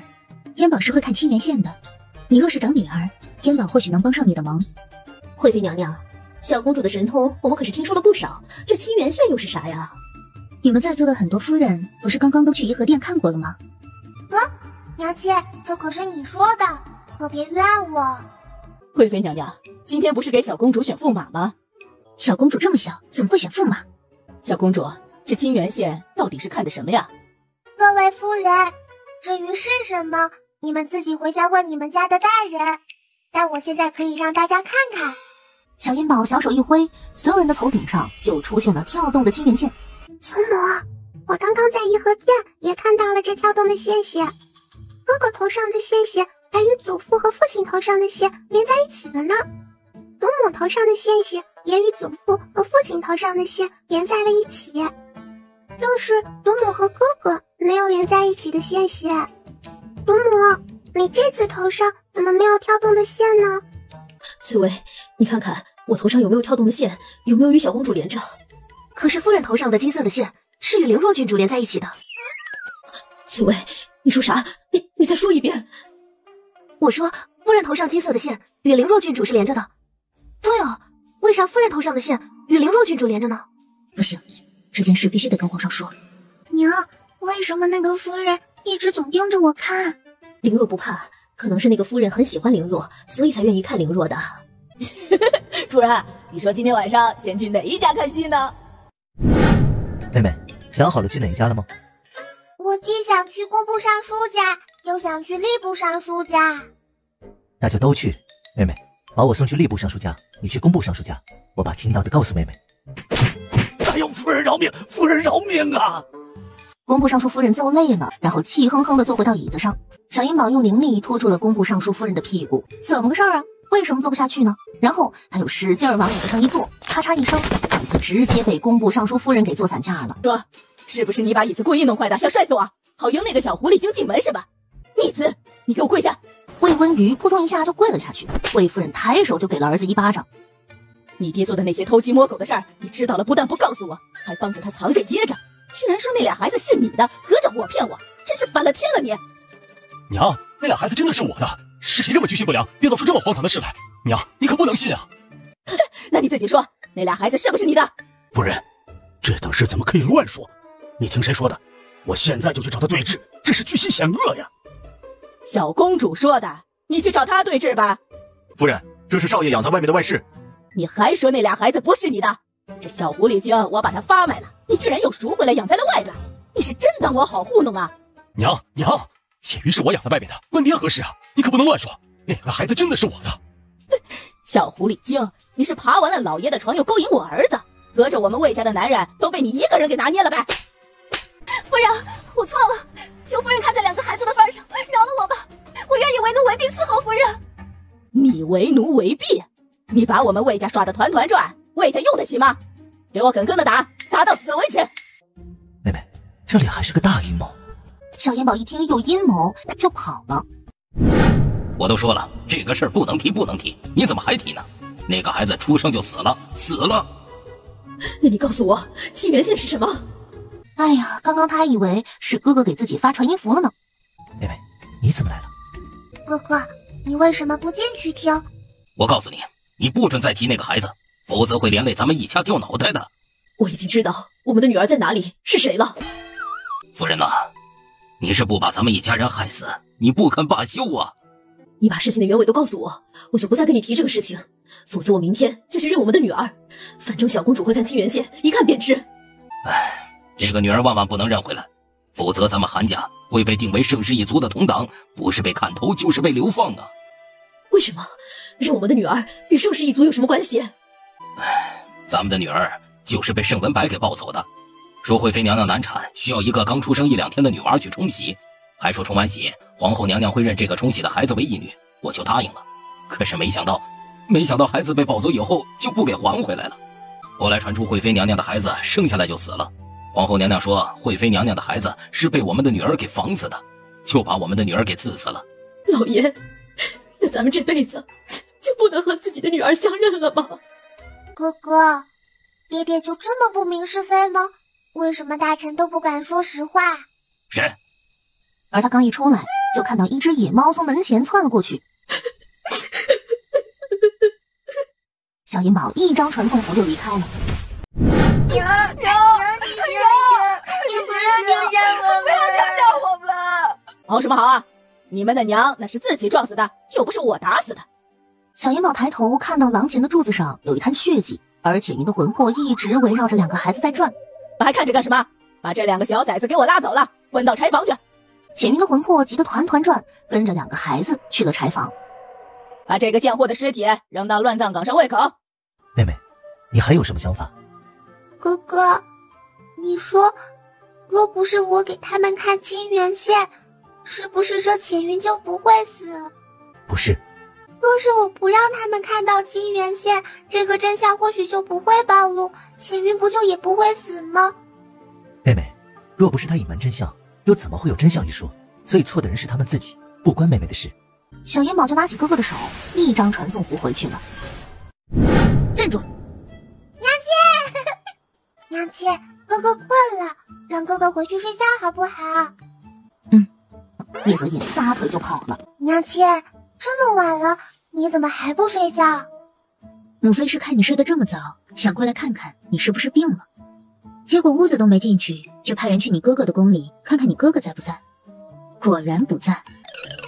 唉，下次把娘亲的房间用防护符罩上不就得了？娘亲出不来，他就没办法知道我和哥哥是不是留珠宫了。对，下次就这么办。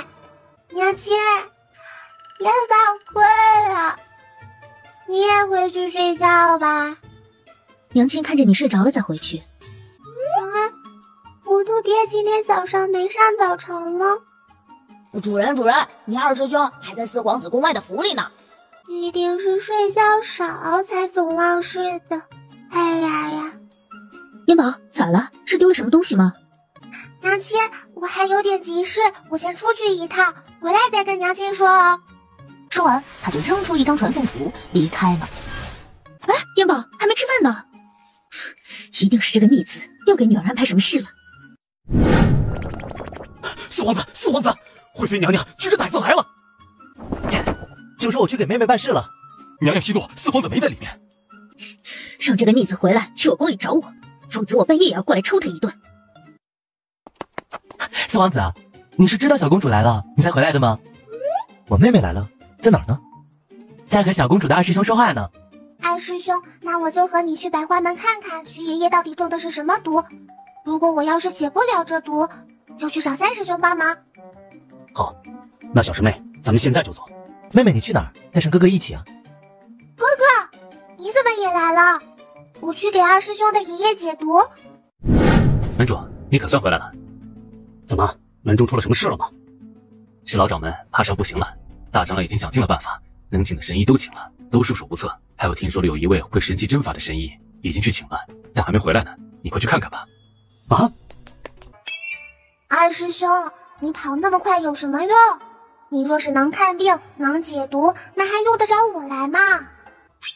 哥哥，咱们也快点过去看看。爷爷，是我回来晚了，我就不该去处理其他的事。三师弟没找到，是孙儿不孝，是孙儿无能。二师兄，别着急哭，让我看看呗，或许还有救。门主，你还是趁着老门主有口气，跟他说几句话吧。也许老门主还能听得见，要是晚了，我怕你连说话的机会都没有了。爷爷，我爹娘的仇已经报了，害死我爹娘的人，我找到了，是副门主干的。爷爷，你一直被他骗了这么多年。创伤老人的身体猛地抖了一下，然后一口气都上不来，眼瞅着人就不行了。闪闪。随即他一针就扎在了老人的天门穴，紧接着第二针大陵穴，第三针鱼气穴。小元宝又通过这3个穴位给老人身体里输入了一些灵力。小师妹，爷爷怎么样了？还有救吗？二师兄放心，有我在，保证不会让许爷爷有事的。小师妹，你这医术是与三师弟学的？我是在如意医典里学的，这里边有一本如意医典，我用的时候它就会自动打开。小师妹，那爷爷能醒过来吗？当然，不过许爷爷现在这种状况，必须得用巨阳13针才能醒过来。二师兄，你带人去外面等着，我给许爷爷施针。巨阳13针，那可是失传很久的针法了。这么小的一个小娃娃，会巨阳13针？大长老，你回来了，这是我小师妹，医术也很厉害的，我们还是到外面等着吧。我要在这里见识一下，这小娃娃说的巨阳13针是什么样的。我妹妹的巨阳13针是谁都能见识的吗？你们若是还想让我妹妹接着给老人家治病，会痛快的出去，否则……我不看可以，但是我也请来了一位会巨阳13针的神医，来让这位神医看看。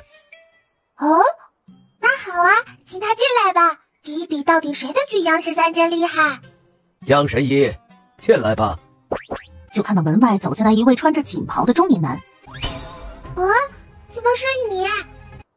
江郎中，江郎中，不认识我了？云台观的燕宝。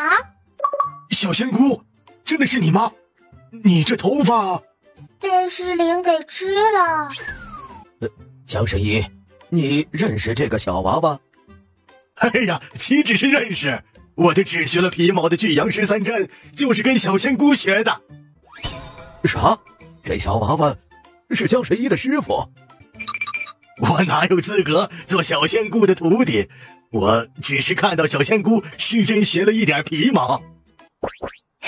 江郎中厉害呀，就看了一次我的巨阳13针，你就成神医啦。小神医，能不能不让我们出去，让我们见识一下这巨阳13针？我们保证不打扰小神医施针，也不偷学。不行，我妹妹施针，岂能让人随便看？哥哥，无所谓的，他们想看就让他们看吧，能学你们尽管学，我不介意的哈。扎到第13针的时候，第13针是最关键的一针，是生死针，扎得好一针活，扎不好鬼魂出。看好了，小燕宝这第13针扎下去，老人一下子就面如死灰，没有了呼吸。这第13针是非将死之人不能用，不然会适得其反，慎用。小师妹，我爷爷他……放心啊，师兄，许爷爷现在就是一个假死状态，是巨阳针在巨阳，1刻钟以后我拔了针，许爷爷就能醒过来了。醒过来？我爷真的还能醒过来？最后一根针拔出，老门主的气儿一下子就喘晕了。缓过来了，缓过来了！爷爷，爷爷，二师兄，把这解毒丸给老门主吃下去，老门主身上的毒就彻底解了。许玄之感激地接过药丸，喂到爷爷的嘴里。玄之，我做了一个梦，梦里你对我说，你找到了杀你父母的仇人，那人是原主。爷爷，那不是梦，原主就是杀害我父母的仇人，我已经替我父母报仇了。你是怎么查出来的？是我小师妹帮我查出来的，您的毒也是我小师妹帮您解的。这是你小师妹？爷爷，她不但是我小师妹，还是咱们百花门的阴门主。爷爷，您才醒过来，可慢着点。阴门主令牌出现了。你说的是这个牌子吗？真是阴门主令牌呀！我能问问，这令牌小娃娃是从哪里得来的吗？别人给的。好，咱们百花门能有这样一个小神医做阴门主，是咱们百花门的荣幸啊！灰飞，你宫里是不是缺胆子了？朕让人给你送几把来。臣妾宫里的胆子备得足足的，不劳皇上费心了。皇上还是多操心操心国事吧。整天惦记着让一个那么小的孩子做事，皇上你心里就不亏得慌？燕宝回来就让他去乾和宫找朕。就不去。贵妃娘娘，小公主这是去哪儿玩了呀？这都吃晚膳了，小公主还没回来，皇上还等着小公主陪着吃晚膳呢。张公公，要不你先回去跟皇上搪塞一下，小公主可能贪玩忘了时辰了。张公公，还请你在皇上面前周旋一下。惠妃娘娘不好了，小公主和四皇子都失踪了。张公公，就你这毛毛躁躁的样，也就是在我宫里，在别人的宫里早就被打死800回了。娘娘，我实在是太着急了。到底怎么回事？小公主怎么会失踪？我去四皇子宫外的府上问，小郡主的哥哥青松告诉我，四皇子和小公主都在府里，与小公主的2师兄在说话。可是我们进去看，一个人影都没有了。青松再三肯定，小公主和四皇子没有出府。燕宝失踪了。皇上，贵妃，你告诉朕，燕宝是不是找到了？皇上，那个，你别听小太监瞎胡说，燕宝就是出去玩了，可能是玩得太高兴了，回来迟了一点点。皇上，可能是老奴年纪大了，耳朵有些不好使，听错了。那燕宝去哪儿玩了？怎么出去了一天还不回来？皇上，你不是有传音符吗？问问不就知道了。啊，那个朕没带在身上。惠妃，用你的传音符问问燕宝在哪儿。皇上，臣妾的传音符用完了。张福，打发人去四皇子宫外的府里问一问，看看燕宝是不是去了那里。别，不用去问了，臣妾已经派人去问过了，没在紫眼宫外的府里。惠妃，说实话，燕宝到底去了哪里？皇上，早上燕宝起床就说有什么事忘了，还没等我问完，他就扔出一张传送符跑了。我让泽眼去找妹妹，泽眼到现在也没回来。那燕宝还有没有留下别的能找到他的东西？惠妃，朕问你呢。臣妾没有别的法子了，等着吧，总归今天晚上能回来。皇上有急事找燕宝？没有。张福，传膳到回来轩，朕就在这里等燕宝回来了。是。皇上，你要等就回你乾和宫等不就得了？你真不是找燕宝有事儿？咋不信呢？皇上，要不您就回乾和宫歇歇，等燕宝回来了，臣妾打发人立刻去禀告您。皇上，臣妾可不是撵您呢，臣妾是觉得皇上明早还得上早朝，睡太晚了，臣妾担心皇上的身子熬不住。朕今晚就宿在这里了，免得你还打发人去禀告。那臣妾这就伺候皇上歇息。皇上，燕宝回来了。皇上，小公主没回来，是到了上早朝的时辰了。各位爱卿，可曾听说京城内外发生什么大事？皇上未曾发生什么大事。皇上，东南水师增兵的事，还请皇上早些定夺，战事不等人呐。增兵的事，朕自有打算。罗侍郎稍安勿躁，诸位爱卿可还有事禀奏？如果没事，就散朝吧。四皇子走的时候，没与你们说他去哪里吗？回皇上，四皇子只说回宫外的府里去住几日，没说去别的地方。你们再想想，四皇子和小公主说没说过要去办什么事？就听四皇子提过百花门，别的也没说过什么特别的事。你们速速去百花门一趟，看看四皇子和小公主是不是去了百花门，记得悄悄的去找。李姐，咱们不是找错了地方吗？这是酒楼，京城就这么一家百花酒楼，应该错不了。客官里面请。我们找你们掌柜的。两位有何事？有何事又岂能跟你说？赶紧的，我们着急。两位稍等一下，我去给你们叫掌柜的。一人姓崔，不知道二位找我有何贵干呢？哦，崔掌柜，我们要找你们百花门主问点事儿，你能告诉我们他现在在哪啊？能问一下二位是哪个帮派的人吗？你们百花楼的门主是我们小公主的二师兄，我俩是小公主的侍卫。小公主走的时候说，找他就来百花楼问。二位，咱们后边说。哎呀，现在我们百花门正在大摆宴席呢，一是庆祝我们老门主大病痊愈，二是庆祝我们百花门有了阴门主。我这是实在脱不开身，我若是能回去就好了。崔掌柜，皇上找我们小公主有急事，所以你告诉我们怎么去找小公主。你看我一高兴话就多了。崔掌柜给了李显和龟雀一个令牌，凭此令牌可以进出百花谷。拦住他们！拦住他们！怎么回事？这两人有问题！把人带住！公子，公子！妹妹，你先别吃了，你真给父皇和母后发传音符了吗？许师兄，且慢，这两个人是我的侍卫。住手！自己人！公子啊，我可算找到你了。是宫里出了什么事了吗？你们怎么找到这里来？公子啊，皇上找不到小公主，都急坏了，派我们两个出来找，让我们务必在昨天找到你们。我们把马都跑死了，现在才赶到。你可得向皇上给我们求情啊！父皇没有收到妹妹的传音符吗？应该是没有，不然皇上怎么会让我们来找你和小公主啊？妹妹啊，你这回是把哥哥坑苦了。回宫以后，父皇还不得扒了我的皮？妹妹，哥哥今天能不能全虚全羽的走出乾和宫，都靠妹妹了。哥哥别怕，我会保护你的。妹妹，还是你自己进去吧，等父皇不生气了我再来。皇上，小公主和四皇子回来了。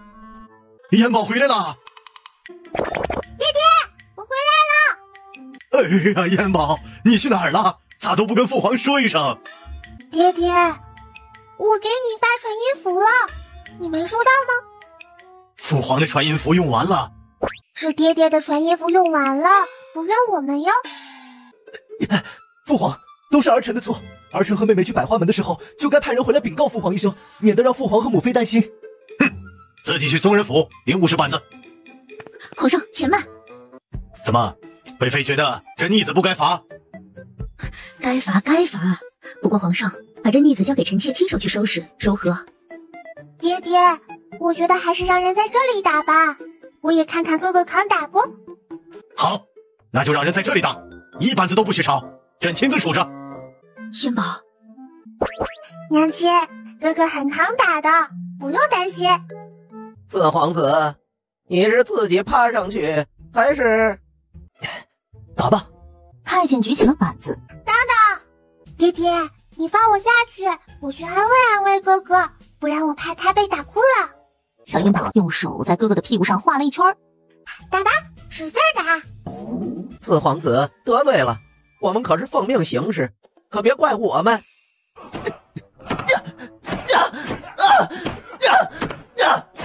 燕宝，快给你父皇求求情，这样打你哥哥会被打死的。娘亲，相信我，哥哥很扛打的。燕宝，你哥哥若是惹到你了，母妃去收拾他好不好？你快去劝劝你父皇，别打了。爹爹，是不是哥哥挨完这50板子，你就不生气了？爹爹若是没消气，就再加50板子，直到爹爹消气为止。哎，不用了，就打这50板子，给他点教训吧。那爹爹罚完了，可就不许生气了哟，也不许再长后账。你可是皇上，一言九鼎的哟。不生气了，也不找后账。爹爹，娘亲，咱们去里面等着吧，哥哥打完了就进来了。叶泽言挨完了50板子，拍了拍屁股，爬起来就进殿里了。哟，张公公，这可不关我们的事儿，我们可是实打实的把板子打下去了呀。你们也没这个本事。不疼？疼，但是儿臣的错，疼儿臣也能忍住。爹爹，咱可说好了的，不能再生哥哥的气了。哎，爹爹，你这是咋了？要是还生气，就打燕宝一顿吧，但不能再打哥哥了。父皇，你若是还没消气，再打我50大板、100大板都行，但是不能打妹妹，都是我的错。朕不是生气，是在为东南水师的事发愁。李华同已经一连递上了3封800里加急，英国人都要打上岸了。什么？燕宝，你父皇和哥哥有国事要谈，母妃抱你回惠兰轩。3天没回宫，你去哪儿了？给母妃讲讲。母妃，白花门的事我改日再与娘亲说，我先去帮爹爹打仗。父皇，我和妹妹一起去。你们想要多少兵马？3000吧。四皇子，把我们也一起带上吧。是啊，给小公主跑跑腿也好。哥哥，那就把他们2个一起带上吧。妹妹说带就带着吧。那事不宜迟，现在就去点兵，出发吧。那儿臣先去点兵，等点好了兵，再过来叫妹妹。娘亲，给。母妃不要什么福祉，母妃只想让你陪在母妃身边。娘亲，这些都是传音符，娘亲想燕宝就给燕宝发传音符。你母妃不要，给父皇，父皇要。好，母妃每天都给燕宝发传音符。爹爹，有急事发传音符。这是英国兵攻上岛了。还有人吗？还有能喘气说话的人吗？还有能喘气说话的人吗？英国人又来了，准备迎敌。今天不把这帮英国贼都杀了，誓不还朝。不灭英贼誓不还朝，不灭英贼誓不还朝，誓不还朝。哥哥，你们都会水吗？四皇子，那好像是咱们蓝国的船，那上面还插着鹰龙旗。放箭！箭矢如流星一般射向了岛上。小燕宝一挥小手，扔出了一张防护符。大人，还射不射了？看看情况再说。问问他们到底是什么人？喂，岛上的是什么人？那可是我们蓝国的岛屿，速速离开！离开？大人，这海上也没看到船只，他们这些人是怎么来的呀？我们是蓝国前来增援的军队，你们是什么人？不可能，绝对不可能是朝廷的援军！你们到底是什么人？把你的眼睛睁大点看看，这是四皇子亲自带兵来增援的。快把船往前开！大人，真是朝廷的援兵吗？哎呀，是来的，的确是四皇子。哎，下官李华同参见四皇子。驻地都被敌人给断了，你们去哪儿了？回四皇子，有蓝国的商船发信号，又被英国兵给劫了。我们出兵去解救，可是到那儿就被英国兵给包围了，拼死一战，商船没解救出来，又损失了好几艘船只。你们这支东南水师还剩下多少人？今日一战已经剩下不到1000人了。你们知道那些英国士兵把东西都抢到哪里去了吗？这是蓝国的小公主，知道。小公主是要去吗？是啊，你告诉我在哪儿，我去把东西都抢回来。说话在哪儿？小公主都说了去抢回来。我曾经派过我们东南水师里水性最好的士兵去打探过，英国兵抢去的东西都放在了距离极光岛100里以外的一个葫芦形状的岛上。我让那个士兵带你们去。不用你们带着，我和哥哥去就行了。小公主带上我们，我们去帮你跑腿。好吧，那就咱们4个去。小银宝扔出一张传送符，嗖的一下，4个人就没影了。哎，这4皇子和小公主怎么一下子就没了？去哪儿了？4皇子，那些商船都是咱们拦过的。你咋知道是咱们拦国的？那船上都刻着咱们拦国商号的名字。妹妹，咱们现在动手吗？等他们搬完咱们再动手，让他们白来累。警觉着点，别让兰国那帮渔夫兵给偷袭了。这兰国想那点兵还想偷袭，他们若是敢来，保证让他们葬身鱼腹。我让你们先葬身鱼腹。李显当即就抽出了7星冷月刀，对着刚刚那个守岛的统领砍了下去。李显和归雀2人就跟砍瓜切菜似的，把银国守岛的士兵砍得滋哇乱叫。小银宝是想出手的。主人，在战场上你是不可以伤及人命的，否则你的灵链又会被封了。上次的教训你给忘了吗？那我不把他们淹死，捆起来还不行吗？主人，你现在修为又升级了，是不可以参与战事的了。你把他们捆起来，也是你参与战事了。哥哥，你们打着，我去看看那房子里都装的是什么。妹妹，等等我跟你一起去。这点守岛的人交给李潜和归雀就行了。小银宝扔出一张传送符，和哥哥进到了第一间房子内。不但偷袭，还得把你们偷得连根毛都不剩。他将小手一挥，将所有的箱子都收进了如意袋。小公主，用不用我们帮你搬东西？不用了，都已经搬完了。出去把外面那几艘船再收起来，我们就可以回去了。小银宝到外面又一挥小手，把上面那艘船也收进了如意袋。咱们再去把刚刚离开的那几艘船追回来。抢了咱们的东西还想跑，做梦！大王，我不能伤人，可以伤鱼吧？主人，你什么意思啊？就是炸几条鱼吃啊，给将士们回去补补。主人，没说你不能用灵力炸鱼啊！随即伸手就往海里扔了一张符，轰的一声，海水被炸起来老高。幸好小银宝又及时扔出了一张防护符，把几艘船罩住了。哎呀呀，扔错符了，鱼吃不成了，那就不吃了，回去吧。主人，你那真的是扔错了吗？尽管你以前是经常拿错符纸，可是这一次，我觉得主人你就是故意扔错的。小银宝收起了几艘船，然后一张传送符就回到了极光岛。4皇子，抢回来的商船呢？你是不相信我们能把东西抢回来是吧？4皇子，商船抢回来了吗？不但商船抢回来了，连他们的窝都给端了。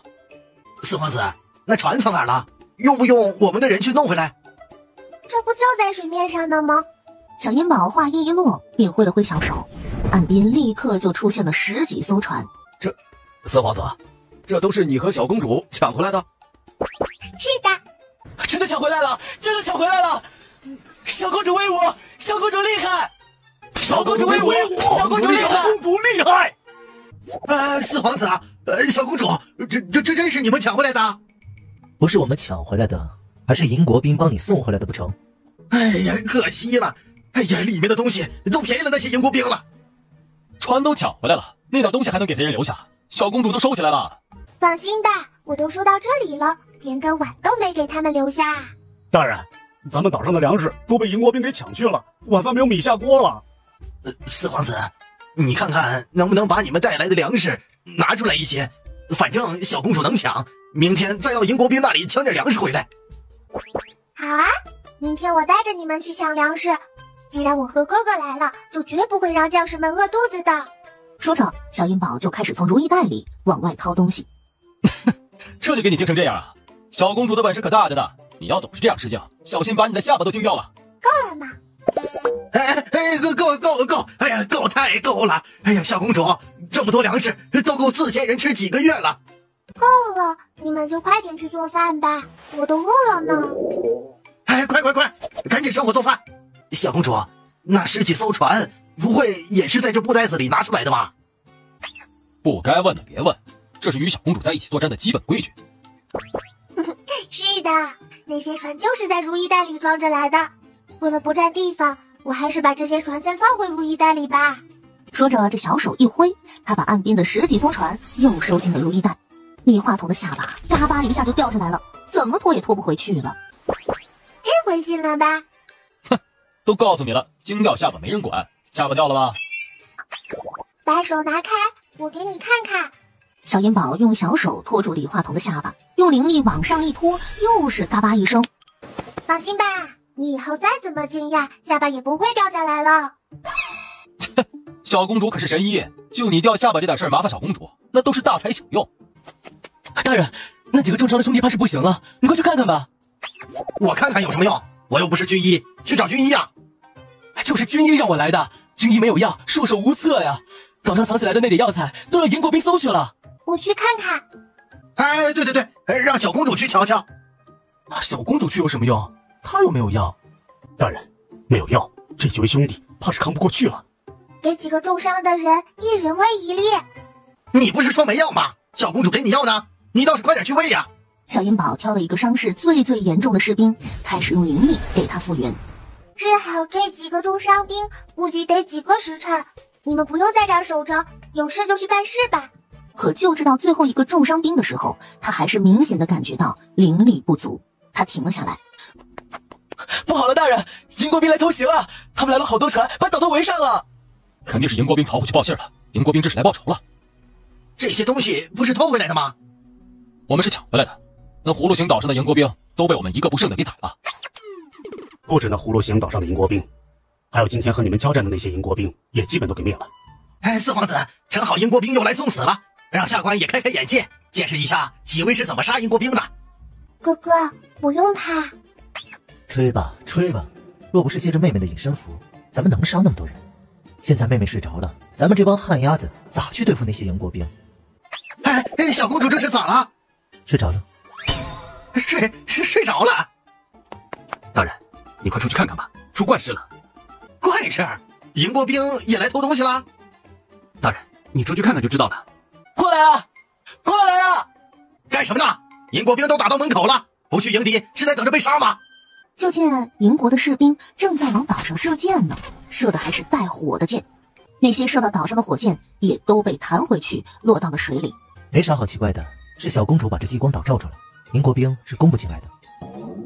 嘿嘿，来人呐，点篝火！全体将士围着篝火唱歌跳舞，大口吃肉，让这帮银国贼看着。银国兵就撤了，只留下了一艘船在海面上监视。挑一摆咱们岛上水性最好的士兵，把银国的那艘船给他弄沉了。不一会儿，统领就回来了。大人，我们出不去呀。今晚都回去睡觉。怎么是你们2个守夜？许多士兵呢？是四皇子让我们在这里守着的，怕防护符失效，银国兵攻上岛。其余的人都去睡觉了，他们不知道防护符会失效。银国兵就来了1艘船，来了好多艘，攻了半天进不来就撤回去了，就剩下1条船在这监视我们。你们2个要不要跟我去给那条船抢过来？要！小银宝一张传送符落到了银国兵的船上，银国兵丝毫没察觉到这船上来人了，还在那儿叽里呱啦的唠嗑呢。你们知道他们说的是什么吗？李显和龟雀摇了摇头。哎，主人，你问我呀，我可是上知天文下知地理的。那他们说的都是啥？于是大黄又做起了小银宝的翻译。小银宝气了一声，有2个银国兵拿着刀朝着小银宝他们这边走过来，同时嘴里叽里咕噜的说着什么。主人，他们在说出来。他们看见我们了？肯定是没看见，那就是在瞎喊，给自己壮胆呢。小银宝对着李显和龟雀做了一个杀的手势，2个银国兵连哼都没哼一声，人头就被砍了下去。李显和龟雀又一顿砍瓜切菜，把船上的银国兵都砍到了海里。哎，你们说，那是谁跑到银国的船上去大开杀戒了？咱们这岛也出不去人啊！也没看到人呢，咋看着那些银国士兵是自杀呢？你自己能把自己脑袋砍下来啊？你砍一个我看看。自杀？结果这船突然一下就消失了。还没等他们从惊讶中回过神来，小银宝就带着李显和龟雀回来了。妹妹，你怎么不叫上哥哥一起啊？我看哥哥太累了，就没忍心叫醒哥哥。那船上的人都是小公主杀的？是李浅哥哥和归雀哥哥杀的，我可不敢抢功的。你们不用看我们，没有小公主，我们连船都上不去；没有小公主的隐身符，我们也不能那么快的把那么多迎宾都杀了。我们都是依仗小公主啊。好了好了，你们不用羡慕李浅和归雀，明天我就和小公主带着你们去攻打营国兵的驻地。二位大人，真的有隐身符吗？是贴上营国兵就看不见你们了吗？你们都睡醒了是吧？睡醒了就在这巡夜，别高兴过头了，再让营国兵把咱们偷袭了。为什么没有人去禀报我？四皇子说，今天小公主带着我们去打营国兵的驻地，到时候大人再看也不晚啊。李总督一早上起来就发这么大的火，是昨夜睡得不好啊？李护卫，起得这么早，可是四皇子有什么吩咐？你们准备一下，等小公主睡醒了，我们就去攻打营国兵的驻地。喂，你们这帮渔夫兵是去倒海里的鱼没食去了，来用你们的肉喂他们的马。今天我们是来把你们喂鱼的。小银宝直接用防护服把他们的战船罩住了，然后带上10名南国兵传送到了迎宾船上。迎宾被砍得滋哇乱叫，抱头鼠窜。小银宝给李浅和归雀的身上贴了2张符，你们去水里面等着，去收拾那些跳下船的。小公主，要不你派激光岛上的兵去水里等着，他们的水性比我们好。废什么话！我妹妹让你们下去，你们就下去。妹妹，也给我贴张，我也下去玩一会儿。哥哥，明天再玩吧。我去画了2张御水符，试试好用不好用。好用，等我回去再多画几张。小公主，能不能多画一张，也给我一张啊？嘿嘿嘿，好，等我画出来就给你一张。等我画多了，不会水的士兵都分一张。迎宾所有的战船都被小烟宝收进了如意袋。主人，你要是再不让李浅和归雀上来，那御水符可就要失效了，他们可就要完脱了。这御水符的功效时间这么短吗？这也就才1个时辰吧。是的，主人，这御水符的功效就1个时辰。大黄，这修为能不能不要？主人，不能。李浅和归雀突然脚下一沉，李浅，归雀。小银宝一抖手，1张金丝缠符就扔了下去，当即把李浅和归雀从海里拽了上来。让你们来打仗，又不是让你们来练水上飞的。营国兵都打没了，你们还在水里嘚瑟，想找死吗？哥哥，不怪他们，是我没告诉他们御水符就1个时辰的功效。四皇子，咱们是乘胜追击，把迎宾的驻地攻下来，还是见好就收？当然要痛打落水狗，乘胜追击，把迎宾的地盘夺过来的。按我妹妹说的，乘胜追击。不好了，不好了，韩国兵打上来了！韩国兵就按着迎国兵打，当即把迎宾打的是屁滚尿流，最后都给捆起来了。南国士兵在打扫战场时，发现了好多半进入海里的囚笼。激光岛上的士兵拿起刀就要去剐了那些迎宾俘虏，剐了他们，太便宜他们了。咱们要以其人之道还治其人之身，也让他们尝尝自己设计的牢笼是什么滋味。他先是用净身符给这些救出来的人净身，然后拿出一个小瓶，给每人喂了1颗药丸。小银宝给每个皮肤溃烂的人都用灵力恢复了一遍。哇，太厉害了！哎呀，从来都没有看过这么厉害的医术啊，感觉太神奇了。半空中突然砰的一声，炸开了一团光，迎兵去偷袭激光岛了。四皇子，离这么远你也能看见？吃的伤兵这不是发信号了吗？那火光就是。小公主，这信号是你留在岛上的？是我留的。小公主，这个信号能不能给我几个？这信号可比我们点火发信号好用多了。小银宝伸手就从如意袋里掏出几张信号符来。见面分一半。四皇子，鸡同岛上留下的都是伤兵，迎兵去偷袭，我们赶紧回去救吧，别捡了芝麻丢了西瓜。不着急，我已经用防护符把岛罩上了，3个时辰内他们是攻不上岛的。小公主，从我们出来到现在已经差不多3个时辰了。谁跟我回去？10个人。我。小银宝扔出1张传送符，带着10个人嗖的一下就离开了。别有惦记小公主的东西，小心我揍你！只见他们左一刀右一剑，迎宾的脑袋就一个接一个的掉下来。小银宝1张传送符就来到了海面上，然后把海面上的6艘船都收进了如意袋。小公主，还有没有那能在水上漂的符了？我们哥俩再下去收拾收拾他们，保证不在海里贪玩了。我就画了那么2张，已经都给你们用了。不过我可以现画。小英宝一连画了10张御水符，每人1张，都下海去收拾迎宾吧。这御水符就能维持1个时辰的功效，别玩脱了。别说到时候我不教你们哈。没有多一会儿，叶泽眼他们就把跳进海里的迎宾都给收拾了。说，你们怎么又来偷袭了？克里岛发出信号，我们3个岛上有约定，但凡有一个岛遭到攻击，其余的2个岛，一个去增援，一个去偷袭。小英宝扔了1张防护符，又把激光岛罩上，然后急匆匆1张传送符就赶回了克里岛。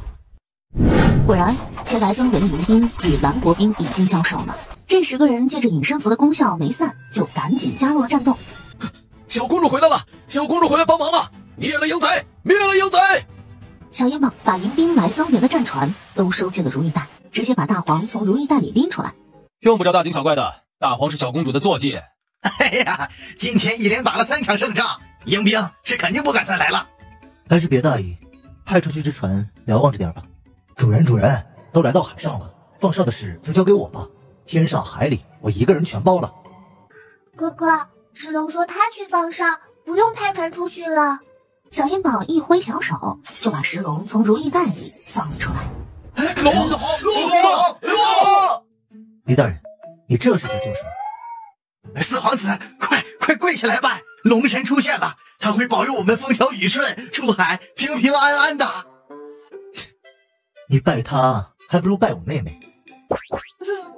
李大人，你还是快起来吧。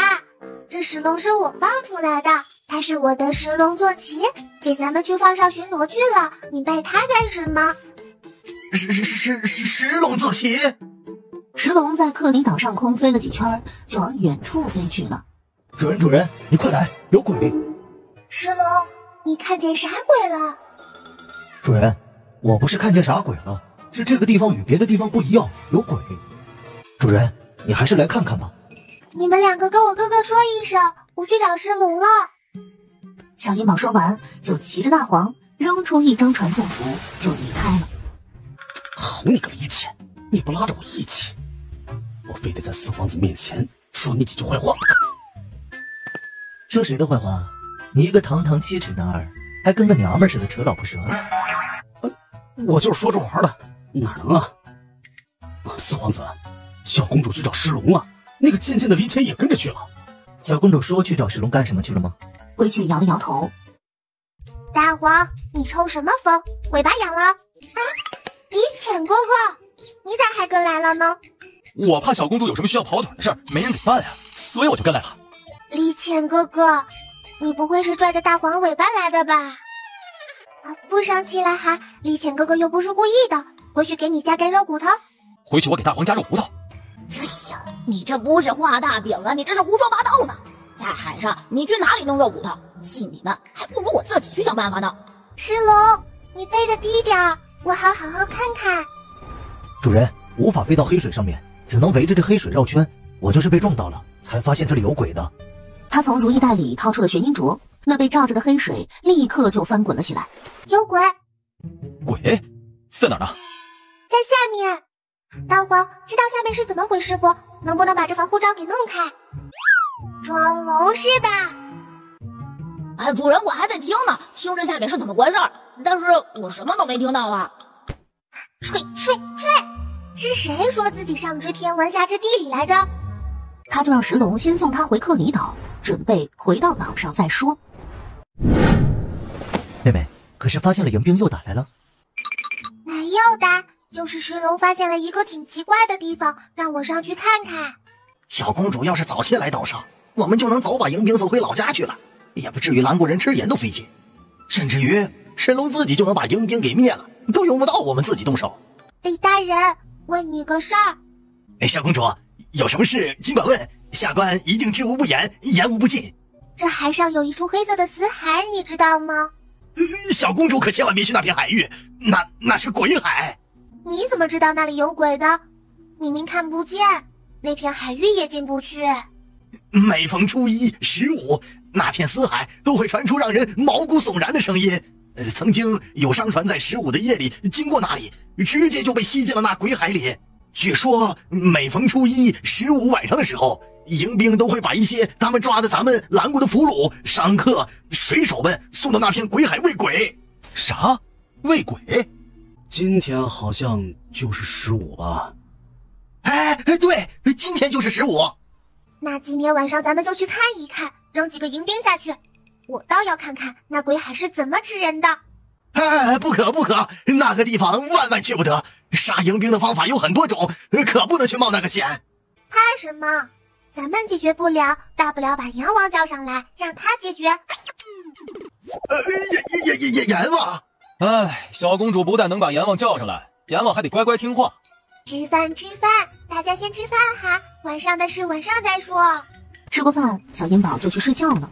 哎呀，龟护卫，我已经安排士兵在小公主的营帐外巡逻了，你回去歇歇吧。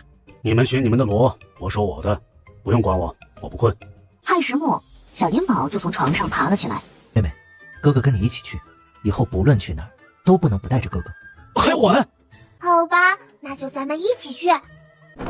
还有我，小公主带上我一起去。我们去鬼海，你也跟着？我不能只让小公主和四皇子去冒险。李大人不怕被鬼吃吗？有小公主和四皇子在，我什么都不怕。还没等靠近，一阵又一阵让人毛骨悚然的声音从鬼海里面往外钻。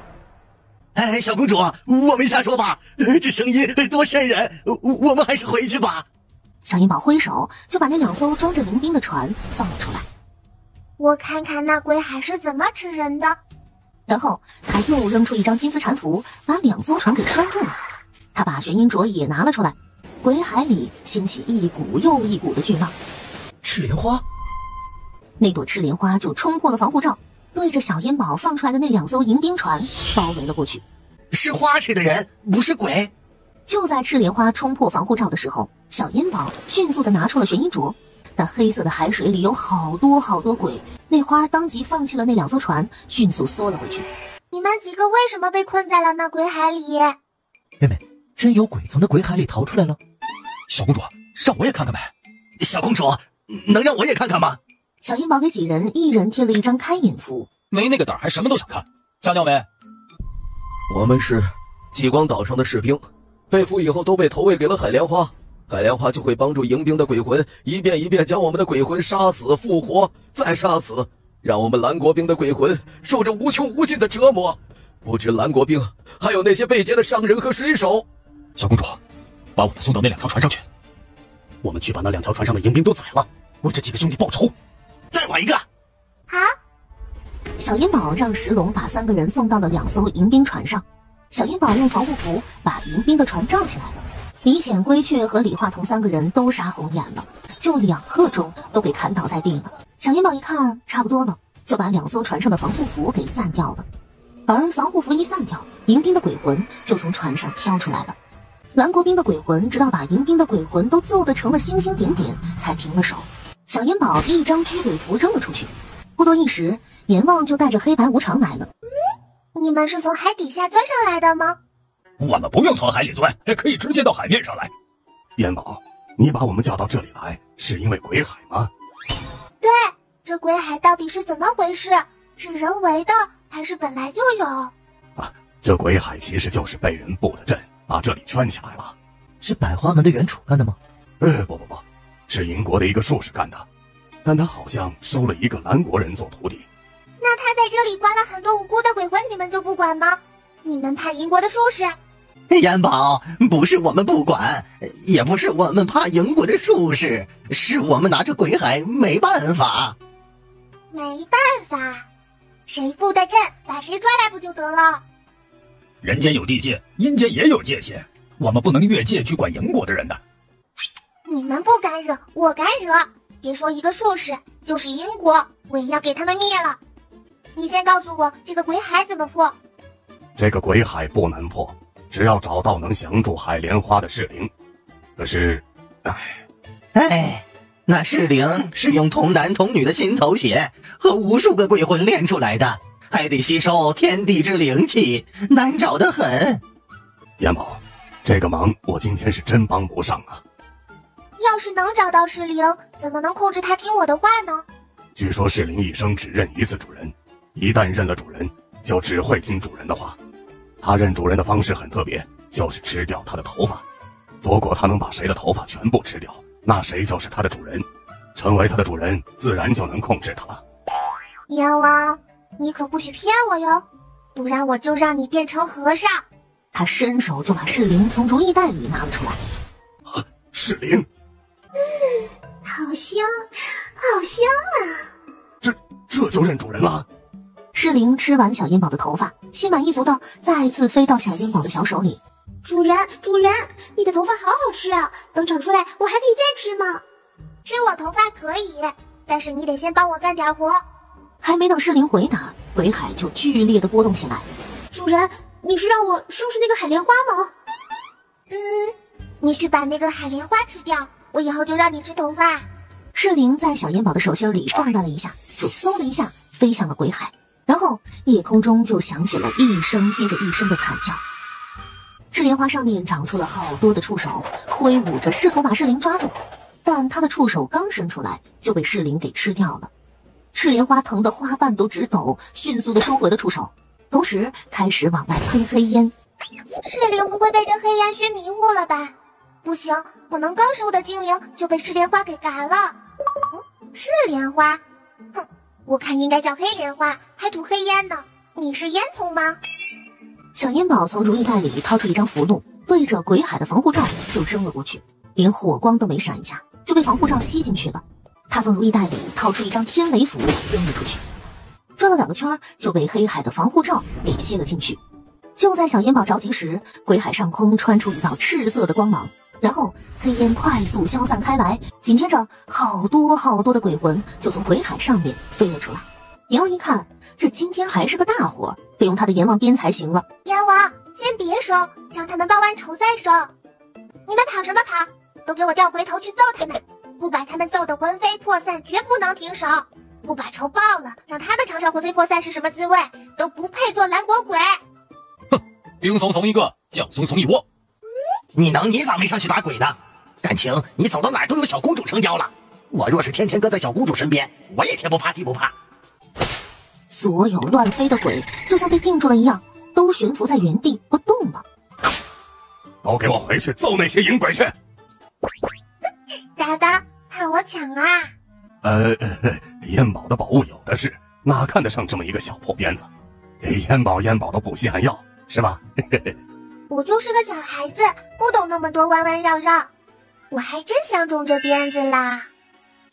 哎，快看！就见蓝国的那些鬼被银国鬼揍得抱头鼠窜，就见黑白无常率先冲了出去。他们2个抽出哭丧棒，对着银鬼就是一阵乱抽，丝毫没留余地。有个活口，我要问点事儿。问你什么说什么，不然让你也尝尝那无限循环的折磨。说，这鬼海是谁弄出来的？是我银国的军师红莲道长。据说银国的军师是一个道法高深的天师。那你们军师有个蓝国的徒弟是谁？我哥哥问话你没听到吗？我说，我们军师的那个徒弟叫袁楚，据说是百花门的副门主。老白，这个银鬼交给你了。白无常一哭丧棒就给消灭了。哎，这鬼都收拾完了，适龄怎么还没出来？不会被海莲花给吃了吧？主人，我已经把赤莲花给吃了，你可要说话算数啊！我说话算数，可是我也得长出来头发算呐。主人，明天早上你的头发就能长出来了，长出来就给你吃。主人接好了，主人接好了。他们2个的头发也挺长的，没吃够你可以去吃他们的。小公主，千万别啊！饶了我们吧！主人，我可不是谁的头发都吃的，我只吃主人的头发。主人，我以后每天只吃主人的一半的头发，不会让主人秃头的。吃啥不好，吃腐乳也行啊！你想吃多少我给你画多少，非得吃头发，还非得吃我的头发。我看这小东西不是找主人，是纯粹跟我有仇。小烟宝伸手把适龄扔回了如意袋。阎王，你把这些鬼都带下去吧。好。好吃，好吃。妹妹，这好不容易长出来的头发，你可不能再让这小东西给你吃没了。世灵就蹦到叶泽隐的手上，就要把叶泽隐的手给吃掉。世灵，不许伤害我哥哥，否则我就把你关进如意袋，再也不放你出来，也不给你头发吃。谢谢主人，主人的头发好好吃，就是有点没吃饱。主人，你以后晚上要多多睡觉哦。小银宝抬手就把世灵扔回了如意袋。李大人，你过来是有事？啊，我们安插在营国的系所送来情报，说是营国派出了那个军师和大西将军带兵来攻打蓝国来了。大西将军，哥哥，这个人很厉害吗？大西将军在营国的威名，就像圣明在蓝国的威名一样大。来了更好，反正不来，我们也要去找他们的。迎兵多久能赶到这里？以迎兵平日在海上的速度，最快2天半，最迟3天。哥哥，带上10个人，我们去把剩下的那2个小岛给夺了。算我一个。妹妹，这是什么？旗子啊！以后夺一个岛屿就挂一面这样的旗子，证明是我们蓝国的地盘，让我们蓝国过往的商船看到这个旗子就能安心，自己国的地盘不用怕。好，这个想法好。等回去在激光岛上也挂这么一面旗子。激光岛上不是有旗子吗？要不是小公主来了，激光岛怕是也保不住了，所以理应挂上小公主画的这个鹰龙旗。再说，小公主可是有真龙的人，她画的旗子是有灵性的。好，以后咱们蓝国所有的地盘都挂上鹰龙旗，我回去多多画些旗子。你说大西将军和军师带兵来攻打蓝国，能不能把蓝国一举拿下？哎呀，行了，你就别操那心了，先守住这亚德岛再说吧。蓝国那个小公主可是挺邪门，会隐身术，她一来就把克里岛给偷袭了，别再来偷袭我们的岛。哎呦，有人偷袭！那迎兵都没来得及回头呢，脑袋就掉了。不多一时，亚德岛上的迎兵就被收拾干净了。问啥？我给你问。我就是想问问他们，知不知道本尔岛上的迎兵去哪儿了？说说，本尔岛上的那些留守的士兵都藏到哪儿了？你就是蓝国的那个小公主？知道我啊，那就老老实实回答我的问题，不然……我不知道，本尔岛上的人只会与克里岛上的人联系，他们去哪儿不会告诉我们。那我问你，本尔岛上有没有可以在水里逃跑的通道？我们军师本事大着呢，你们强扛不了几天了。我们军师来了，会统统把你们都给杀了。小银宝的水银镯一拿出来，那些迎兵的鬼魂就被吸了进去。哥哥，即使调来兵将，都没在水上训练过，他们恐怕也无法投入战斗。妹妹，你不是有符箓吗？到时候一艘船贴张符箓不就行了？哥哥，这些符箓不难画，可是耗费灵力，我一天也就能画个10张8张的，所以即使调来再多的兵，也无法到海上去打仗。可是这次营国出兵，肯定不能少带兵，我们这加起来也才不到4000人，兵力悬殊有点大。放心吧，哥哥，到时候实在打不过，我就把他们都收进如意袋。妹妹，我会伤害到你吧？不会的，哥哥，大家该干什么干什么哈，我要闭门专心画符。主人，有好多的船向克里岛那边开过来了。妹妹，是石龙传回了消息吗？是的，哥哥，有好多船朝我们这边开过来了。主人把我落下了。四皇子，是迎兵来了吗？四皇子，是迎兵来了吗？现在咱们就去会迎兵，看看营国的军师和大西将军到底有多厉害。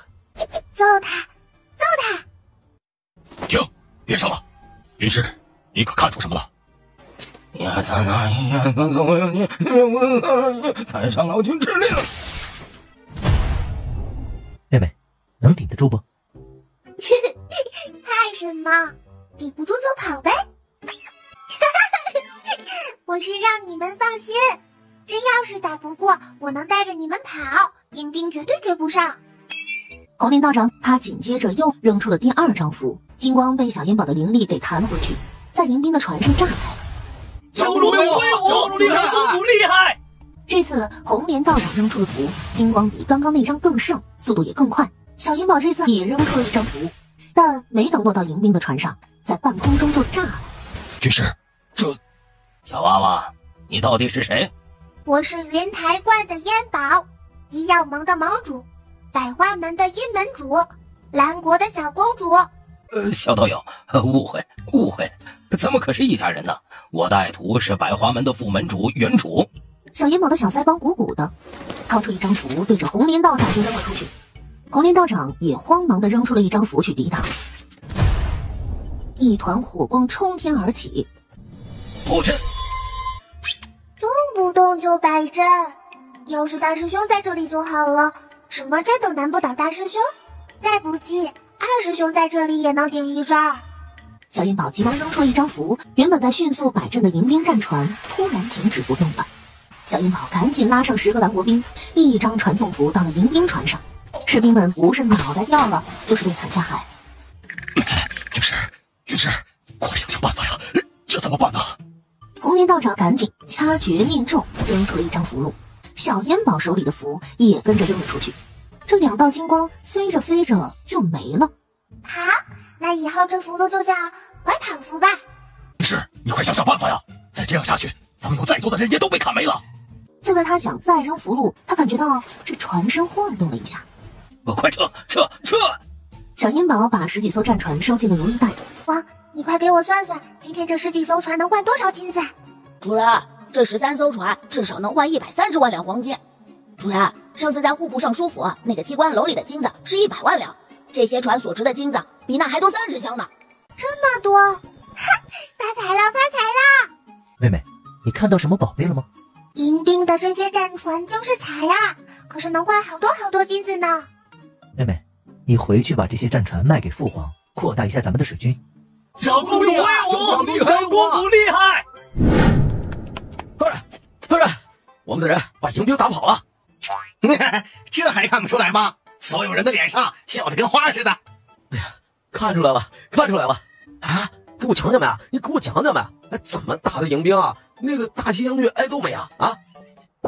哥哥，我去补一下，饭做好了叫我。你可知错？我错哪了？我哪错了？我做什么了？你错在干预人间的战争。我是人，我为什么不能干预？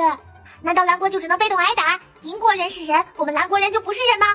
你一会儿向着丹国，一会儿向着银国，他们打我们蓝国你不管，我们揍他们你就管。他们给了你多少银子？我要去告你。别生气呀！我就是来问问，又没封你灵力，发什么火呀？你还想封我灵力？你说我不能在战场上杀人，我就没杀人。可是银国的那个军师用法术对付蓝国兵，把他们的魂魄混起来一遍又一遍的虐，你可管过？你咋不封他的法术？你咋不封他？跟我想好几个是吧？哎呀，疼呀！哎呀，别哭了，是我错了，行吧？不行！哎呀，谁来救救本天道啊？天道立马给阎王传音，而阎王刚落到紫微宫的门外，这声音，哎呀，是小元宝！天道啊，你这是又惹着这位了，我可不管哪位我得罪不起呀！进来。哼，就算你是天道，求人帮忙也得有个求人的态度。再说你上次还欠我个人情没还呢，赶紧把这位给劝回去，否则我要你好看。把这位劝回去，我再欠你一个人情。阎王趴在小燕宝耳边劝了几句。天道，你动不动就把我叫来这里兴师问罪，那我就来一次，好点东西回去。啊，元宝，咱们回去吧，你再待下去，迎宾可要打来了。这东西睡觉挺舒服，我拿回去铺床。我的东西你也敢薅？大人，三皇子，小公主出事了，快去看看吧。小公主怎么了？大人，你自己去看吧，我说不明白。哎，你们看什么呢？咋不救火？大人，不是走水，是红光，是小公主眉心处的红痣发出来的。哎呀，四皇子，小公主这是怎么了？你们两个还有没有小公主给的符箓了？现在是救小公主，等小公主醒了，加倍还给你们。四皇子，我们真没有符箓了。就在他急得团团转的时候，黑白无常突然现身了。元宝这是在做法。二位差爷，快救救我妹妹！四皇子有话慢慢说，我们可担不起你这么大的礼。要是让元宝知道了，我们非得挨揍不可。四皇子，小公主这是怎么了？妹妹可能是在与迎宾作战时使用符箓过多了，惹得上天发怒，想要把妹妹带走。你们快想想办法救救我妹妹。阎王刚才没来吗？阎王没来过，上次我妹妹出现这种情况，就是阎王来救的。哦，那四皇子就不用着急了，阎王去想法子救燕宝了。阎王是知道妹妹出事了。妹妹醒醒，妹妹醒醒！二位差爷，阎王真去救我妹妹了吗？二位差爷，你们可要实话实说，这可是关系我妹妹生死的事，你们肯定有办法联络到阎王，问问她去哪儿了。好，我给你问问。妹妹，妹妹，你可吓死哥哥了。哥哥，你怎么了？我不是跟你说了我要补一觉吗？我睡觉你怕什么？妹妹，以后打仗的事你都别参与了，也别再用符箓了。哥哥只要你平平安安的啊。哥哥，你怎么哭了？反正你就记住哥哥的话就行了。哥哥放心吧，以后天道都不会轻易找我麻烦了。我把他的云彩都给薅来了，铺床用，可软了呢。燕宝，阎王是不是去救你了？阎王先一步离开你的，跑得可快了呢，估计是回地府了。燕宝，你没事就好，我们也回去了啊。哥哥，是你把老黑老白叫来的？不是，是他们自己来的，可能也是感应到妹妹有危险了吧。这地府的人鬼，跟妹妹可真关心啊。哥哥，给你一个，你留着铺床，可软了呢。这么软的东西留给妹妹，哥哥皮糙肉厚，睡一满床就行。主人，你知道那是什么吗？你就随便送人，还用来铺床呢？天道还用来铺地呢，我就不能用来铺床？我的床还不如他的地吗？这可不是天上飘的那种云彩，这是七彩藤原，是法宝，是天道的坐骑，一共有7朵，比主人的传送佛速度还快呢。他再往床上看去，哪儿还有另一朵了？天道能给你留下这1朵，就已经很不错了。你要是再惦记送人，那天道这1朵也得收回去。好你个天道，你居然糊弄小孩子！等我再看到你的，非得把你那7朵云彩都薅来不可！小气鬼，大黄，这七彩藤原怎么才能飞起来？主人，这你得去问天道啊。天道给你的时候没告诉你什么咒语吗？大黄，这藤原真的能飞？哎呀，主人，飞呢那是铁定能飞的，听不听你的话那就不知道了。你要是不飞，我可就揍你了啊！他的小手啪一下拍在藤云上，藤云嗖的一下就缩到了小烟宝的屁股底下。给我出来！不过这一扯让云朵也来了脾气了，他开始无限的长大。怎么办，妹妹？下面的人能不能被压死啊？小烟宝掏出了一张缩小符，拍在了藤云上面，还在不断增长的藤云嗖了一下缩回到了小烟宝的屁股下面。长啊！你倒是接着长啊！我还治不了你了呢！我现在一只手就能把你捏碎了。来！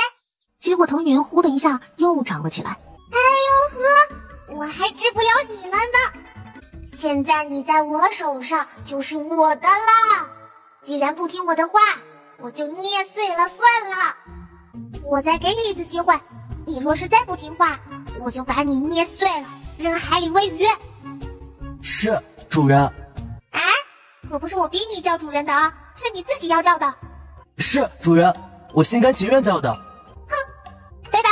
就在藤云起飞时，叶锁领嗖的一下就跳了上去。二位护卫，四皇子和小公主会不会有危险呢？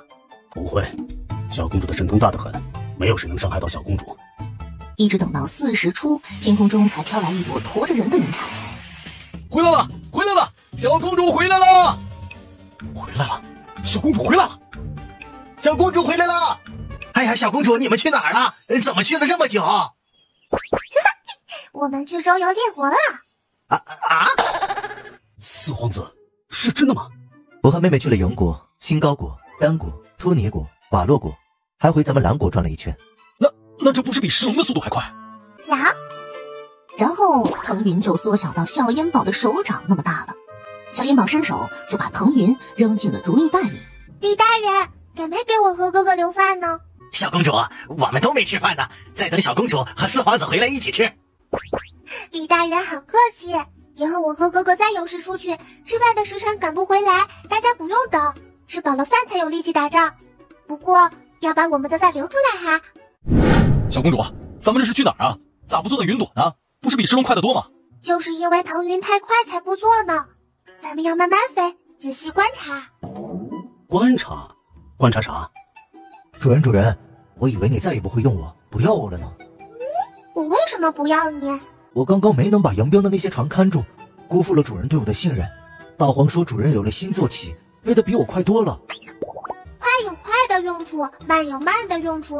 再说你是龙，可不是什么坐骑，需要你帮忙办的事情多着呢。大黄，你不是上知天文下知地理吗？看看这岛上有什么猫腻。主人，我听不到这里有什么动静，所以我不知道啊。主人，你放我出去看看。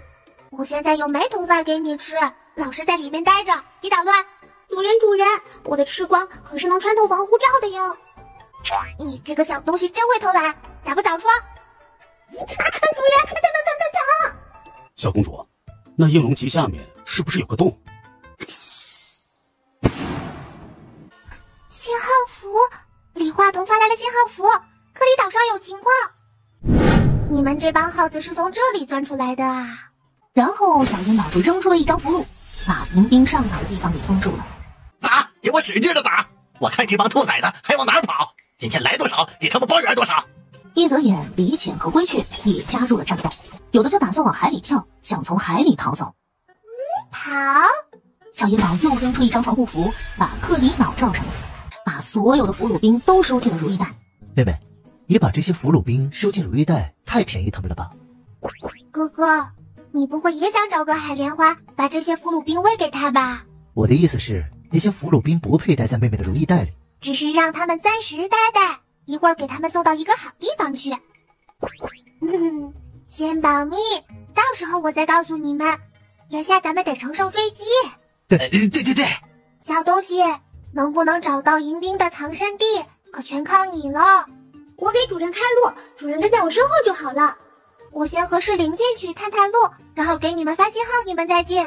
不行，哥哥和你一起去。咋的？你是又想找揍了是吧？主人，这黑洞里面是水，我晕水。黄林道长掐诀念咒，就对着世灵扔出了一道符箓。世灵飞过去，一口就把红莲道长扔出的符箓给吃掉了。世灵直愣愣的就往海面上掉去了。小东西，你怎么了？世灵张开嘴，吐在小烟宝手上。脏死了！主人，你好狠心啊！我都这样了，你还扔我？那老道的符箓有毒，你咋还吐黑水了？有毒，太难吃了。主人的符箓是好吃的，我就以为谁的符箓都好吃呢。太难吃了！主人给我一缕头发，解解嘴巴里的味道吧，臭死了！你要是敢来吃我头发，我就把你揍扁，谁让你嘴馋？吃这个吧。同样是符箓，味道差距怎么这么大呀？红莲道长掐诀念咒，这次直接一连扔出3张符箓。小烟宝扔出一张拐跑符，拐跑符就像找不到方向了一样，直接钻进了海里。就是再难吃，我也得吃啊！绝对不能让别人伤到主人一分一毫。世灵又飞起来，把那3张符箓都给吞了下去。于是他就落在了李浅的肩膀上，然后张开小嘴一顿猛吐。脸哥哥别生气哦，我教训他。小公主没事的，小红球也是为了救我们。他敢生气？要不是世灵，他都被炸飞了。我不生气，我不怕被小红球吐，我身上随便吐。红莲道长他继续掐诀念咒，符箓一张接一张的往外扔，所以导致世灵不停的去吃符箓。小公主，这小红球怎么黑了？不会是被毒死了吧？不能吃成什么能？我们打不过还可以跑。妹妹，咱们怎么还没有出去？已经有半刻钟了。咚的一声，传送符不知道撞到了什么上面，4个人都落进了海里。红莲道长他就又掐诀念咒，扔出了他的绝杀符。小烟宝他情急之下从如意袋里把阎王给他的黑色经文牌子拿了出来。小烟宝再次睁开眼睛时，正对上黑无常那张黑脸，他下意识的一小拳头揍了出去，当即把黑无常揍出去好远。烟宝，我就是看看你为啥叫不醒，你揍我干嘛呀？我这是在地府，是死了吗？燕宝，你是在地府，但可不是死了。你手里不是拿着阎王的令牌的吗？老黑，我刚刚是不是打你了？没事儿，怪我长得太黑了。我刚刚不是故意的，还以为你是那个银国的老大，别生气哈。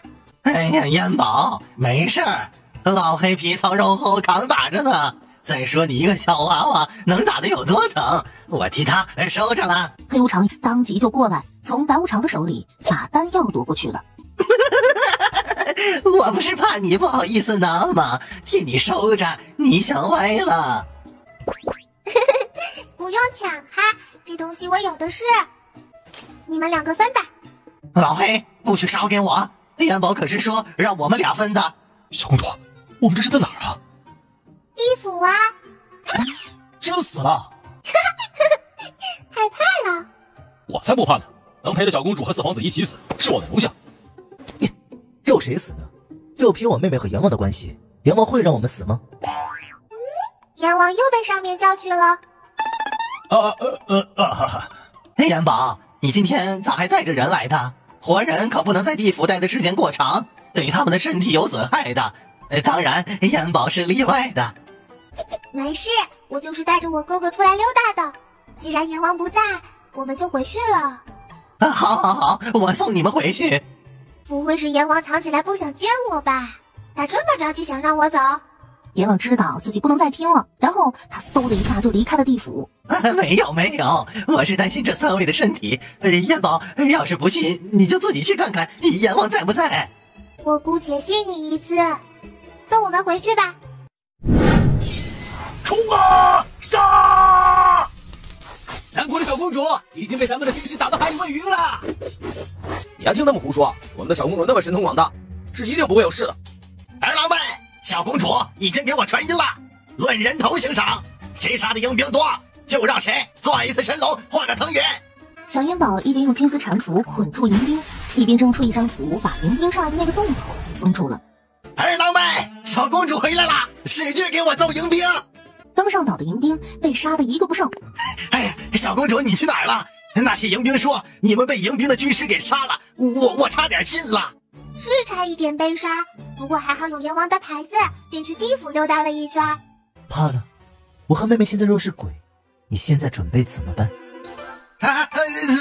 四皇子，你别吓我啊！真不知道你这个东南总督是怎么当上的？鬼会有温度吗？这才是鬼的温度啊！切，怂货！你们回去吧，这些鬼我就替你们收了。主人，有迎宾从这洞口要出来，被我用水给喷回去了。我去找石龙，去就回，不用担心。快备船，咱们去本尔岛。给我劈死这个到处打斗的臭老大！天雷滚滚，红莲道长当即掐诀念咒，扔出符箓去接天雷。没两下，最终还是又退回到了海中海里。不过小烟宝还是把这海中海的入口给封住了。轻伤的用上药很快就能好了，交给你们；重伤的都交给我。我去睡一会儿，有事叫我。来人呐！来人呐！小公主的营帐内有人打起来了。随即一股黑烟直冲天际。妹妹，但很快黑烟便被红光所吞噬。妹妹，你受伤没有？那老道想偷袭我，还得修炼个180年，我给他揍回去了，就差一点点就抓住了。去哥哥的营帐吧，你这营帐毁了。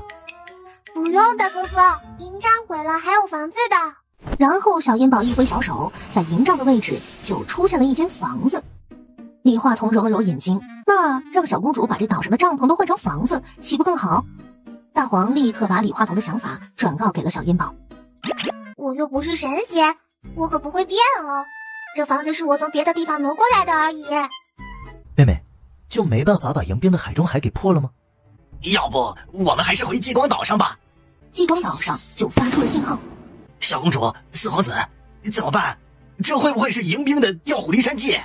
李大人，这里就交给你们了，警觉着点儿，有事儿给我发信号，我和哥哥去激光岛看看。你留在这里保护大家，我若是赶不回来，你就扔符箓。李化彤觉得这事儿不靠谱，还扔符箓，他会扔吗？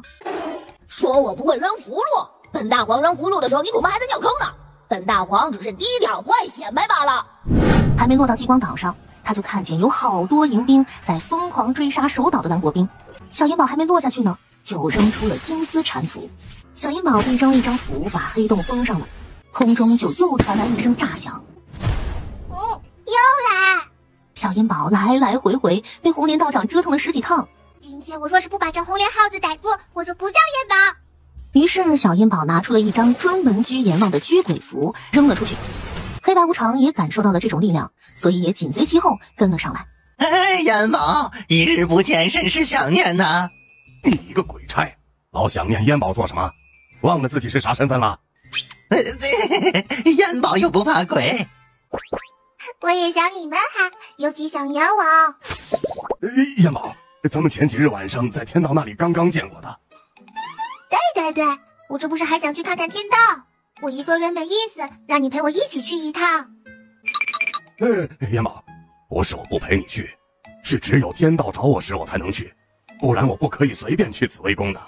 哦，我本来是想去找天道要点东西的，不顺心路，便想让你陪着我一起去。既然你不能去，那把你的阎王鞭借我用用，我不去找天道也行。好，那我就陪燕宝走一趟。燕宝，这擅闯紫微宫可不是小事儿，但为了燕宝，我甘愿赴汤蹈火。我就剩阎王鞭这一样傍身的东西了，也不是啥好玩意儿。你想要宝物，天道多的是。看你那小气样，我不要你那破鞭子，放心吧。燕宝，说话可要算数的，君子一言驷马难追啊。我又不骑马，我骑龙、骑虎、骑腾云，哪一样都比马快，追得回来。阎王，这是地府都装不下你了，擅闯紫微宫，你是想夺我天道之位吗？天道不关阎王的事，是我非拽着阎王来的，妖火冲我吧。我若不是怕你哭，你以为我不发火，我都得把你赶出去。哎，你不好好打你的仗，你到我这里做什么？难道薅走了我1块藤原还不够，还想再薅啊？这小银宝的眼圈一下子就红了。哎呀，别哭，一会儿好好说。你干嘛就逮着我一个人管？动不动就封我灵力，那红脸耗子你咋不管？你咋不去封他？红莲道长不归我管，我管不着他。那我不管，你今天管也得管，不管也得管。他眉间的红光一下就射了出来。哎呀，快拦住他，别让他哭啊！阎王撇了撇嘴，小阎宝哭关他啥事啊？好你个阎王，现在有这位给你撑腰，都敢跟我来这套了。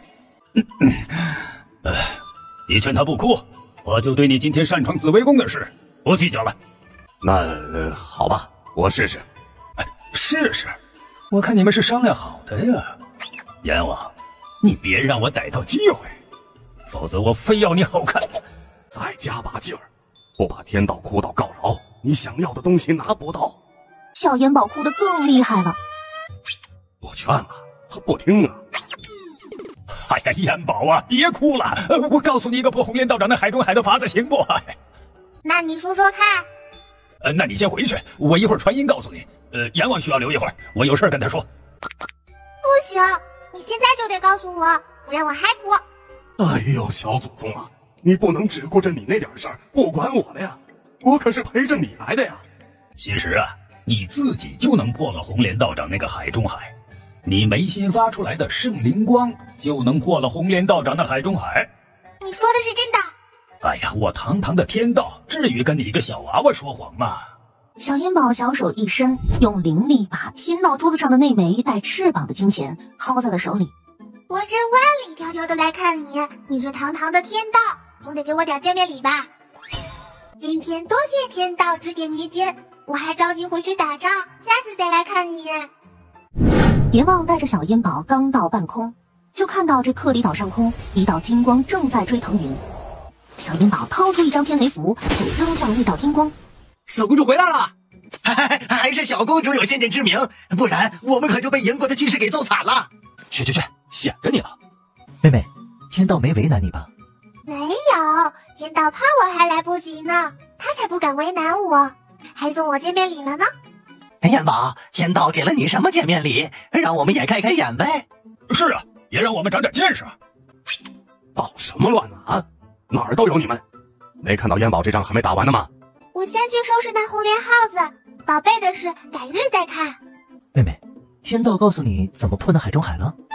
你们准备着，我去试试天道告诉我的这个法子好不好使。说着，小银宝的眼圈就红了，哇哇哇的就哭了起来。妹妹，别哭。哎，想要破这海中海，燕宝就必须得哭，不哭破不了。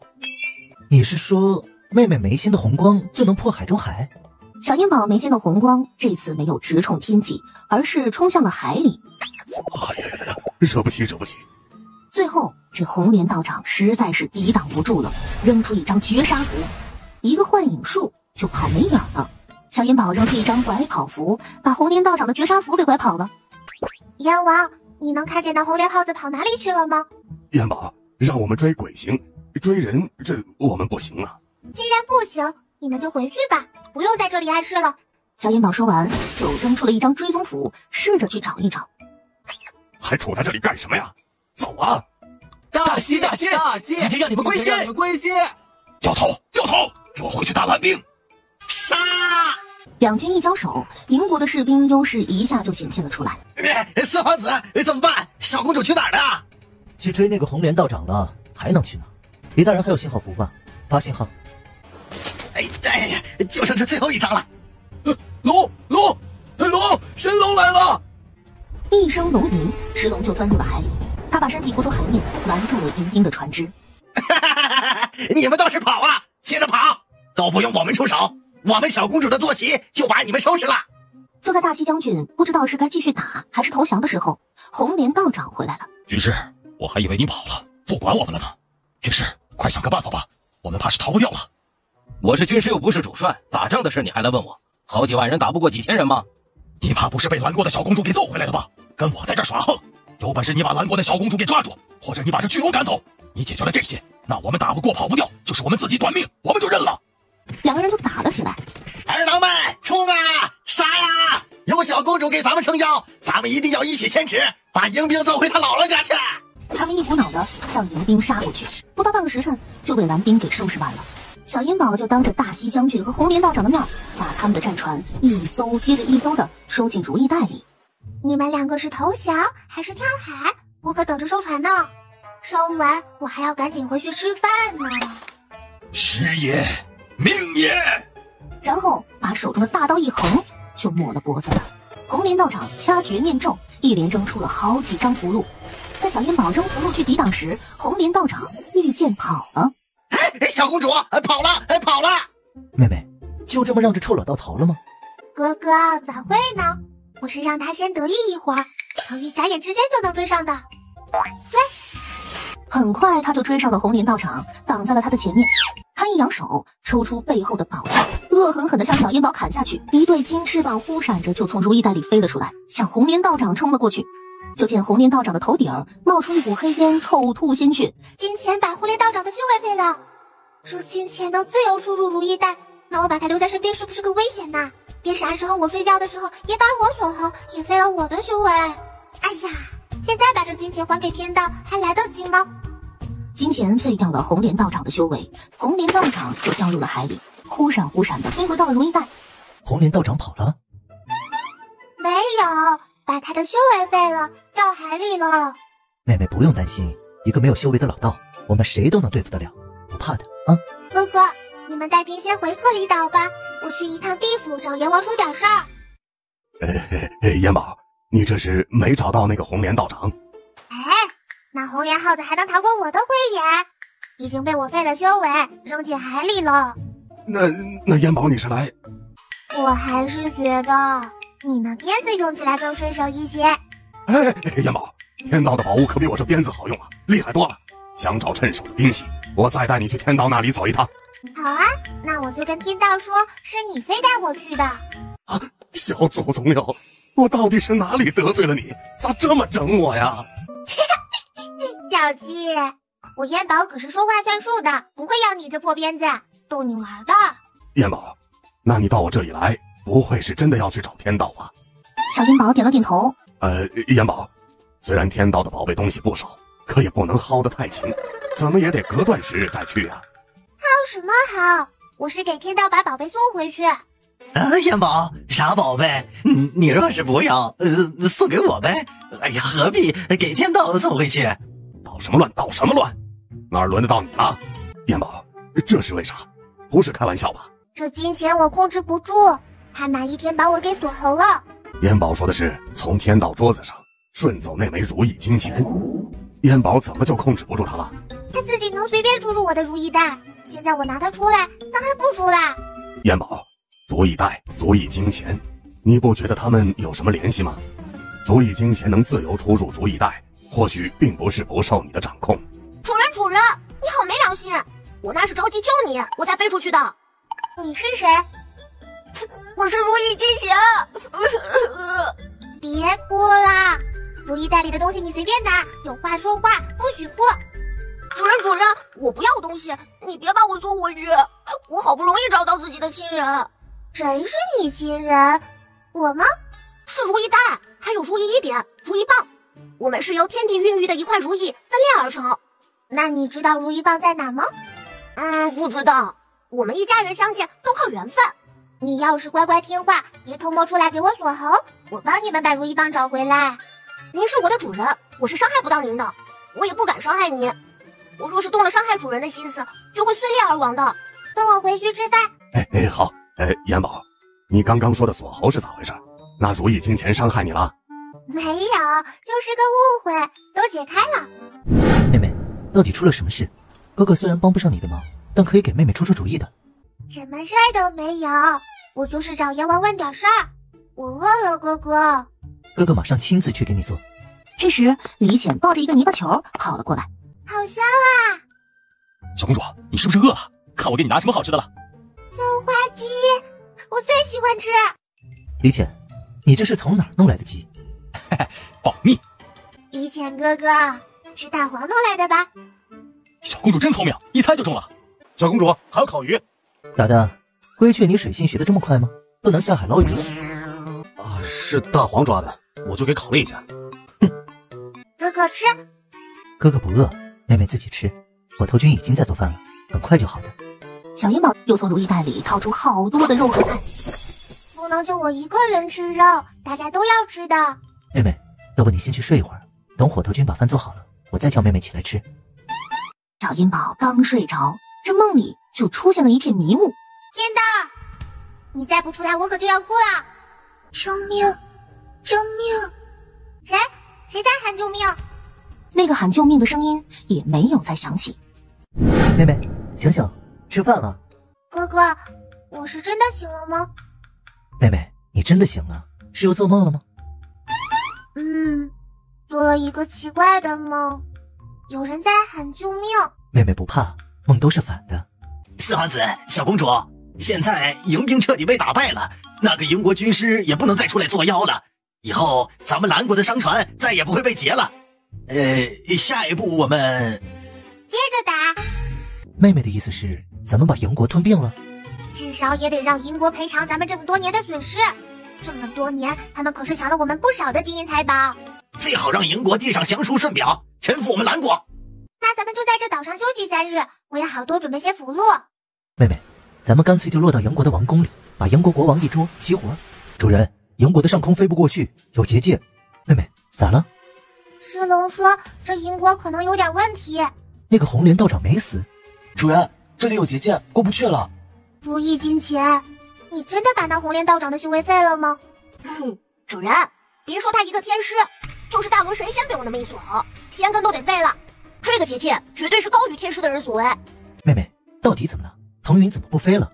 真是那个红莲道长逃回来了？我们被挡住了，飞不过去了。可能有一个比红莲道长还厉害的人在等着我们。小银宝从如意袋里掏出一张符箓，先试试水，空中炸出一团火光。主人，我去试试看，看看能不能冲破这结界。咣的一下，尸灵被弹了回来。小银宝就把尸灵放回了如意袋。你们可真是嚣张透了，没去找你们报仇，你们却打到家门口来了，找死！这结界既然是你布下的，冒起来算什么本事？到底是谁找死，那还不一定呢。小娃娃，你好大的口气，真不知道你师父是怎么教你的。然后他就拿出如意金钱甩了出去。我师父教我，谁欺负我就把他往死里揍，总不过有我师父给我撑腰。你师父是谁？哼，云台观的观主林疯子。无名之辈也敢这么嚣张？你师父敢来，我连他一块收拾了。就看到一道金光从天上落了下来，直奔小银宝他们射过去。那金光就被如意金钱给收进了方孔里。好样的，就这么干。啊！踩尾巴了不成？叫啥呀？切，这纯属是在侮辱尾巴，尾巴才不会长到这样的人身上呢。对对对，它都不配有尾巴。半空中就出现了一个大雕，大雕上面坐着个白胡子老头。白胡子老头不容分说，一抖手，3道金光对着小烟宝射了过来。如意金钱就把3道金光轻松的挡下了。哈，有什么东西尽管往外扔，我给你收上。好，我看你这次收不收得去。白胡子老头掐诀念咒，小烟宝他们这才看清，一张网罩着他们头顶儿就兜了下来。主人，快跑！我吸不住这大网。汤圆，快跑！主人，我跑不掉了。他把黑色金纹牌子攥在手中，眼睛一闭，嗖的一下，眼前一黑。没事，我就是带些人来你地府参观参观。切，小祖宗啊，你这话纯属是糊弄鬼呢！派些人，哪儿来的人呢？这儿不就小祖宗你自己吗？啊，老黑，快去看看，是不是烟宝带来的人被拦在外面了？黑无常急匆匆的从外面跑进来。回阎王，外面不曾拦过人，刚刚烟宝就是一个人来的。一个人？不可能！哎，烟宝，别着急，别着急，我再去看看。不一会儿，白无常就回来了。烟宝，的的确确就是你一个人来的地府，外边的鬼差没拦过人。啊，跟我回去，出大事了！烟宝，说清楚到底怎么了？说不清楚，我都不知道是咋回事，跟我回去就是了。哎呀，一定是被那个白胡子老头给抓走了。现在我真成了光杆司令了。烟宝，咱们来这里做什么？这可是银国的地界，我不能久留的。大的，你们地府也分地界？当然，不可以随便越界的。你现在又没在地府，你是在阳界，你越什么界？哼，别管越不越界，烟宝在哪儿我就在哪儿。哼，真能拍马屁。我看你是想让我主人给你扩地盘吧？我叫你，你咋不回我？主人，我是刚刚才醒来，我逃回如意袋时就晕了过去。咋了，烟宝？你打自己干嘛呀？主人，我帮你把腾云和所有人都带进如意袋里了。烟宝，你到底急3火4的带我来这里干什么？找什么东西吗？算是吧。阎王，你知不知道这银国有什么厉害的人物？比我收拾的那个红莲道长还厉害的人物？比红莲道长还厉害的人，那他师傅应该是算一个吧？师傅肯定都比徒弟厉害。那阎王知道红莲道长的师傅是谁？这位不是又琢磨薅我胡子吗？小娃娃跑了还敢回来，你的胆子可真是不小啊！喂，白胡子老头，打了1场了还不知道你是谁呢？我跟你有仇吗？你3番2次的来抓我，你废了我徒弟的一身修为，还差点把他淹死在海里，你说我跟你有没有仇？你这是师傅给徒弟撑腰来了，那你先报报姓名吧，我手下可不死无名之鬼。哎呦，小祖宗啊，对方一看就不是个善茬啊，不然你也不会躲到我地府去，你这咋还硬刚了呢？你还不配知道本天尊的名字，让你师傅来吧，我看看他有没有资格知道本天尊的名字。你爱说不说，想让我师傅来，你也不配。知道你的名字又不能天上掉金子，地上找银子，你不报名字，死后阎王不收你，你可别哭鼻子。白胡子老头的胡子都被气得撅起来了，手中的玄圣天网又扔了出来。快跑！阎王嗖了一下就闪没影了，而小烟宝这次嘴上说着跑，而是钻进了如意袋。白胡子老头眼看小烟宝又没影了，一阵懊恼，却意外的发现了里面有一个布袋子，他随手就扔了出去，但却被他骑的大雕给叼住了。你喜欢就给你吧。白胡子老头话音一落，就骑着大雕回去了。龙蛇天尊，蓝国的那个小公主找到了吗？不是不告诉我你叫什么名字吗？这回不用你说，我也知道了。永寿天尊，这回遇到我了，你是去不跟我作对还好，不然我让你变成无寿天尊。回王上，又让那小娃娃给逃了，又跑了。皇上请放心，不抓到那小娃娃，我不会离开王宫的。我徒儿的仇，我是一定要报的。全都指望天尊了。皇上，把这些兵都散了吧。那小娃娃恐怕今天不敢再回来了。让他们散了吧。等晚上没人的时候，我就把你们的国王掳走。把这个房门打开，斧头既然拍打这个门，这里面就一定有问题。这个仓库的钥匙是归谁管的？天尊，这里就是一个归置不用的破烂仓库，钥匙就一把，在我这里。斧头叼着的那个布袋子是你放到这里来的？回天尊，不是我放到里边来的，这仓库都有些日子没打开过了。确定就你一个人有这仓库的钥匙，不是你放进来的？天尊，钥匙就我这一把，我也没看到过这布袋子，更不可能放到这里来。皇上，不好了，国库被偷了，偷的毛都没剩啊！什么？你再说一遍。国库被盗了，就剩个空房子，里头啥都没了。天尊，快随本王去看看。皇上，您看，这是谁干的？皇上，别急，别急，咱们现在是处于结界内，没有人能从这结界里出去的，所以不论是谁偷了这结界里的财宝，都跑不掉。左大钱右大钱，给我查！没有交贼，引不来外鬼，把这么大一个国库里的东西都运出去，能一点痕迹都没留下。你这国库被偷，还不是怨你自己？你若是老老实实让我找到，或许我就想不起来偷你的国库了哈。所以这个家贼是你自己哈。是皇上，我们这就去查。皇上，能不能请天尊帮帮忙？天尊神通广大，或许能查得更快一些。皇上，我觉得这国库被盗和御膳房被盗是同一个人干的，可能与蓝国的那个小娃娃有关。天尊，你不是说你的结界谁都进不来吗？那蓝国小公主是怎么进来的？这个我查查看。有劳天尊了。天尊，那咱们先从哪里查起？先搭建个法台，然后再说。天尊，这做法事能找到偷国库的人，到时候皇上就知道了。永寿天尊一顿操作以后，鱼盆里就燃起了火，火势越烧越旺。永寿道长抓起布袋子就扔进了鱼盆里。如意袋，如意袋，你快跑啊！还等着被烧死不成？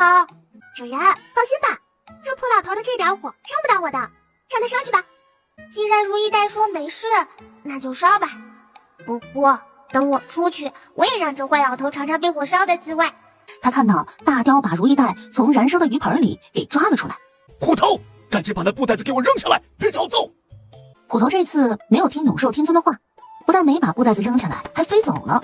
永寿天尊手一扬，那张玄圣天网就扔了出去。你既然为了一个布袋子敢不听我的话，我今天就把你烤了吃了。他把虎头就往那个鱼盆里扔，在扔进去的一瞬间，那个鱼盆就瞬间变大了。小银宝一下就把虎头拽进了如意袋。小银宝赶紧拿出一颗丹药给虎头喂了下去，用灵力给他治伤。这坏老头还真是心狠手辣，我的坐骑即使是犯了错，打几下骂几下都可以，也不能下死手啊！还用这种火来烧，简直不配为人，猪都不如。虎头，不怕，我一定把你的伤治好，就算我治不好，我去找天道也得帮你把伤治好。别着急，等我找到制服这坏老头的办法，他的那些宝贝就都归我了，就让他狂几天，多则几天吧。天尊，天尊，这好端端的天怎么一下就黑了呢？哎呀，快保护皇上，保护皇上！来了就好，就怕你不来。天尊，谁来了？怎么还把天都给遮上了？如意袋，你到底有没有克星？你提前告诉我，我还要准备跑。主人，世间万物都是相生相克的，都有克星。皇上不用怕，是这布袋子的主人来了。这次我定让他有来无回。如意袋的主人？我才是如意袋的主人，外边又出来一个我。下面的人听着，把蓝国小公主、燕宝等人放了，不然可别怪本阎王不守什么规矩界限，屠了整个银国。哎呀呀，阎王，你还真够意思。天尊，你把蓝国小公主抓住了。皇上，我并没有抓住蓝国的小公主。你没有抓英国的小公主，那阎王怎么还打来了？可能那蓝国的小公主自己进来了，国库就是她偷的。阎王，你是掌管冥界的，来人间，而且是我们蓝国的地盘耍威风，真当我们英国的皇权大神好欺负不成？我现在管不了什么皇权红权，不把燕宝以及你抓去的那些人放出来，我让你们去皇权的机会都没有。说着，阎王就拿出野望鞭，在铁地上啪啪的抽了2鞭子。天尊，快想办法呀！即使阎王进不来，可是他这么一直打下去，这也能把我们整死啊！阎王，咱们历来是井水不犯河水，你今日带着这么多鬼兵来到，犯我营国，过分了吧？王权大神，我可没去你的地盘，我现在是在人间，不关你事。虽然我是管理阴间的，可是你带着这么多阴兵来犯营国，我就得管。哎呀，阎王，你把那黑云撤了，我要看热闹啊！只听声看不见人，不是鬼，不过瘾呐！皇权大神，这场仗都靠你了，你若是保不住营国，那你这皇权大神怕也是没得做了。天地人那是一体的，营国若是战败，阴间也得一同归了蓝国地府所有了。我是来要人的，把人给我放出来，我立马就走。你都说了是来要人，人归蓝国的皇帝所管，来要人也是蓝国的皇帝来要人。你冥界之主本就不该掺和人间的事。燕宝是人，可也是我们地府的，我必须得管。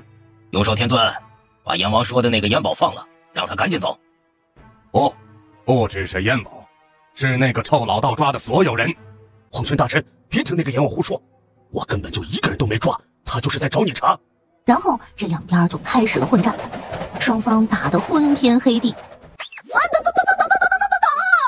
主人啊，又不是我偷懒睡觉，至于吹到如意袋里喝耳朵吗？你平时隔空的小拳拳就已经打得够疼了，哎呀，这下可真的是要了我的命了呀！大黄一尾巴就扫向了虎头。主人，你为什么要帮着他呀？你不会是又想要收下他吧？他可是白胡子老头的坐骑，当心他是白胡子老头派来当细作的。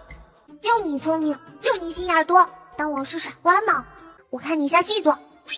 他嗷嗷的对着大鸟一顿骂。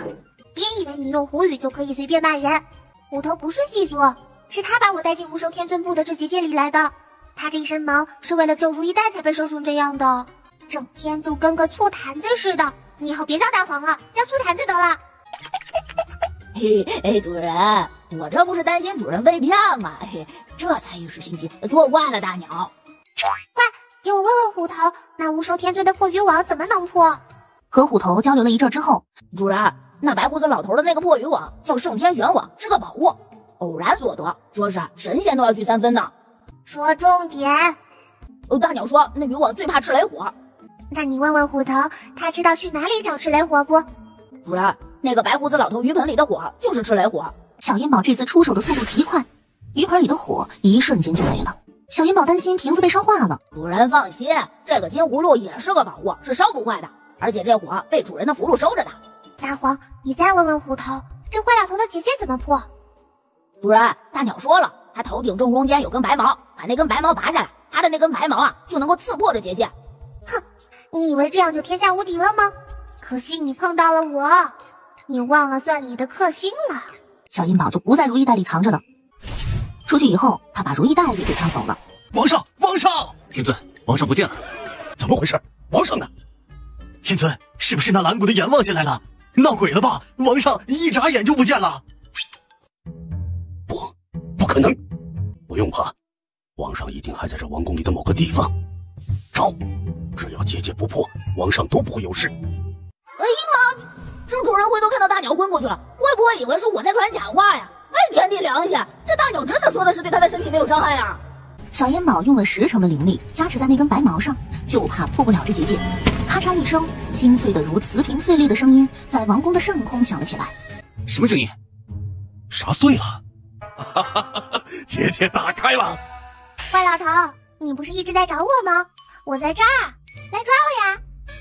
小娃娃，你说你是怎么破了我的结界的？那得怪你自己喽。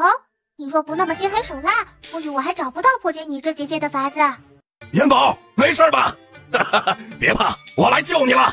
多谢阎王，打下地盘，我要上面，你要下面哈。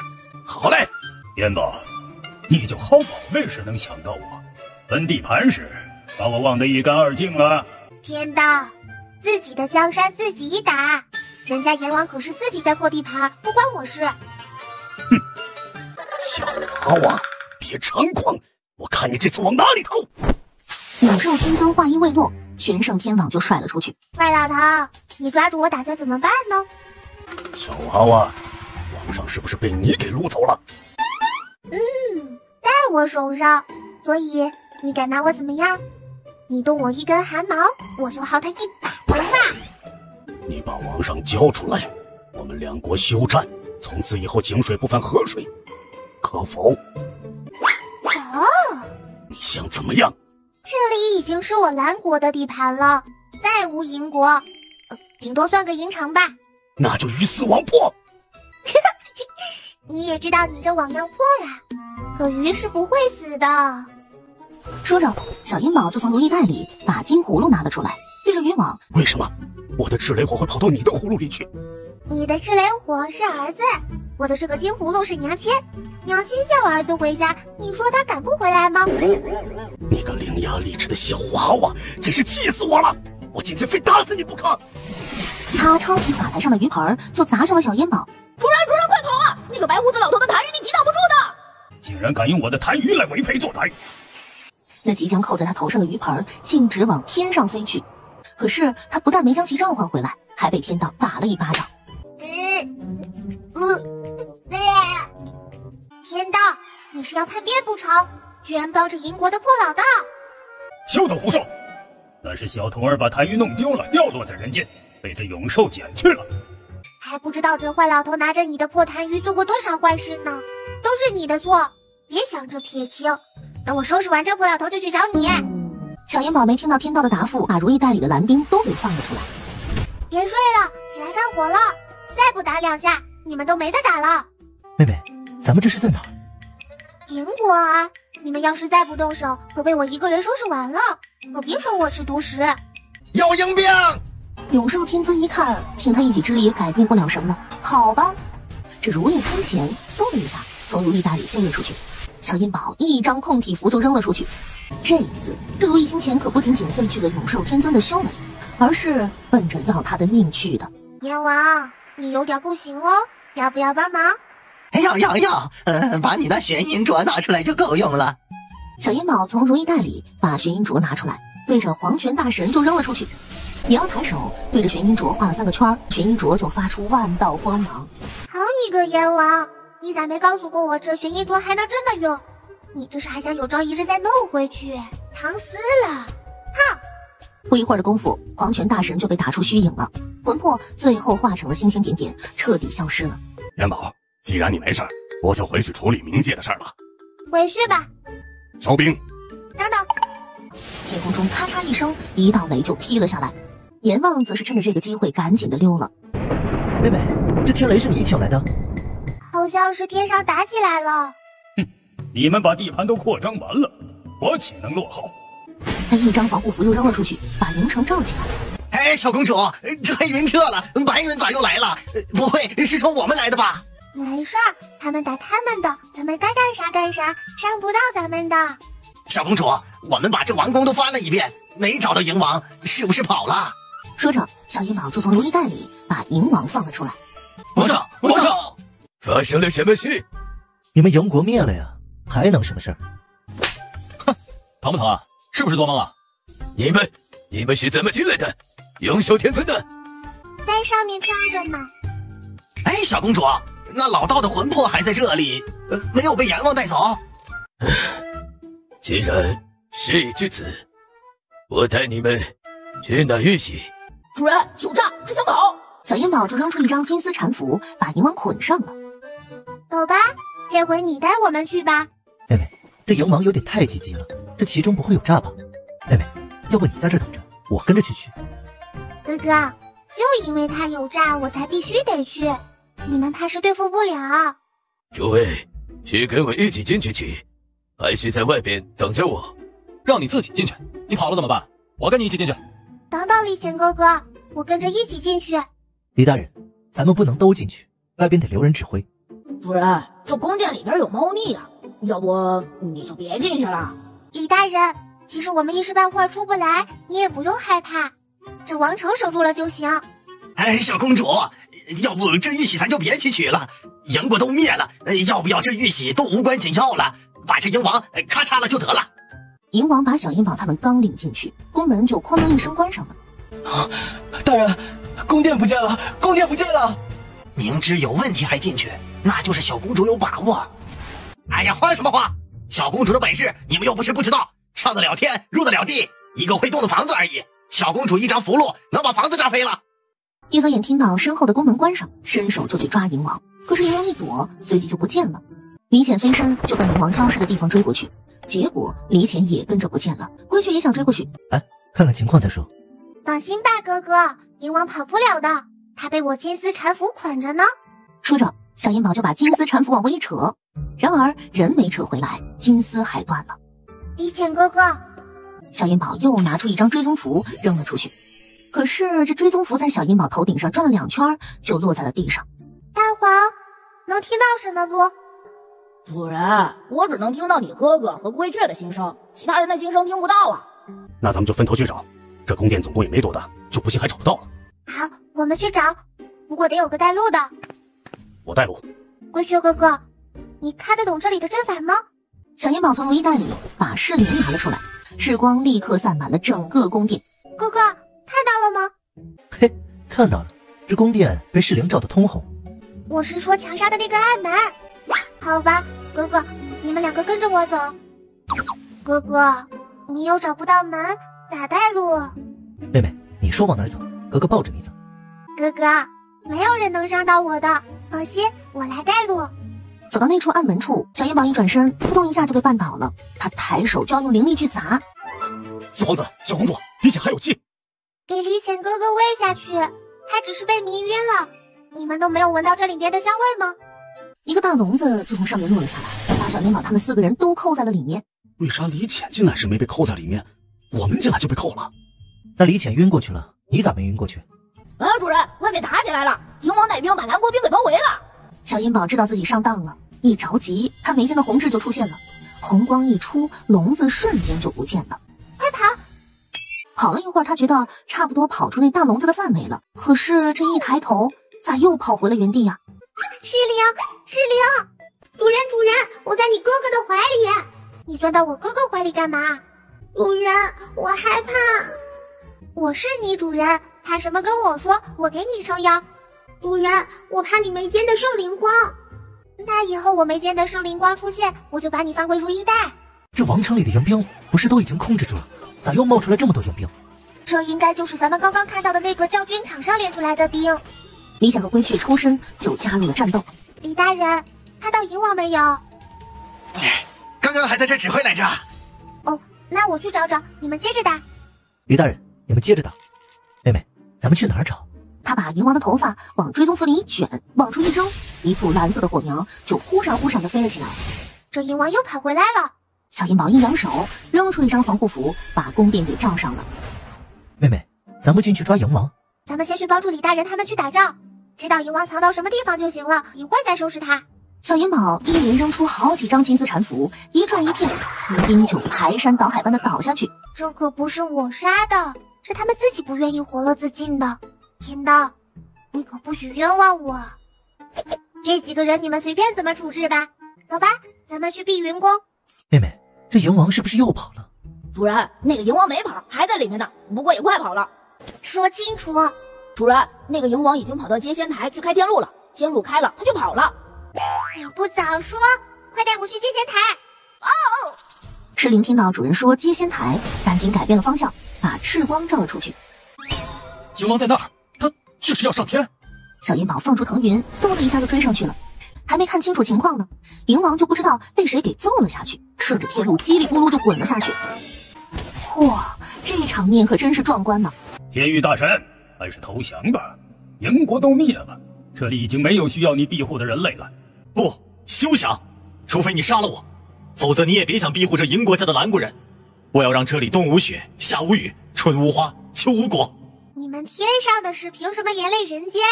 你的心肠可真是坏透了。哦，小娃娃，你就是蓝国的那个小公主，带兵灭了银国。你瞎吗？看不见吗？是银国一直在欺负蓝国，是他们先出兵打我们的，我们揍他们那是他们自找，活该。天域大神就用余力给了小银宝一下子，想把小银宝打回人间去。小银宝眉间的红痣一下子就红了，圣灵光一下就射向了天域大神，天域大神直接被圣灵光打飞了出去。我就只能帮你这么多了，再打不赢，干脆你就让位得了。然后他就驱动腾云跑了。天道没给天域大神缓冲的机会，接二连三对着天域大神出招。天道，你是个小人，你就算打赢我，我也不服，也会被天界耻笑。谁敢耻笑我，我就揍谁。你好无耻！最后，天域大神虽然没有被天道打死，可是他的浑元之力却被天道给打散了，最后化作了一缕气，逃之夭夭了。腾云落到接仙台下面的时候，四皇子，你看小公主面色红润，呼吸均匀，小公主是不是睡着了？小烟宝闭上眼睛，就又来到了那片迷雾里。喂，你到底是谁？2次让我入梦，你到底要干什么？你说是再装神弄鬼的，别说我用我的圣灵光把你这梦境揍碎。救救我，救救我！那你到底是谁？你在哪儿？我不知道我在哪儿。你连你自己是谁都不知道吗？大黄，大黄，我是如意棒。你说你是谁？我是如意棒。那你为什么要找我救你呢？我可还只是个小孩子，我怕是救不了你。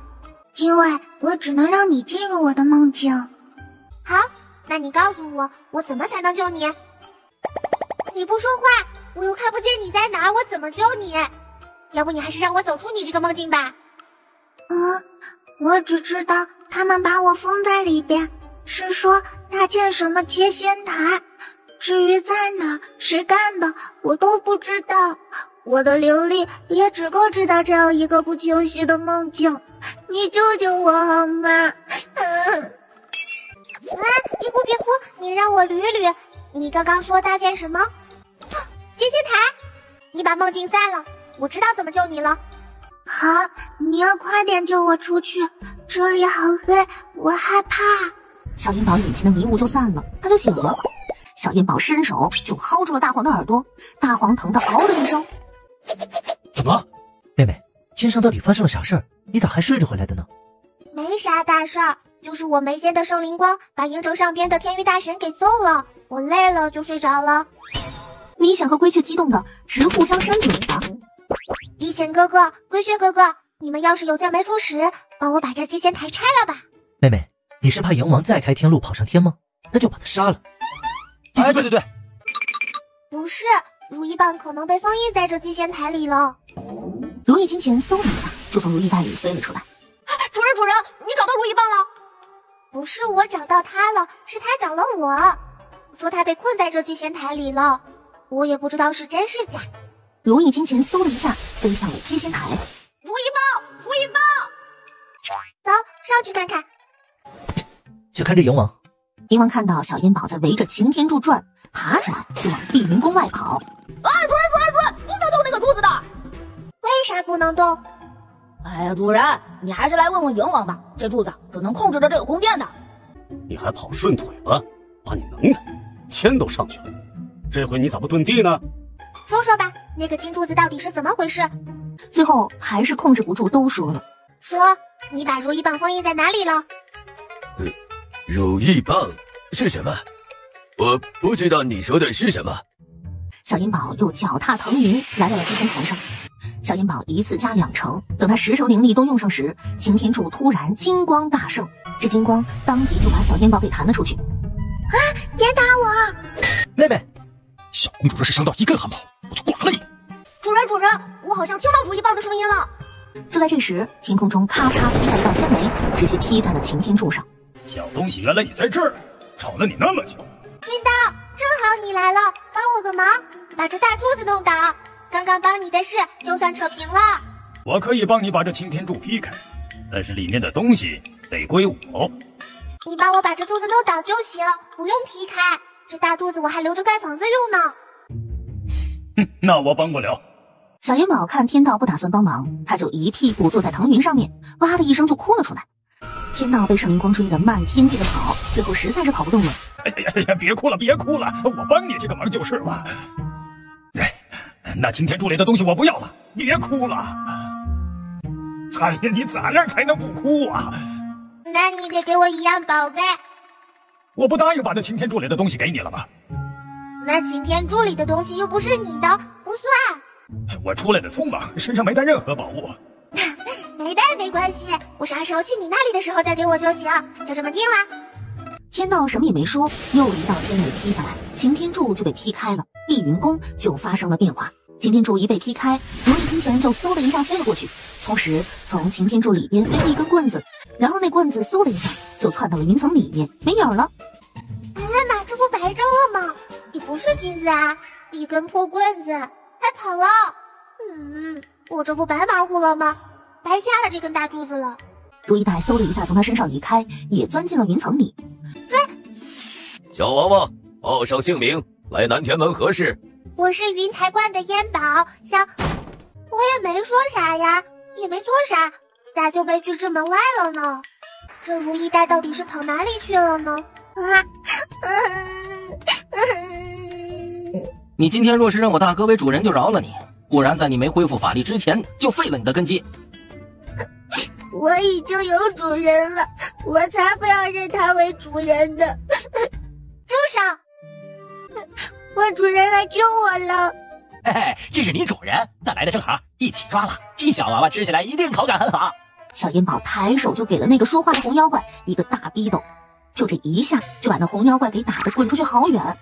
绿妖怪一见哥哥被打了，挥着拳头就向小烟宝擦去。啊，主人小心！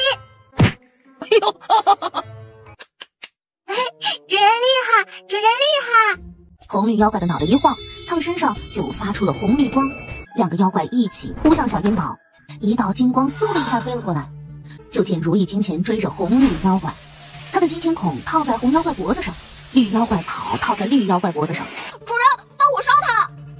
小烟宝伸手把金葫芦掏出来，拔开塞子，一簇火苗就甩向红妖怪。红妖怪碰到赤雷火，顷刻之间就变成了一个大火球，在地上翻滚了几圈，就被烧得灰儿都不剩了。小烟宝又甩出一簇火苗，绿妖怪滚都没滚，就被烧得灰儿都不剩了。还想吃我肉？你们长牙了吗？我让你们灰都不剩！妹妹，你跑这么快干什么？害得我和姐姐追了你这么半天都没追上你。我害怕，我怕再被人给打住。好了，不要哭了。现在你们兄妹姐妹相认了，是高兴的事，得笑才是。主人，我不哭了，以后我就是你手里的一根棍，指哪打哪。